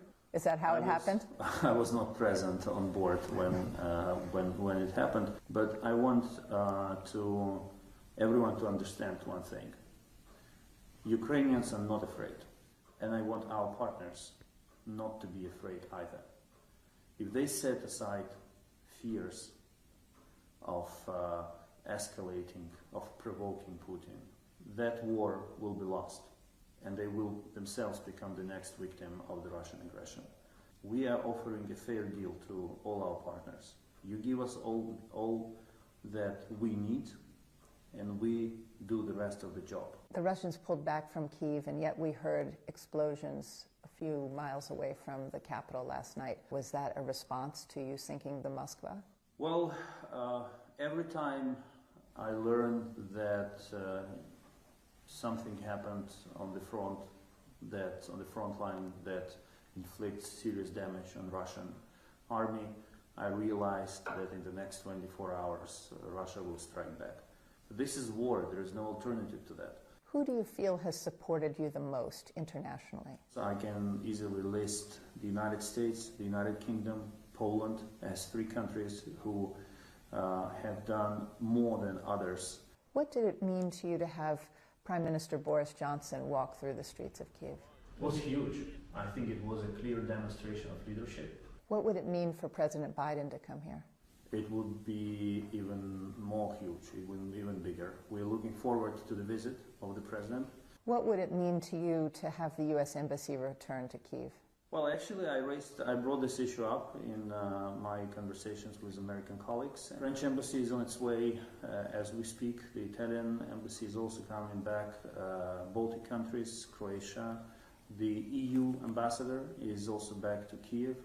And I'm sending this message to all our partners: come back, because this is one of the ways to them to show solidarity and to show that you stand by us on all accounts. At the Pentagon, every day we hear during briefings that they are sending weapons are flowing like water. They are getting them to Ukraine faster than they ever imagined they could, there were up to several $1 billion worth of weapons that have come even since the start of the war. From your perspective, are you getting enough weapons? Weapons may flow like water, but if the receiving side is still thirsty, it means that more water has to flow. As simple as that. We appreciate deeply everything that we have received so far, but as long as this war goes on, more needs to be supplied on a daily basis. What do you need now that you're not getting? We are in critical need of multiple launch rocket systems. We also need more tanks. But is the Pentagon turning you down for these requests? They are considering them. Every day of consideration in Pentagon or elsewhere is a day when we lose soldiers, when we lose civilians, when more atrocities occur in Ukraine, because someone somewhere is thinking.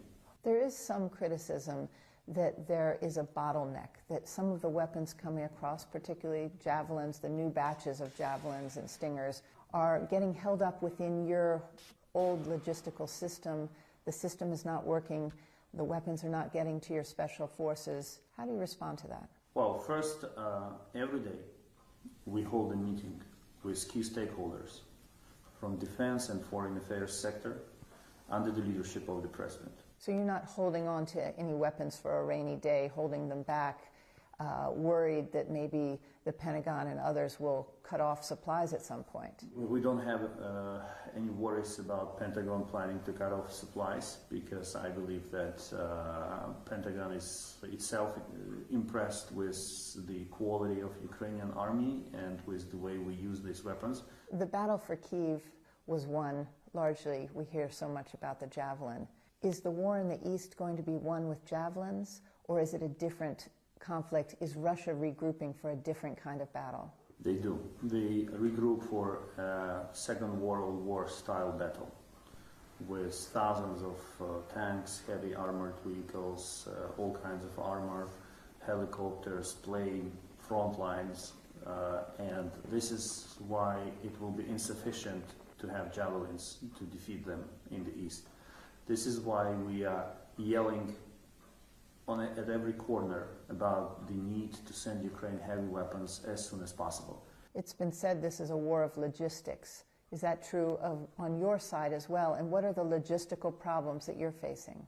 Every war is a war of logistics, first and foremost. We are fighting a smart war, so we know how to cut off the Russians from their supplies and then to destroy those who advance too far into our territory. And just on a personal note, how are you surviving this war? I do not use the word surviving this war. I'm fighting this war.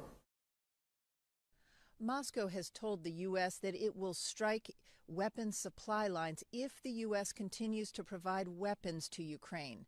The U.S. remains undeterred. In Kyiv, Jennifer Griffin, Fox News. As always, an incredible breakdown and interview with Fox's Jennifer Griffin there. The war continues, and there's still calls for help, cries for help from the Ukrainian people, and there's a U.S. veteran who's doing what he can to provide much-needed relief to those people, but he's still working to do more. Our conversation with him after the break.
Welcome back here to Live Now from Fox. A look from our Phoenix, Arizona studio. It is 7:30 here in Phoenix, 10:30 out on the East Coast. We appreciate all of you joining us on this Good Friday here as we step into all of the top stories of the day, including the war in Ukraine. There's still cries for help right now from the Ukrainian people. A U.S. veteran doing what he can to provide much needed relief to those who are in need, but he's still trying to do more. His name, Mark Lindquist. We've had him on the show in the past.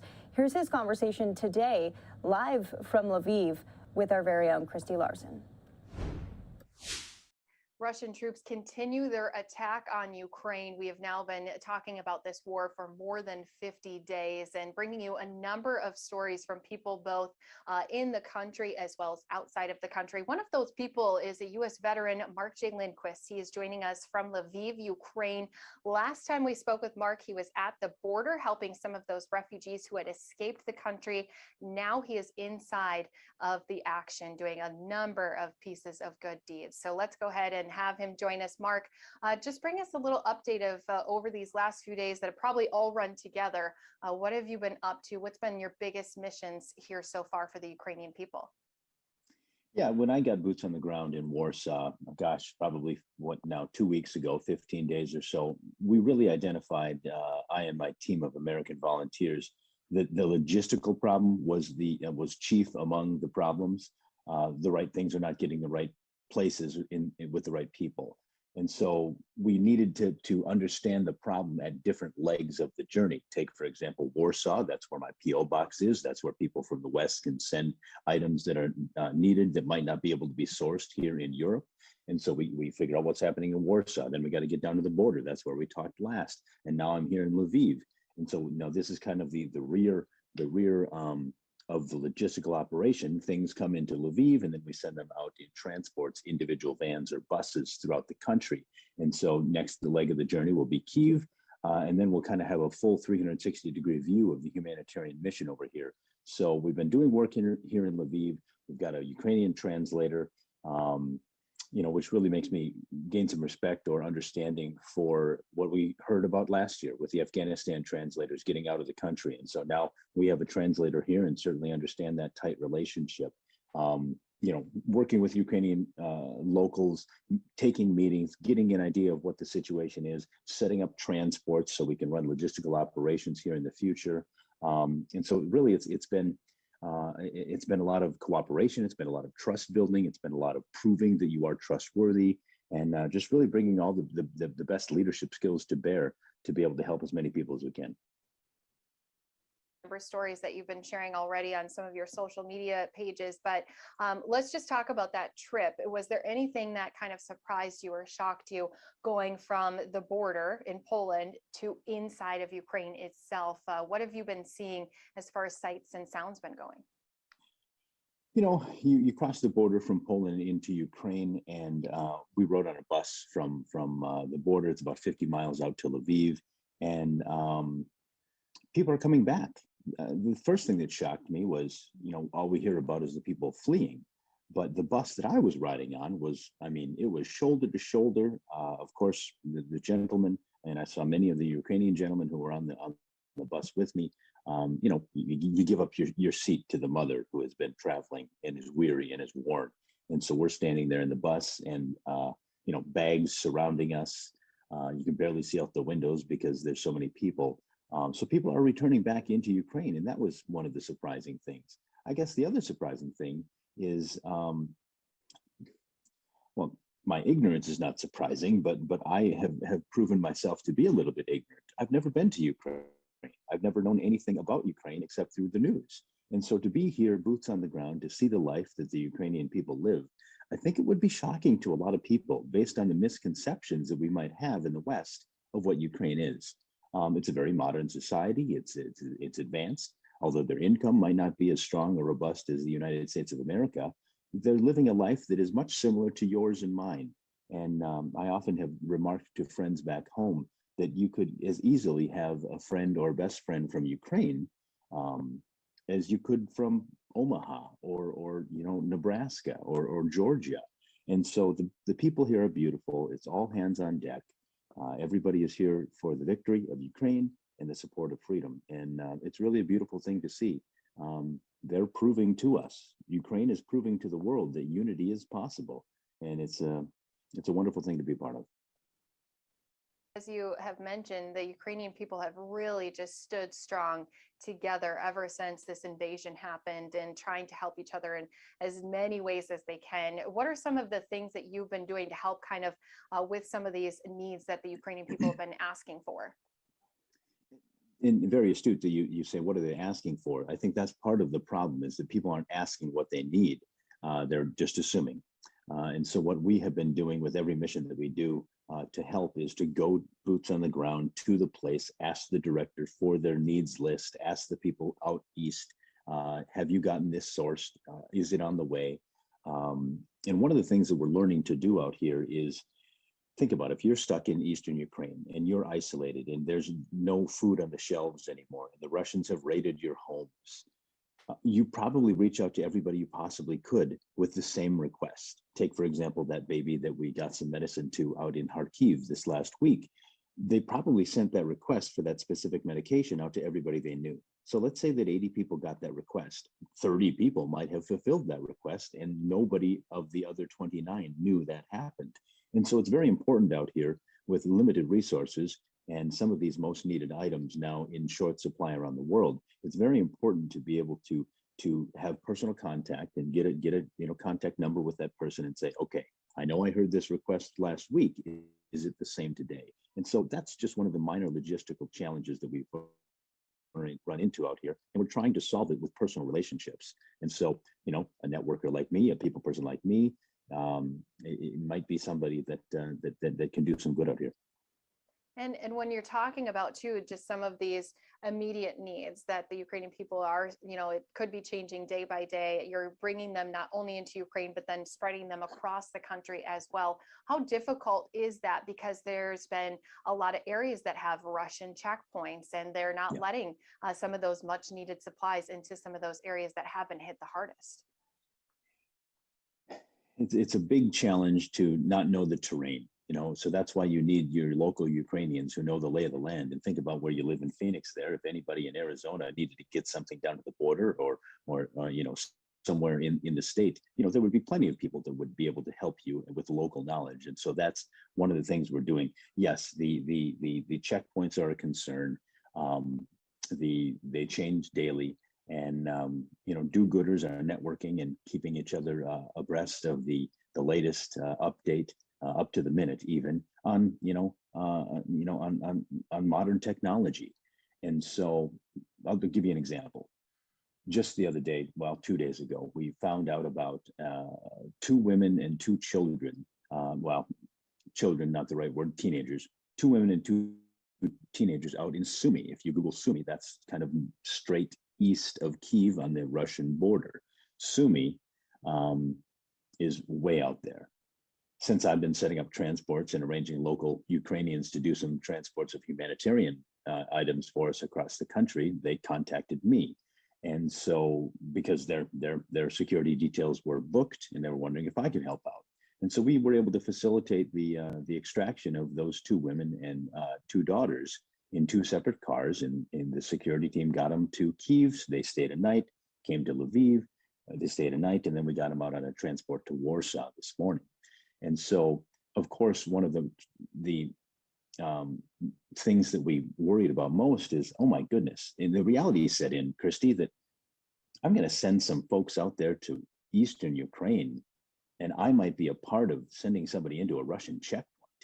And it became very heavy, and it became very serious. Of course, we all understand that we're in a war zone and these issues are serious, but when it really came to my direct involvement in putting somebody in harm's way, it really gave you a gut check, right? I mean, this is life and death. This is a war zone. We do hear air raid sirens almost every single night. Last night, I was awakened at 2 a.m. by explosions here in Lviv. We don't know what they were. They were probably anti-aircraft, and it exploded in the air. But that's serious stuff. And so it's very, when you're dealing with putting someone that you barely know into harm's way, it takes some planning, it takes some thought, it takes some strategy, and you can't go into these things just acting like a cowboy. Otherwise people die. And we have been talking, off of our Zoom, but also I wanted to tell our viewers too, because of your entrepreneurial spirit that you have, Mark. A lot of people may know you from just your bright, shining personality when we've done events together before, but I'm sure that helps to make these big connections that are so important to be able to get those key contacts in these cities that are seeing a lot more devastating attacks. I really do think that an entrepreneurial spirit is valuable out here, and here's why. I've met a lot of Westerners that have been crawling all over Poland. They're war tourists, and they're people that want, to get likes on Instagram. And, they're just getting in the way. And a lot of people that I've talked to out here, they've really not had a lot of success, unfortunately, because it's such a chaotic environment, So if you're not used to responding to, disaster incidents, as I am, working with the American Red Cross for years and working for the Department of Homeland Security and a military guy, if you're not used to that, you might come over here and not know the first way to help. And certainly people have turned around and gone home because they said, well, this is silly. I'm not doing any good. I might as well go back home and raise some funds and send it over to somebody else. And so that's unfortunate, but it does take a certain, I guess, spirit or personality to be able to manage the contacts and build trust very quickly and know how to build trust with people that you don't speak the same language with, etc. One of the other things I would say about that is, one of the things I considered before I came here was, could I come over here and do specific good that nobody else could do? And, you know, I've been so fortunate, Christy, to travel around the country for the last, 10, 12 years or so and perform for people and represent America as America's national anthem singer for Monday Night Football. And let me tell you something, that's wonderful for me to have those accolades and get the pat on the back or whatever. But finally, all of the exposure that we've gotten for singing for the NFL and for the presidents and meeting secretaries of defense and all this crazy stuff is paying off. Here's why. Because we all know that American troops cannot put boots on the ground over here in Ukraine. We all understand the things that are involved. And so American veterans can go, everyday Americans can go. And when somebody like me that represents America in the way that I do, when one Google search, people can find out that I'm a patriot myself, it means something to them. And a Polish citizen that I was just having lunch with, gaining local intel, she's in tears talking about, oh my goodness, America sent people to help us. They don't even know us. And to her, I was America. And every American over here volunteering is a representation of who we are as a country. And that's a beautiful thing, right?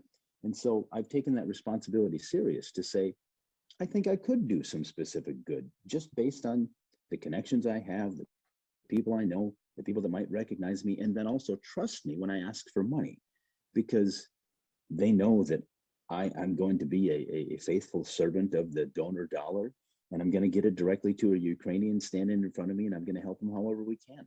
We're going to wrap up some Easter baskets next week for a town up in Rivne, because Easter is a very important holiday in Ukraine, as it is all around the world, but specifically for Ukrainians. And so up there's 120 families that we're going to get an Easter basket with local Ukrainian food. Because you think about it, you escaped a war zone, you got 2 kids, you're in a stranger's house, and wouldn't you like a little bit of normalcy? So we're going to wrap those up. And that idea came from my translator's fiance when we were brainstorming about how we could most deeply affect these people.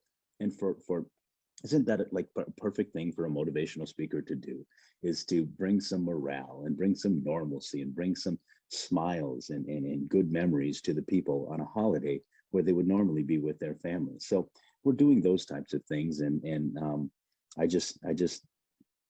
I'm kind of astonished at how it is all coming together in this force and mission for good.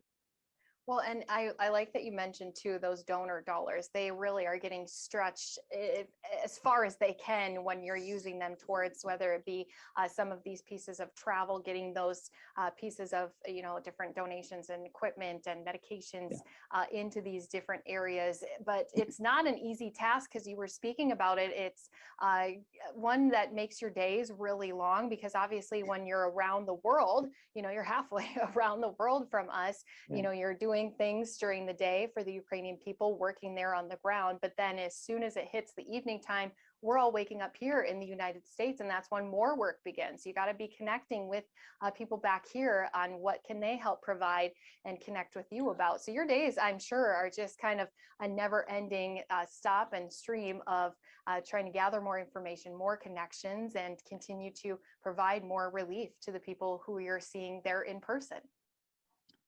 It's kind of like daytime hours over here in Ukraine. You help the Ukrainian in front of you. You do whatever you can. You source the products locally, and you give them the assistance you can during the day. Now, once 4 p.m. here, 5 p.m. here hits, like you said, America wakes up, and now it's time to network with folks back home and spread the news.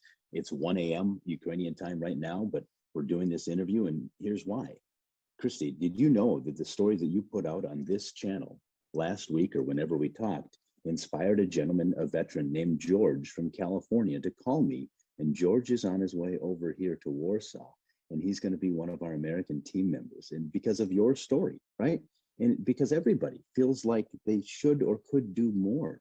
Some people are called to volunteer. Some people are called to donate. Some people are called to jump on a plane and come get their hands dirty and take a little bit of personal risk for the benefit of a Ukrainian citizen. And that's George from California. How awesome, how inspiring. And just so you know, Americans are responding with that all over. Well, not only Americans. I'm talking to a Scottish citizen who's going to fly in and join our team. There's somebody from New Zealand with connections to Fargo, North Dakota that's going to fly in. We've got somebody from Austin, Texas on the ground right now, somebody from Minneapolis, a guy from DC is going to do it. It's inspiring to see others answer the call of service. And really all it took, and this, I don't want to be pointing the praise upon myself, but all it takes is one. All it takes is one person to act, and others will follow.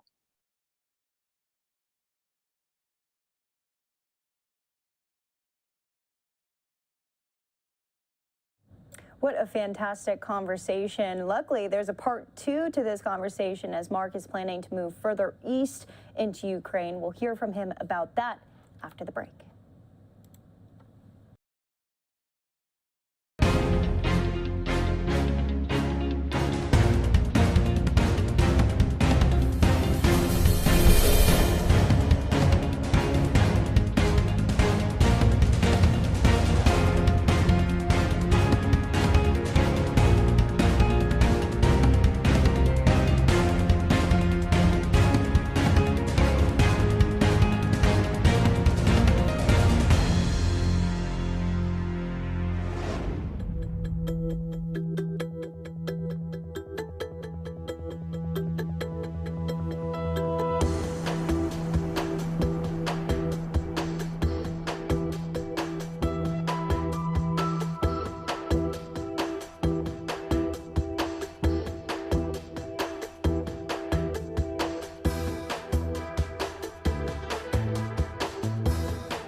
Welcome back here to Live Now from Fox. I'm Daytona Everett. We're going into part 2 of our conversation with U.S. veteran Mark Lindquist. He's been in Ukraine.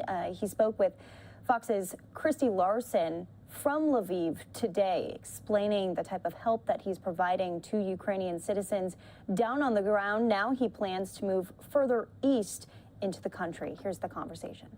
Well, and as we've talked about before, Mark, too, not everyone's able to do what you're doing, be able to put themselves in that situation where they're going into a war zone, putting themselves on the front lines and in danger. So there's a number of different ways people can help, as you said. But let's move into the piece of, you said you're going into Kyiv, Ukraine here soon. What are you hoping to do? When is that kind of timeline, if you're able to share? Because I know obviously we need your safety and security thought about as well. But that's an area that we've been hearing Russian attacks are starting to be increased. And so I'm sure that there is a lot of measures you guys are taking on your end ahead of that trip further east into Ukraine, getting closer and closer to Russia. Of course, we call it OPSEC, operational security. And so, all of us military minds are out here with that at the forefront of our mind is safety, right? You're no good to anybody dead. And so you just make sure that that's the first thing you think about, and always. But we have transports going in and out of Kyiv. We have friends and allies, doing those runs. And so, of course, we're doing it as safely as possible, but those people need help too. And it's a part of our logistical mission, getting the right things to the right people in the right places. Kyiv, you absolutely have to know that piece of the puzzle. And so, you know, we've always said, as you head east, you're going to lose more and more people who are willing to do that thing, right? People are comfortable headed to Warsaw. That's great. Some people are comfortable going to the border. Some people are comfortable going to Lviv. Some people are comfortable going to Kyiv. Some people are comfortable going east. And I'm in touch with military, you know, folks out there, Army vets that are doing combat medic work, and they're way out east. They are in the thick of it, right? And so you have to do your own risk assessment and say, well, is it risk me going to Kyiv where the action is hot and heavy? Yes, it is, because somebody has to. Somebody has to help these people. I said before I left, I couldn't live in a world where nobody came to the aid of the Ukrainian people. Not that I'm a Rambo or anybody special or extra brave, but I just know I have a mission. And if I leave the people of Kyiv out of it, I didn't fully accomplish the mission. So I've got to go. I'm not going to take any unnecessary risk. We'll be as safe as possible. And, you know, it's just something that, that needs to be done. And it just seems like every time we've spoken, whether it be on a Zoom call or even just messaging each other back and forth, that your spirits continue to just stay high. I know that's part of your personality too, but what has continued to keep you going after now? You said you've been there for over 2 weeks. You have these long demanding days. You're constantly getting fed all this information, making important decisions about who goes where, who's getting all of this important equipment, who's going to be able to get out of the country that we need to go and save and rescue. I mean, how are you doing personally, Mark? And how do you continue to keep going? You rely on your training. We've been here and we've done this before. You know, the military training that pushes you to the limits of human performance. You know, certainly being a part of the intel community, holding a top secret security clearance, and the responsibility that comes with that, working for the National Security Agency, and then being a part of an elite unit that travels around the world independently of other, you know, other officers or non-commissioned officers, and me being the first sergeant, second in command. You learn these things, right? That's my training. Yes, I have not been in the military for 10 years, but you never learn that. You know, what do they say? Once a Marine, always a Marine. Once a military member, always a military member. I attacked my business with the veracity. Is that a word? Maybe, maybe not. With the tenacity of a military member. It's the way I attack most things, right? And like you said, I try to do it with some joy. Today, I was meeting with the director of the humanitarian response at one of the largest transit centers in the country, Lviv train station, where 25 to 30,000 people get on a train and get out of the country every day. And we were talking, and there was some levity. We made a few jokes, and in the midst of horrific things going on in people's lives, every once in a while, you do have to remember that we're human, and a smile is sometimes necessary. Of course, you try to be as respectful as possible in a situation that deserves reverence. But every once in a while, when you're doing good amongst do-gooders, it's okay to slap each other on the back, have a few laughs, have a smile, as you'll see on my Facebook post from today, and you'll see the gentleman I'm talking about. You know, Vova might be a best friend for the rest of my life because we're working together to do good things. How can you not smile about that? I know there's so many people who are watching, again, as you've said, who are hoping that they can help your mission. So the best way to do so, Mark, is probably to donate to not only your GoFundMe, but also if they have contacts that they have that may be able to help with a number of the different things you've been working on, whether it be medicine, getting it to a baby in need, or even if you have connections to orphanages here in the United States. You just visited an orphanage the other day, and I know that's kind of a personal one for you too, isn't it? That is personal. Actually, the days have gotten long and I haven't gone to the orphanages yet. That's going to be tomorrow. Come hell or high water, I'm going to do that, because I started out life in an orphanage in Seoul, Korea. And I just believe that there's a Mark Lindquist sitting in an orphanage somewhere in Ukraine that deserves freedom as much as I did. And so it's kind of full circle, right? 40 years ago to this month, I came to this country. Well, to America, where you are, and was given the gift of freedom. Now, does that baby is sitting in an orphanage in Ukraine deserve that freedom any less than I did? I think they deserve it just as much as I did. And so I look at my life. I mean, it's so fortunate. Having grown up in Ortonville, Minnesota, having been raised by the Lindquist family, doing the things that I do these days and the adventures I get to take and the service I get to provide, I owe a debt. And in this case, it's to the Ukrainian people in the cause of freedom. And so it's amazing how it does come full circle, and I really can't wait to go personally to these orphanages. We have already supported an orphanage in Warsaw with our team, and so yeah, it's emotional over here, and certainly that trip is going to be the same.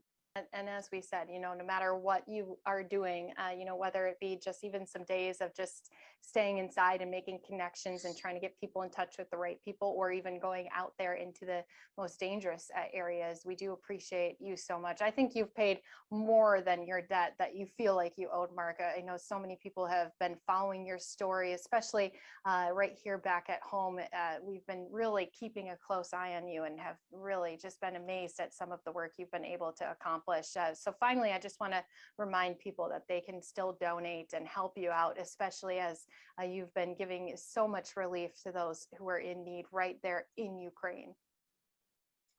And thank you for that. I guess I'll just remind folks, if you want to donate, there's a GoFundMe. You just search the last name Lindquist, or you can follow me on Facebook. It's Mark J. Lindquist for those updates. The one way you could help, as Christy mentioned, if you have contacts inside Ukraine. Before I came here, I didn't know anybody who lived here. So if you have contacts who A, need help, or B, have some sort of connection that might be able to further my intel about what's happening here in the country, please get in touch.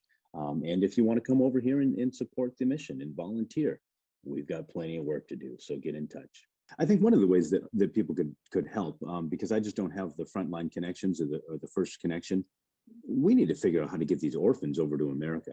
And right now, it seems like there's some sort of roadblock. So if somebody knows anything better than call your congressman, if somebody has a connection to be able to open those doors and floodgates for individuals who need a home in America, the last I've heard, the update is maybe it is the Ukrainian government that is putting a pause on that for now. I don't know. That's over my pay grade. But if anybody out there has any connections with State Department or somebody that could guide me about how to get these people, even if it's not to America, to points west and give them a home, I would really appreciate that. Yeah, and especially too when, as you said, just kind of getting them out of some of those dangerous areas and giving them some sort of normalcy, as you said, you've been working to provide before too. That's important to do. And I know we're going to be keeping you in our thoughts here as you do prepare to go further east. How are you mentally preparing to go into some of those dangerous zones? You do like any military member does. You prepare. You come up with a plan. You come up with option B. You come up with option C, and you make sure that you and your team is as safe as possible. And what more can you do? If you have a mission to accomplish, then you have to accomplish that mission. And I dare you to stop an American military veteran on a mission. I'm not going to get in your way, Mark. I know that you really are headstrong. You're there and you've been providing so much to those who have needed it the most. We appreciate you checking in with us, and especially with these very long days. I'm anxious to continue to watch you, not only on Facebook and all of the other platforms that you're on, but also just to stay connected with you. We're going to continue to try to reach out to you and update our viewers on everything you've been doing. But thank you so much for joining us here, and we hope that you can continue to stay safe as you provide more aid to those Ukrainian people. Slava Ukraini. So once again, just a fantastic conversation between Christy Larson and Mark Lindquist. We'll be following his journey here and stay in touch with him, keeping up with his journeys across Ukraine as he is in Lviv, about to head over to Kyiv now. Well, we're going to take a 2-minute break. When we come back, it is Easter weekend, and we're talking about the resurrection. Meanwhile, President Biden at the White House trying to resurrect the economy. More on that after the break.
Welcome back here to Live Now from Fox. I'm Daytona Everett. 8 o'clock here in Phoenix, Arizona, 11 o'clock out on the East Coast. Thanks for spending your Good Friday with us. President Biden to be spending the weekend at Camp David for Easter. Meanwhile, his team trying to figure out how to bring back the economy with inflation, COVID-19, and so much runoff on the Biden administration. Fox's Peter Ducey brings us the latest from D.C.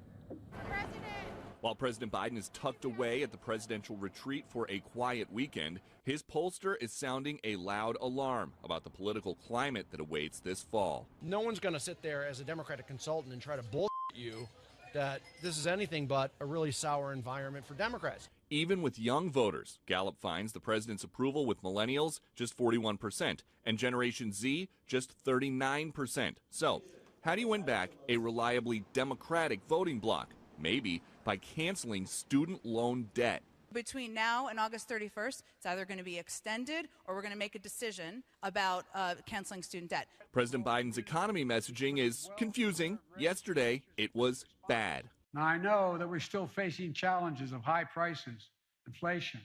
Today, it's good. He says Americans are getting back to work in every corner of the country in record numbers. This wasn't an accident. This was the direct result of my economic plan to grow the economy from the bottom up and the middle out.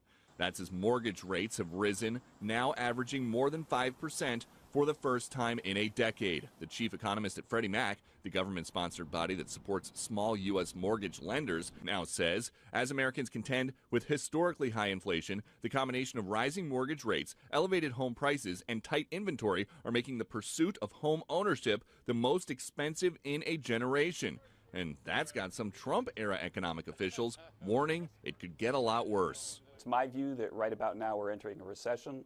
And when that happens, and basically with this high inflation, the Fed tightens, then people get extremely wary of buying homes, and you see home prices collapse sometimes.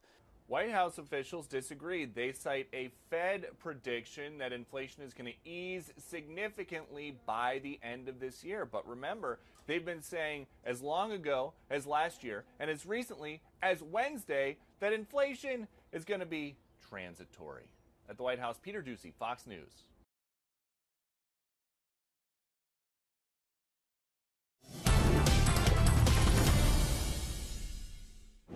Good thing the Easter Bunny doesn't have to gas up before hopping down the bunny trail. The national average cost for regular gas trending down, but still high at $4.07 a gallon. And while that's 7 cents less than a week ago, it's still $1.21 more than this time last year. The stock market was closed Friday in observance of Good Friday, and investors probably could use the day off because it was another down week. Concerns about soaring inflation and the war in Ukraine overshadowing a good start to the corporate earnings season. Meanwhile, it's been a pretty ugly year so far, too. The Dow down 5.2%, the S&P 500 is off 7.8%, and the NASDAQ has plunged 14.7%. And a quick reminder for all you procrastinators out there, the deadline to file your taxes is this Monday, April 18th. And you might want to make sure you get it done because the average refund so far this year is $3,226, an 11.5% more than last year. Happy Passover and happy Easter. That's business. I'm Jerry Willis.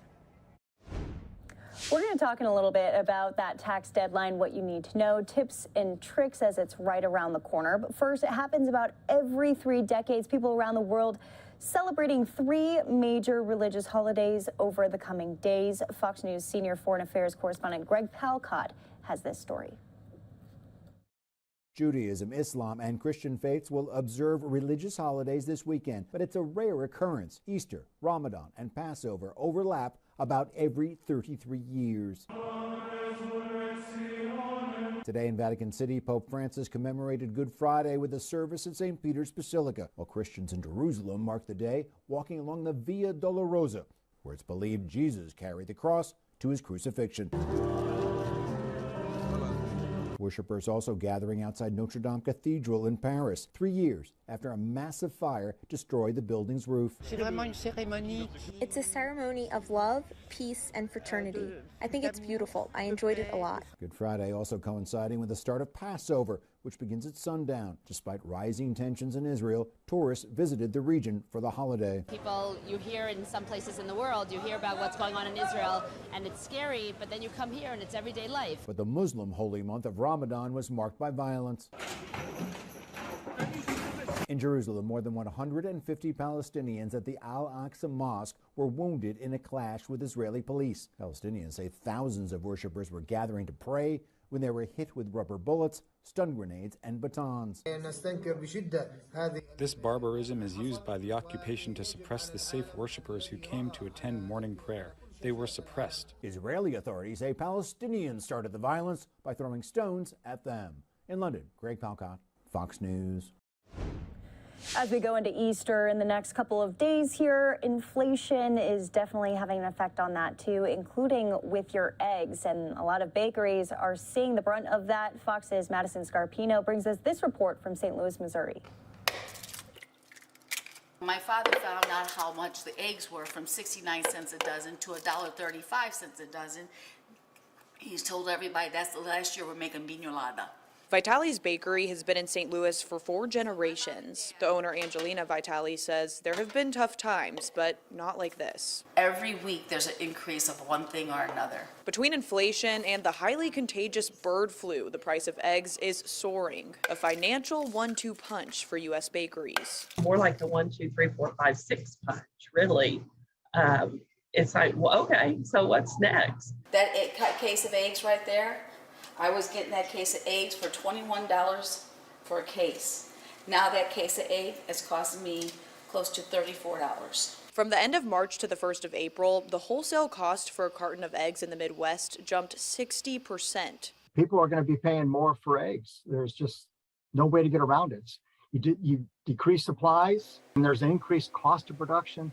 The result is that consumers will foot some of that expense. Vitale says the bakery's egg supplier warned her the high egg prices will likely continue. Now the customers have to help cover the cost. Which is very hard because they're not going to get as much as they once did before. If a person came in, they order a lot of pastries, now they're going to get half the pastries because the price is so high. It's going to be very hard for our business to stay in operation, very hard.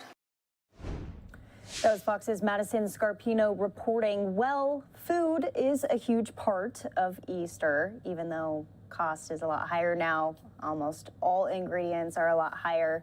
But there are some substitutes that you can do.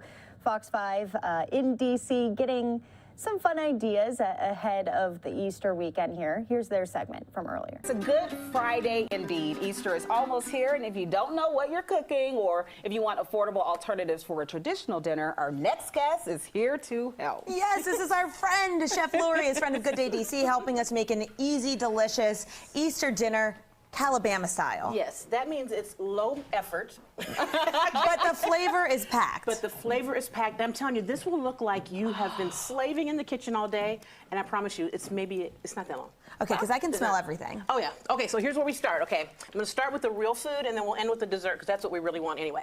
So, lamb chops, right? Lamb is really popular for Easter. Everybody loves lamb, roast the whole leg. What's an easier way to do it is get little chops and make them garlic parmesan. Ooh. I've never had garlic parmesan lamb, but I've had lamb. And you're just doing a quick fry on the lamb, because remember, lamb you don't want to cook too done. No. And then you're going to, after it comes out, get a nice sear on it, put some butter and garlic in there, make a fresh butter sauce, and then just dunk the chops all in it and get that Parmesan on it, and I'm telling you. And fresh Parmesan. Fresh Parmesan. Yes. Just take the time to grate it yourself. It tastes so much better. And about how long do you have to cook it? About 3 minutes on each side. Wow. Yeah, those lamb chops don't take long, and they're so thin. You don't want to overcook them. Yeah, you overcook them, they'll get too dry. And I'm telling you, if you use the fresh Parmesan, it looks like you did even more work. Oh, yeah, and look, with the kale on there, too. Oh, yeah. That's like a professional presentation. Your guests will be so wowed. This whole thing cooks in about 20 minutes. Music to my ears. I'm not making it up. Marissa. These are onions, right? Yes. Okay, so this is a little different. This is a whole roasted yellow onion. Now, what you do is you first put it in and char the top, okay? You leave the skin on, then you bring it out, add some butter to it, and lots of herbs. Can we get in there with the spoon and show them what it looks like? Because that looks amazing. It is so Here, cool. Let me move that. I'm sorry, I got martini candy all glass over the of place. candy out of the way. See, when you take it out, see, the paper's going to come right off. And there it is. Look at that. That really accompanies the meat nicely, doesn't it? Yes. You cut this up and eat it right with your meat. See there? And it's so soft and tender. And I've got good. You got the salt in there, and it's got fresh herbs. What kind of herbs do you put on? Okay, I went a little crazy, I admit. That's fine. I put some marjoram on there, some basil, some rosemary, and some thyme, and a little sage. Ooh, okay. Anything I could find, I figure the more the merrier, right? Yes. Like any party. And they just come together perfectly, and then a little bit of butter, and look at that. Oh, that's a great side dish. And the paper comes right off, and it's such beautiful presentation with that paper falling off. So this is always a winner. And then you gotta go easy with something, right? Just some green beans. Now, we're gonna fancy the green beans up. Get that Parmesan. Okay, yes, ma'am. Go right back to what you knew. I got you. And it looks like you've done something. Yeah, and your guests will love it. Parmesan makes everything better, and then when you add that fresh grated cheese, it just gives it that extra taste. For me, you can't ever go light on seasonings. No. You need extra. And you also get your grain in there, which is always helpful. And the bread. Okay. Oh, yeah. Let's talk bread. Hot cross buns. Hot cross buns. I know. I used to play it in band all the time. On the recorder? I used to play it on my trumpet. What? A trumpet player? Yes. Oh, my God. I didn't drop that during the segment, but yes, I remember hot cross buns. Well, everybody in my house thought it was a joke, and so my husband said, "You mean that's a real thing?" That's actually a thing? I thought it was just a song we learned to play in music class. They're real, and it's actually like a spiced bread. Yeah. And now, traditionally, in the UK, they use currants in them to sweeten them. But we can't always get currants so readily here in the States. I'm sure you could find them at Whole Foods for like $100. But I just did raisins. That's a really good alternative. And I did golden raisins. And then you top it with just a little bit of jam to just make it give it a little kiss to you, I'm going to get in here, too. And they're just fun. Yeah, and they're not too sweet either. No, they're not too sweet. Now, this is coconut cream pie. This is the grand finale. This is the baby. Wait, look at this perfect slice of coconut cream pie.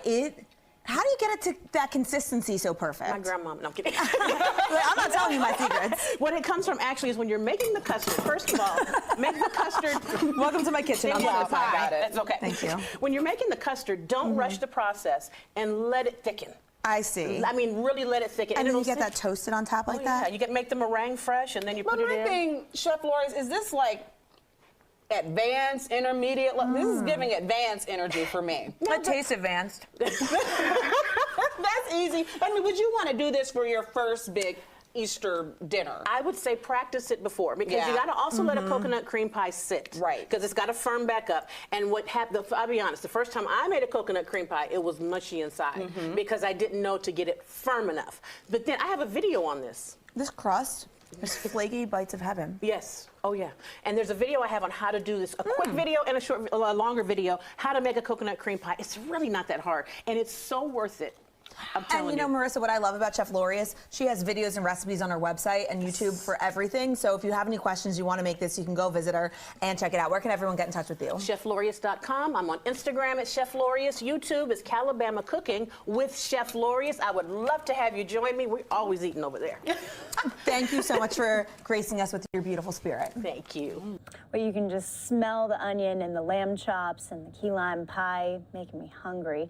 Well, some people having some issues when it comes to smell because they got COVID-19. A new study coming out about how long it could last. Here's more on that. And we're continuing to learn more about the impact of COVID. We know that many of you who had COVID lost your sense of smell temporarily, and a new study out from Johns Hopkins shines a light on why that might be.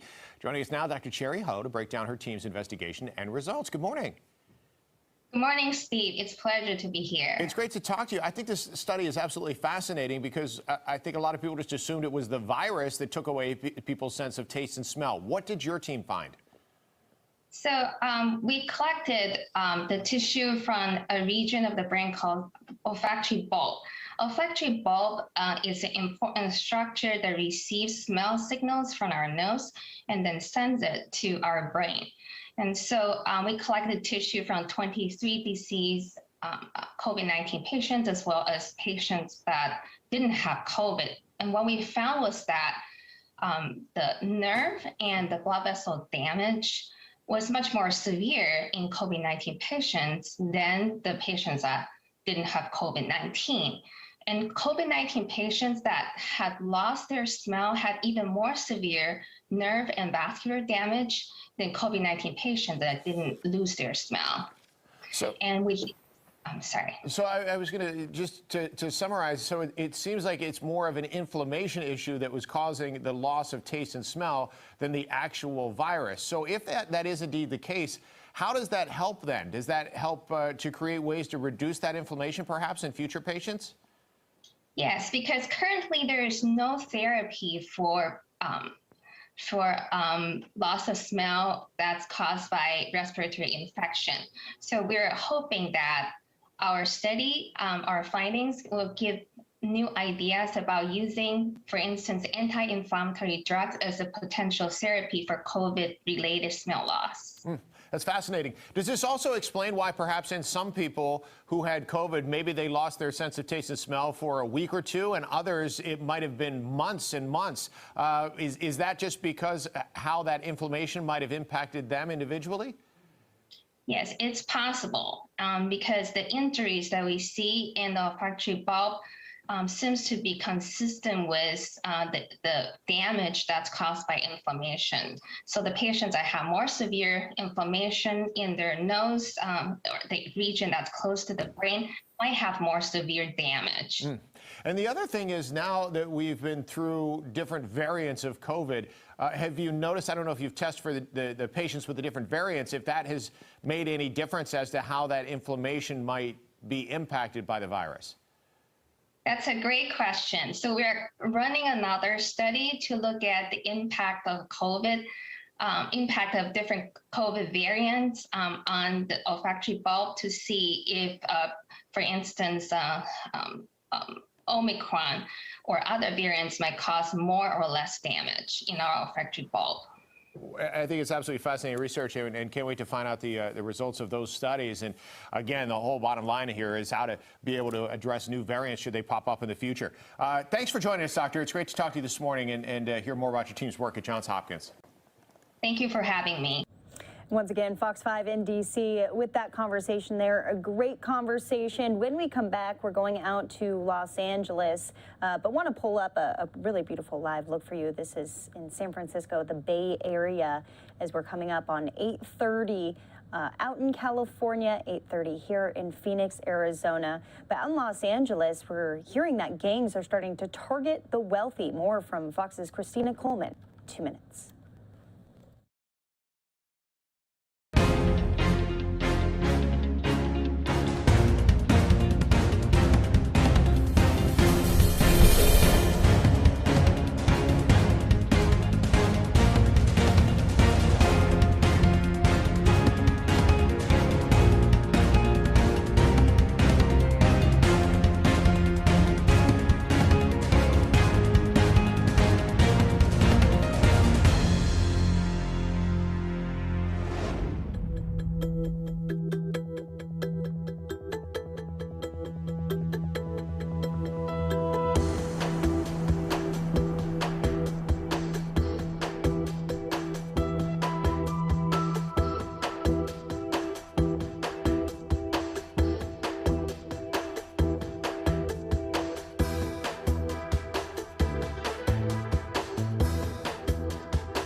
Coleman was followed after she left a jewelry store in downtown Los Angeles on Monday. She tried to get away, but the suspects hit her with a car and stole her watch.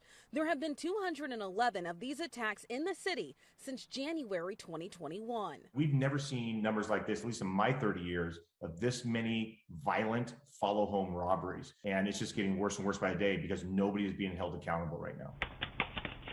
LAPD says criminals are targeting people leaving high-end restaurants, stores, and nightclubs, wearing expensive jewelry or carrying designer bags. The man driving this car was robbed at gunpoint after leaving a Hollywood nightclub in December. They tell me, if you're not gonna shut up, I'm gonna give a bullet in your face. 46 suspects have been arrested since last year. All but one are repeat offenders, and more than half are no longer in custody. These are extremely violent crimes. The head of LAPD's newly formed Follow Home Robbery Task Force says it would help if more of these criminals face stiffer penalties like gang and gun sentencing enhancements. These are additional charges that can be applied to an individual that commits another felony while is on bail as well. And these are all things that are not being done to the capacity that it could be done. While the district attorney's office filed a gun enhancement for at least one suspect, LA County's progressive DA, George Gascon, is sticking to his current criminal justice reform policies,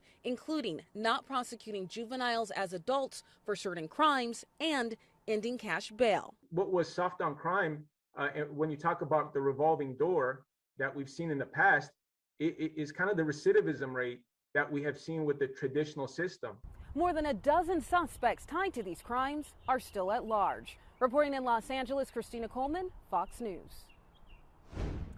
And out to Milwaukee, where we're hearing that car thefts are on the rise when it comes to airport parking lots. Here's Fox 6 with more. A court record Fox 6 uncovered says at least 17 Ram pickups or Jeep Grand Cherokees have been stolen from the Mitchell parking structure in the last year, 3 during peak spring break travel. As a flight landed from Newark at Mitchell International Airport Wednesday, many went straight for the parking garage. People like Tom Wagner. I want to get out to see if my car's still there. It's kind of scary that would happen. Wagner was surprised to learn cars have been stolen from the garage. Court records detail 3 thefts between March 10th and March 17th, 2 Ram pickups and 1 Grand Cherokee. Data shows 2 of the stolen vehicles left the parking structure within 1 minute of each other on March 13th around 1:40 in the afternoon. Fox 6 spoke with the owner of the Grand Cherokee over the phone. He did not want to go on camera, but was willing to share details. He says the thieves broke the back quarter window, crawled in, and then somehow overrode the SUV's security and key system. The victim has the SUV back, but says he can't drive it because his own keys no longer work. Travelers we spoke with have questions about how this is possible. You think you're pretty secure in there, that, you know, that it's hard to get in and out, that to be able to get in there and steal a car kind of takes some imagination. An airport spokesperson told me all questions about this should be referred to the sheriff's office as they control security at the parking structure. I've reached out to the sheriff's office for more information, but have not yet heard back. Reporting from Milwaukee, Cassidy Williams, Fox 6 News. We want to go out to Texas now, where we're hearing catalytic converter thefts are also on the rise here, especially out in Houston. Here's more from Fox 26's Tiffany Justice. Catalytic converter thefts on the rise nationally, correct? Huge, 203% increase since 203% increase since 2020. Huge rise. Wow. And over 1,200% increase since COVID began. Goodness. Now, what is that being attributed to? Is this kind of like a crime of opportunity for most people, or these? Crime of opportunity, I would say the opportunity of the crime is because of the cost of precious metals. So during times of crisis, the precious metals that are in catalytic converters, which is rhodium, palladium, and platinum, are up almost, I would say, 300% over that time frame since COVID started. So right now, rhodium goes for about $18,000 per ounce.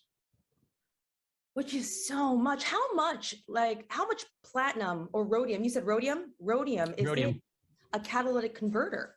It's a couple grams, depending on the catalytic converter. So the size of it depends. So say a truck or a large van, a transport van is going to have a bigger catalytic converter than say a smaller car. And then also vehicles that are more fuel efficient, some have two catalytic converters like a Ford Fusion. I do want to talk about how this affects the consumer and then how this is being seen as a profitable business. Right. So as a consumer, this is kind of a hit to their wallet. Yeah, as far as the consumers, they're getting hit in a lot of different ways. If you're a victim of the crime, the cost to replace it has gone up astronomically. It used to be $1,000 to $1,500 to replace a catalytic converter. It can be as high as $3,000 now. And if you don't have comprehensive insurance coverage, which is coverage in the event of a theft, you may not be covered at all. So all of it is an out-of-pocket expense. And then the second aspect of it is the crime that's occurring in neighborhoods. It's cost and economic crime that impacts society at large. That have everything from your insurance rates to the time off the job, getting another vehicle, a tremendous economic impact for victims of crime, especially in catalytic converters. Yeah, and David, do we have numbers with how many people actually have that comprehensive car insurance? Do most Americans have that? Well, that depends from carrier to carrier. It's your personal insurance you have on your car or your home. And the requirements by law that you carry liability insurance. So if you get in a car accident, you have coverage. Texas has those laws on the book, but you're not required to have comprehensive coverage. You know, your loan may require it, but we don't have the specific numbers that the National Insurance Crime Bureau, because it's carrier by carrier, being insurance carrier. Okay, but for the most part, victims are having to pay out of their pocket. Unless you have comprehensive coverage, you're not going to be covered in the event of a theft from a vehicle. So you need to really look at your insurance policy and talk to your agent to see if you have the coverage, because you won't be covered after the fact. I apologize about that. Okay, so my next question would be about these people who are possibly benefiting from these stolen converters. So they can be taken to a couple of places, right? Junkyards or clearinghouses, recycling yards. Right, there's a lot of different ways. And as former Houston police officer, I was very familiar with the scrap metal yards in Houston. We used to have a lot of stolen copper pipes out of abandoned buildings or homes that were being rebuilt. It's the same. These parts can be sold to scrap metal yards. They can be sold to recycling centers. They can be sold also to auto parts stores, depending on who can recycle them. Now, there are laws in the books that require documentation when that occurs, but that can be bypassed through criminal enterprises that are transacting in these activities. So the people that are bypassing those laws, that may own a junkyard or an auto shop that are not paying it, obviously not paying attention to the laws. Are they buying the entire catalytic converter, or are they breaking them down for the metals inside? So it's really a three-part process to the crime. It's the theft of the catalytic converter, then it's the sale to the scrap metal yard. The scrap metal yard then sells it to a company that extracts the chemicals from the catalytic converter. That takes quite a bit of process to do it. So it's a three-part process to extract the parts, and then they're recycled and put back into catalytic converters or other mechanical devices. Oh, interesting. So they're not really buying the converter and then sticking it on another car. Well, that can be done, but generally the process is a recycling yard will then sell it to a third-party vendor that extracts those chemicals out of it. And as we mentioned earlier, those prices are astronomically high right now because they're only produced, those chemicals are mined in Russia and South Africa and a little bit in Canada. And as you know, we have a crisis in Russia. That supply chain's been disrupted, and COVID's disrupted the supply chain in South Africa. Yeah. Now, David, I think we're good. Is there anything else you would like to add consumer-wise that people should know about catalytic converter thefts, insurance, anything along those lines? Yeah, I think some of the things that are important as far as actually in Texas and the United States. So since 2019, we've seen a 1,200% increase in catalytic converter thefts. So an astronomical increase driven by the cost of precious metals. And in Houston alone, we ran the numbers recently, you're up over 200% increase in the first quarter of 2022 compared to 2021. A stark increase across the board in the United States as well as in Houston. Those are crazy numbers. And I think one other thing is, in the recent tragedy with the deputy that was in the fatal shooting when his catalytic converter was being stolen, it shows that property crimes can be involved with violent criminals, criminal organizations, gangs. So it needs a holistic approach to target the criminals and have more law enforcement officers on the street with better intelligence. Yeah, so maybe let's talk about your experience as a former HPD officer. Sure. For many victims, they may it may seem to them that it might not be worth it to call police and file a report. What are your thoughts on that? Absolutely. When you're a victim of a crime, the only way law enforcement can collect the intelligence and the information to combat it is to get the information. Whenever you're a victim of a crime, please call 911. If it's a crime in progress or after the fact, call the non-emergency number to report it. It's important for us in law enforcement to get the information so we can put the pieces of the puzzle together to look for those crime trends, so we can put law enforcement officers and intelligence over them to combat these criminal organizations. Yeah. David, I think we're good. That was Fox 26's Tiffany Justice reporting their great questions, because there have been a lot of concerns about catalytic converter thefts, and even an officer being shot and killed in Texas off duty while trying to protect his wife when there was a theft underway of his catalytic converter. So definitely a conversation to continue here, and we will continue after this commercial break. We're talking about screening your kids for anxiety. All of your answers after the break.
Experts, we told you about this. They're recommending that all children ages 8 to 18 be screened for anxiety. In making this recommendation, the U.S. Preventative Services Task Force talked specifically about the danger of leaving anxiety disorders undiagnosed and the likelihood that those issues can then lead to depression, behavioral issues, even substance abuse. But this recommendation would obviously be a major change for parents and for kids. And of course, there are questions. So one of the people we turn to for clarity on issues like this, Dr. Michelle Nealon. She's a licensed clinical psychologist, president of the Chicago School of Professional Psychology, and I'll be so bold to say a friend of the show. Nice to see you, Dr. Nealon. Good morning, and always so nice to see you, Michaela. When this broke, when we heard that the panel was recommending that they screen 8 to 18-year-olds, we thought, this is notable. It is notable, is it not? It's hugely notable, and I have to say, clinical psychologist in Mayora's side, I'm a huge advocate of this recommendation. What it says is that almost 8% of our children in the United States have an anxiety disorder. And what that means, it could be generalized anxiety disorder, specific phobia, agoraphobia, social anxiety. It's bigger than just saying that a child has anxiety in there. It is profoundly important to get in early and help our kiddos, because over 2/3 of adults will tell you that their anxiety problems set in while they were children. Okay, so let's talk about this for a second, because I think it's important to identify what that looks like in a child, right? Because we know, I remember being an anxious kiddo on certain things. I was afraid of the dark, I was afraid of dogs. You know, I had my little fears and bugaboos. Kids have big feelings, as you know, as a mom and as a psychologist. So how can you identify that it's anxiety specifically? The core symptoms of anxiety in children and adults alike are fear and worry. So fear and worry, different from stress in that regard, Michaela.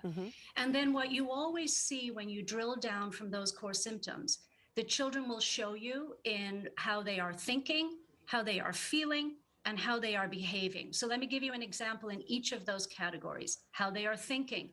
They might be finding it very difficult to concentrate at school. In how they're feeling, they may have that irritability on a daily basis. And then how they're behaving, avoiding situations that they're worried about, or just a general sense of restlessness. But fear and worry are at the core. Okay, so the idea of screening them sounds like a really important step. What does that look like? How do you screen for anxiety? Well, this is a tricky one, and this is something that is worth spending a little bit of time on, especially for parents that are listening in. It's not like we have ample anxiety screening measures. There definitely are some that are out there, but they take a long time for a child and a parent to fill out.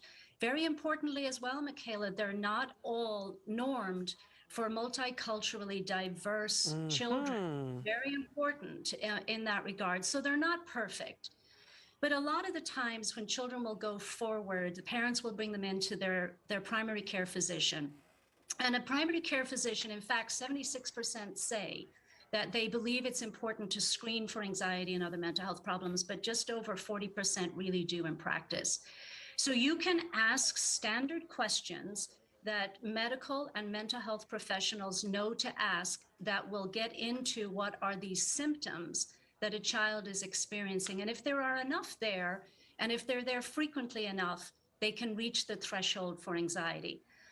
Sometimes a child and a parent will be asked to fill out an actual survey type questionnaire, and that will be calculated, and based on a certain score, a medical doctor or a mental health professional will be able to say, yes, they meet the threshold for anxiety. One caution though, Michaela, these screens can have false positives.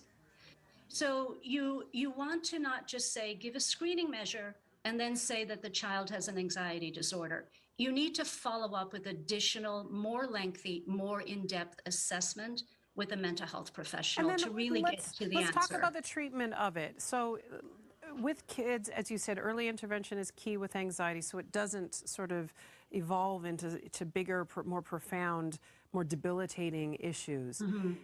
The treatment, I imagine it varies depending on the severity, but how do you deal with a child as a professional that has a child come in that is in the throes of an anxiety disorder? So the great news is that anxiety disorders are treatable. Great news. So there is psychotherapy, and in particular, cognitive behavioral therapy is really, the research shows over and over that is really effective for childhood anxiety disorders. There are times that a medical doctor or psychiatrist working collaboratively with a psychologist will prescribe drug therapy. So it's important to note that there is only one anxiety medication right now that is approved by the FDA for children ages 70 and above. Others can be off-label. But there's also the combination of psychotherapy and drug therapy that can be very effective. I can't possibly not make a plug for in-school wellness and mental health programs as well. That's where the kids are all day. You know, let's make sure we have those programs in school too. This is why we turned to her, because we knew we could have a conversation about this. These are difficult things, but again, if we get in there early intervention, like so many things, is such an important factor. Dr. Nealon, you're a delight, you're a gem. We lean on you, and you always take our call. We're very grateful. You're welcome. You're a bigger delight. Thanks, Michaela. I don't know about that. Good to see you, love. You take care.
Welcome back here to Live Now from Fox. I'm Daytona Everett. Want to take you around to a couple of live looks across the country. This is out in the Bay Area. A beautiful shot of San Francisco. We're coming up on the 9 o'clock hour in California.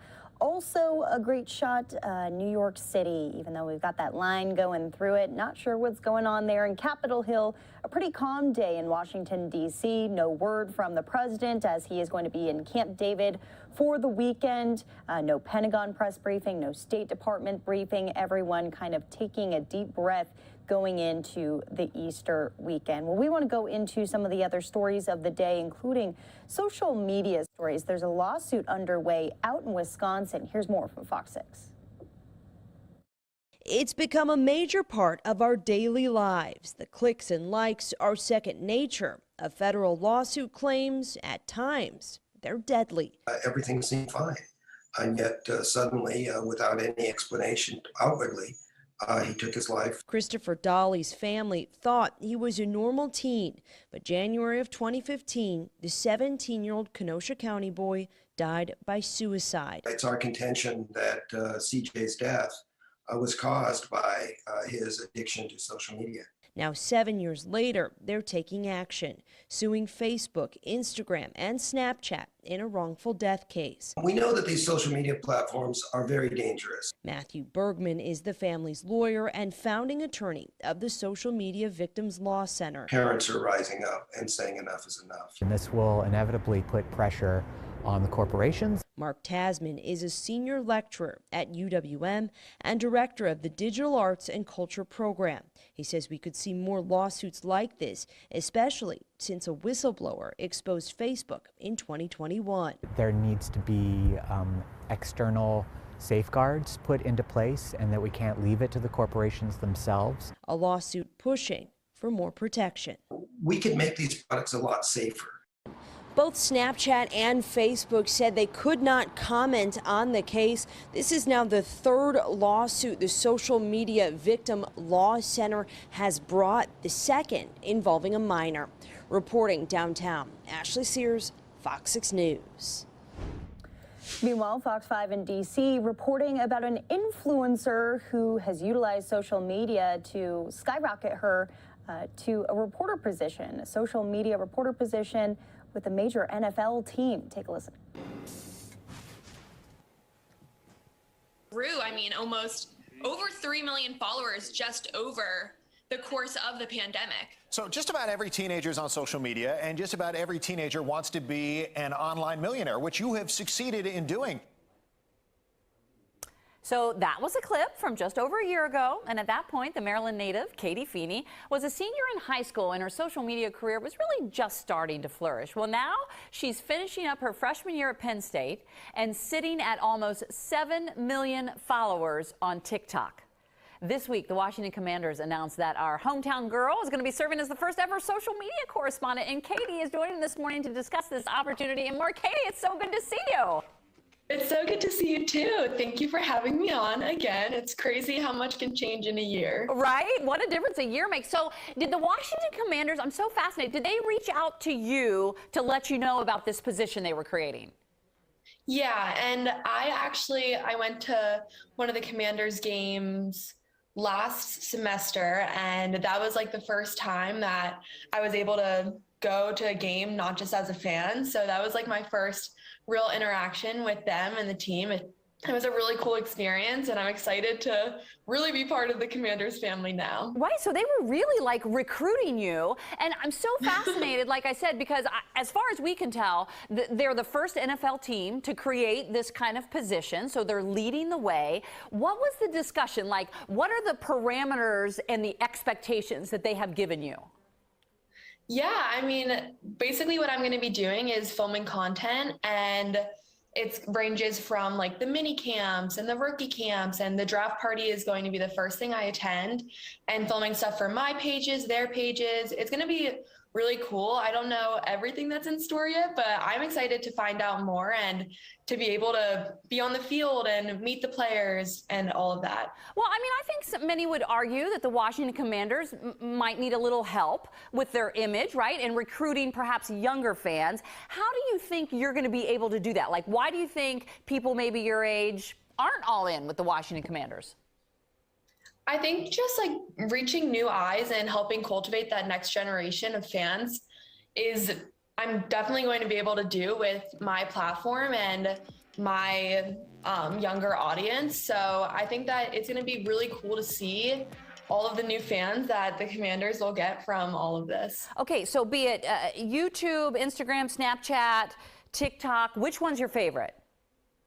Ooh, that's a tough question. I don't know. Okay, then let me ask you this, because it's kind of, there needs to be almost a different mindset for each platform, right? Because they work in different ways. So if you're putting together content for TikTok, kind of take me through your brain. Like, how do you come up with something that you know is going to resonate? Honestly, I kind of just film stuff, and whatever seems eye-catching or something cool happens, it's kind of similar to what I did on the field at Penn State. You never know what's going to happen, and I think just having my phone out and filming, like, I'll catch something and I'll get to show my audience, especially behind the scenes stuff. I think like capturing things that people wouldn't see normally, like stuff off the field as well as on the field, is definitely what I'm going to be aiming to do. Okay, and so how much do you try to like post in the moment, or how much do you just, I'm going to take all of this and then I go back and look and I edit it and then I put it up? Yeah, it's a mixture of both. I think as much as I can do in the moment as possible, especially on like stories and stuff that I can just put right up, I'll try to do. And then the stuff that I'll try to edit more, make it look a little bit cooler, that's the stuff I'll do like after the game or after the camp or whatever I go to. Okay, so when you are putting something together, what can you tell people, like one tip that you're like, okay guys, look, I'm just telling you right now, this doesn't work, don't do it? I think just spending too much time on one video. I think I used to make that mistake way too often. So I think just like showing like my content, like just being authentic, not putting too much thought into it. That's what I've learned. And that's what I just like love to do now. It doesn't have to be as much of a production as I thought it had to be. What is the one thing that you do that you're like, oh my gosh, this hits it out of the park every time? Like if this happens, I know this is going to be great. I don't know. I guess I'll have to find out, but I mean, maybe if something funny happens or something that, like at one of the Penn State games, they were warming up and I actually caught the football. Like it was like kicked right at my face and I caught it. And that was probably one of my favorite videos from there. So maybe I'll get hit in the face with a football. So unexpected things. When something unexpected happens, that's always a good thing to think about posting. Okay, so obviously everyone knows you're making a lot of money doing this. What are you majoring in college? I'm majoring in broadcast journalism. Oh, so shocker. this has definitely this has always been a dream of mine. So you're getting your reporting experience. You will be highly recruited. I can tell you as an influencer, as someone in broadcast journalism. But you plan on graduating. You're going to stick to it. You're not going to leave early just to be an influencer. No, I will still be at Penn State. I'll be traveling. It's definitely going to be manageable. I'm not worried. But yeah, I'm definitely going to graduate, finish up my journey at Penn State as well. All right. Will you come in the studio sometime? We'd love to have you. Oh my goodness, I would be honored. Oh, great. And we'll make sure something unexpected happens so you can post it and we can all go viral. I mean, not that we would use you in any way, shape, or form like that. I'm just kidding. All right, Katie, we think it's awesome. It's super great and so glad that something groundbreaking like this is happening with our team, the Washington Commanders. Thank you so much. I'm really looking forward to it. All right. Well, get on the bandwagon, guys. She needs followers. So there's all of her stuff. Check her out. All right, Fox 5 in D.C. with that story there, as she is going to really take the Commanders by storm here. We're going to take a commercial break. When we come back, we are going to be talking about a Florida teenage driver leading police on a 110-mile-per-hour pursuit. Why he did it might surprise you. 2 minutes.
Back here to Live Now from Fox, a look from our Phoenix, Arizona studio. Hopefully everyone is having a good Friday on this Good Friday. We're coming up to the top of the hour, 9 o'clock here in Phoenix.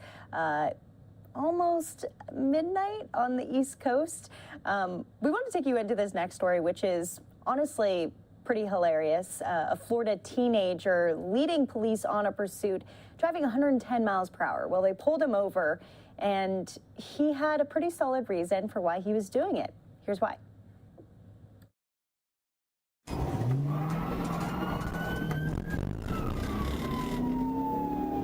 Lights and sirens on, this trooper says he had to go 125 miles per hour to catch up with a reckless speeder on I-95 in Brevard County. The driver's suspected motive? Showing off for his girlfriend. We're on the way to Cocoa right now, and I was just trying to act a fool, I guess. Florida Highway Patrol says 19-year-old Angelo Donnelly is the man who was behind the wheel. He was handcuffed and put into the back of a patrol car. That's when the trooper begins asking him why he was going 112 miles per hour on the interstate, nearly hitting other cars. You agree that's 112, right? I'm sorry? It says 112, or am I wrong? Donnelly, who says he's never been pulled over before, then makes this confession. What happened? Why are you driving like that? You want me to give you the honest truth? Yeah. My girlfriend was driving behind me, and you know how that goes, man. I was just trying to show off, man. I'm not gonna lie. Donnelly was arrested for misdemeanor reckless driving, his car towed, and he was taken to jail. We tried reaching him for a comment and haven't heard back. Danielle Lama, Fox 35 News. Also this week, a golf cart leading police on a chase here. Here's that story. There's 4 golf carts. It's not your typical police chase. As a trailer loaded with stolen golf carts first speeds away down I-43. The driver then swerves down side streets and alleys, blows past stop sticks. He almost struck a vehicle. He's in the grass. He just avoided a sheriff's squad. And almost hits a sheriff's deputy. After about 15 minutes, the Glendale officer loses the trailer altogether. We no longer have eyes on the vehicle. The trailer was later found abandoned near 32nd and Hadley. This all happened on July 8th. A few weeks later, the sheriff's office released surveillance photos asking for the public's help in finding the driver. But it wouldn't be until months later that 58-year-old John Jessup was identified. Foot bail, foot bail, foot bail. He's getting back in, he's getting back in. Several times during the pursuit, the driver is seen getting out of the SUV and trying to detach the trailer. Court documents say police swabbed that part of the trailer and in December got a match. John Jessup. Turns out at the time of the chase, he was out on bail, accused of stealing a different trailer in May and leading police on a chase in Oak Creek. He's losing golf cart parts. The evidence left behind, leading to another day in court. That was Fox 6 in Milwaukee with that story. Well, you may have heard of the USFL. It is a new football league that's being put on by Fox, and it's opening weekend this weekend. Fox's Madison Allworth with this story. The wait is finally over. The United States Football League kicks off this weekend with the Birmingham Stallions hosting the New Jersey Generals. But this is not like any regular game. With the amount of access that we're going to have with this broadcast, it's more similar to the Super Bowl than to a regular season game. I think one of the things that makes this league different is the access that we're going to have to players and coaches. And Fox Sports is pulling out all the stops. 57 camera angles being used for each game, compared to 22 for a typical NFL broadcast. A number of rules have also been changed to make for faster play, emphasizing offense and scoring, including the option for a 3-point conversion. And new overtime rules. Fox Sports host Kurt Menefee compares to a soccer shootout. Each team will have 3 plays, but they'll go one and then the other and then the other from the 2-yard line to see which one can score the most times before the overtime ends. So that'll add a level of excitement to it. The USFL also introducing new technical improvements aimed at improving player safety and referee calls. One of the biggest changes, no more chain crews measuring the distance to a first down. With the chip in the football and cameras all around the stadium, the technology is there to show whether or not a guy got a first down. And you can catch the opening game right here on Fox at 7:30 Eastern on Saturday. In Birmingham, I'm Madison Allworth, Fox News. And out to New York City earlier, where Jackie Robinson was commemorated and celebrated. They put up number 42 there. Mayor Adams and many other public leaders out in New York City there for the big day. Let's watch it. Try to follow his example in all 5 boroughs, and the world continues to feel the impact of his courage. And so it is with great pride that I first want to thank and honor Jackie Robinson and his entire family. He's such an iconic New Yorker who changed our city and our nation forever. And of course his family for carrying on his legacy with such fidelity and with such grace. And finally, I am excited to announce that in partnership with Major League Baseball, the City of New York is very honored to temporarily rename 42nd and Broadway Jackie Robinson Way.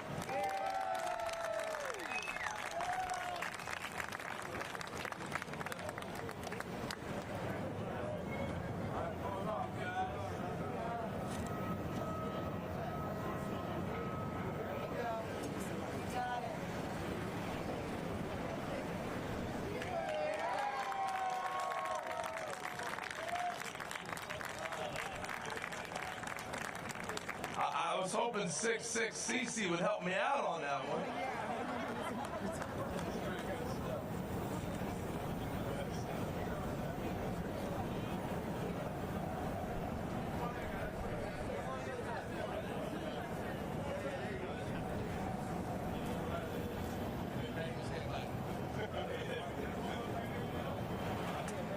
Alrighty, so really special day out there. It is the top of the hour, 9 o'clock here in Phoenix, Arizona. I'm Daytona Everett. Want to stay in New York and take you out to our next story as New York City officials holding a virtual meeting.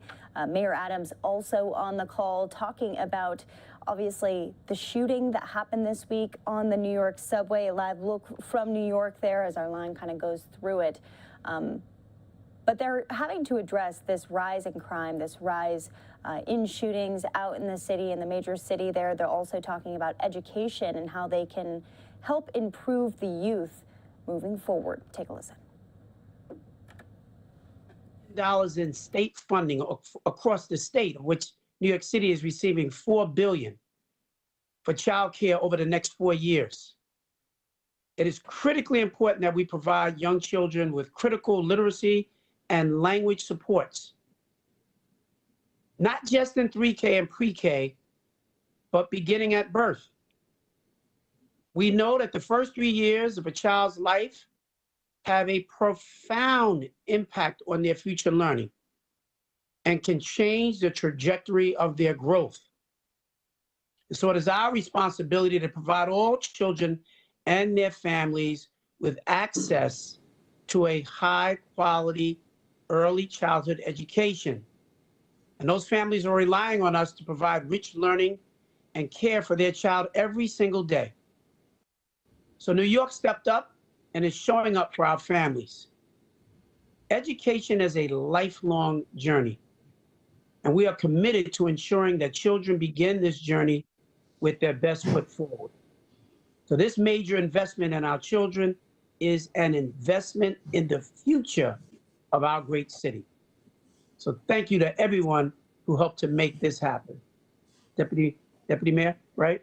Thank you so much. And I will tell you, as the Deputy Mayor of Strategic Initiatives, Mayor Adams on day one charged all of his administration to work collectively and collaboratively to figure out how do we dramatically increase opportunity. So since day one, the DOE, ACS, Department of Health and Mental Hygiene, Department of Social Services, Department of Buildings have been working on a big plan, a master plan to really increase these opportunities. And this is fuel in the tank for that plan. So we're very excited about that. And like to introduce Assemblywoman Stephanie Zinnerman, who a key champion and making sure that that plan can be executed here in New York City. Good morning, Mayor Adams, and to Deputy Mayor Sheena Wright, and of course, our wonderful new Chancellor. Greetings to you all. I am ecstatic to be here on Good Friday to deliver some good news along with our mayor. We have a cohort of champions across the states, but certainly it is a team effort that got us all here today. As someone who is the child of an early childhood educator, my mother's voice is always in my ear when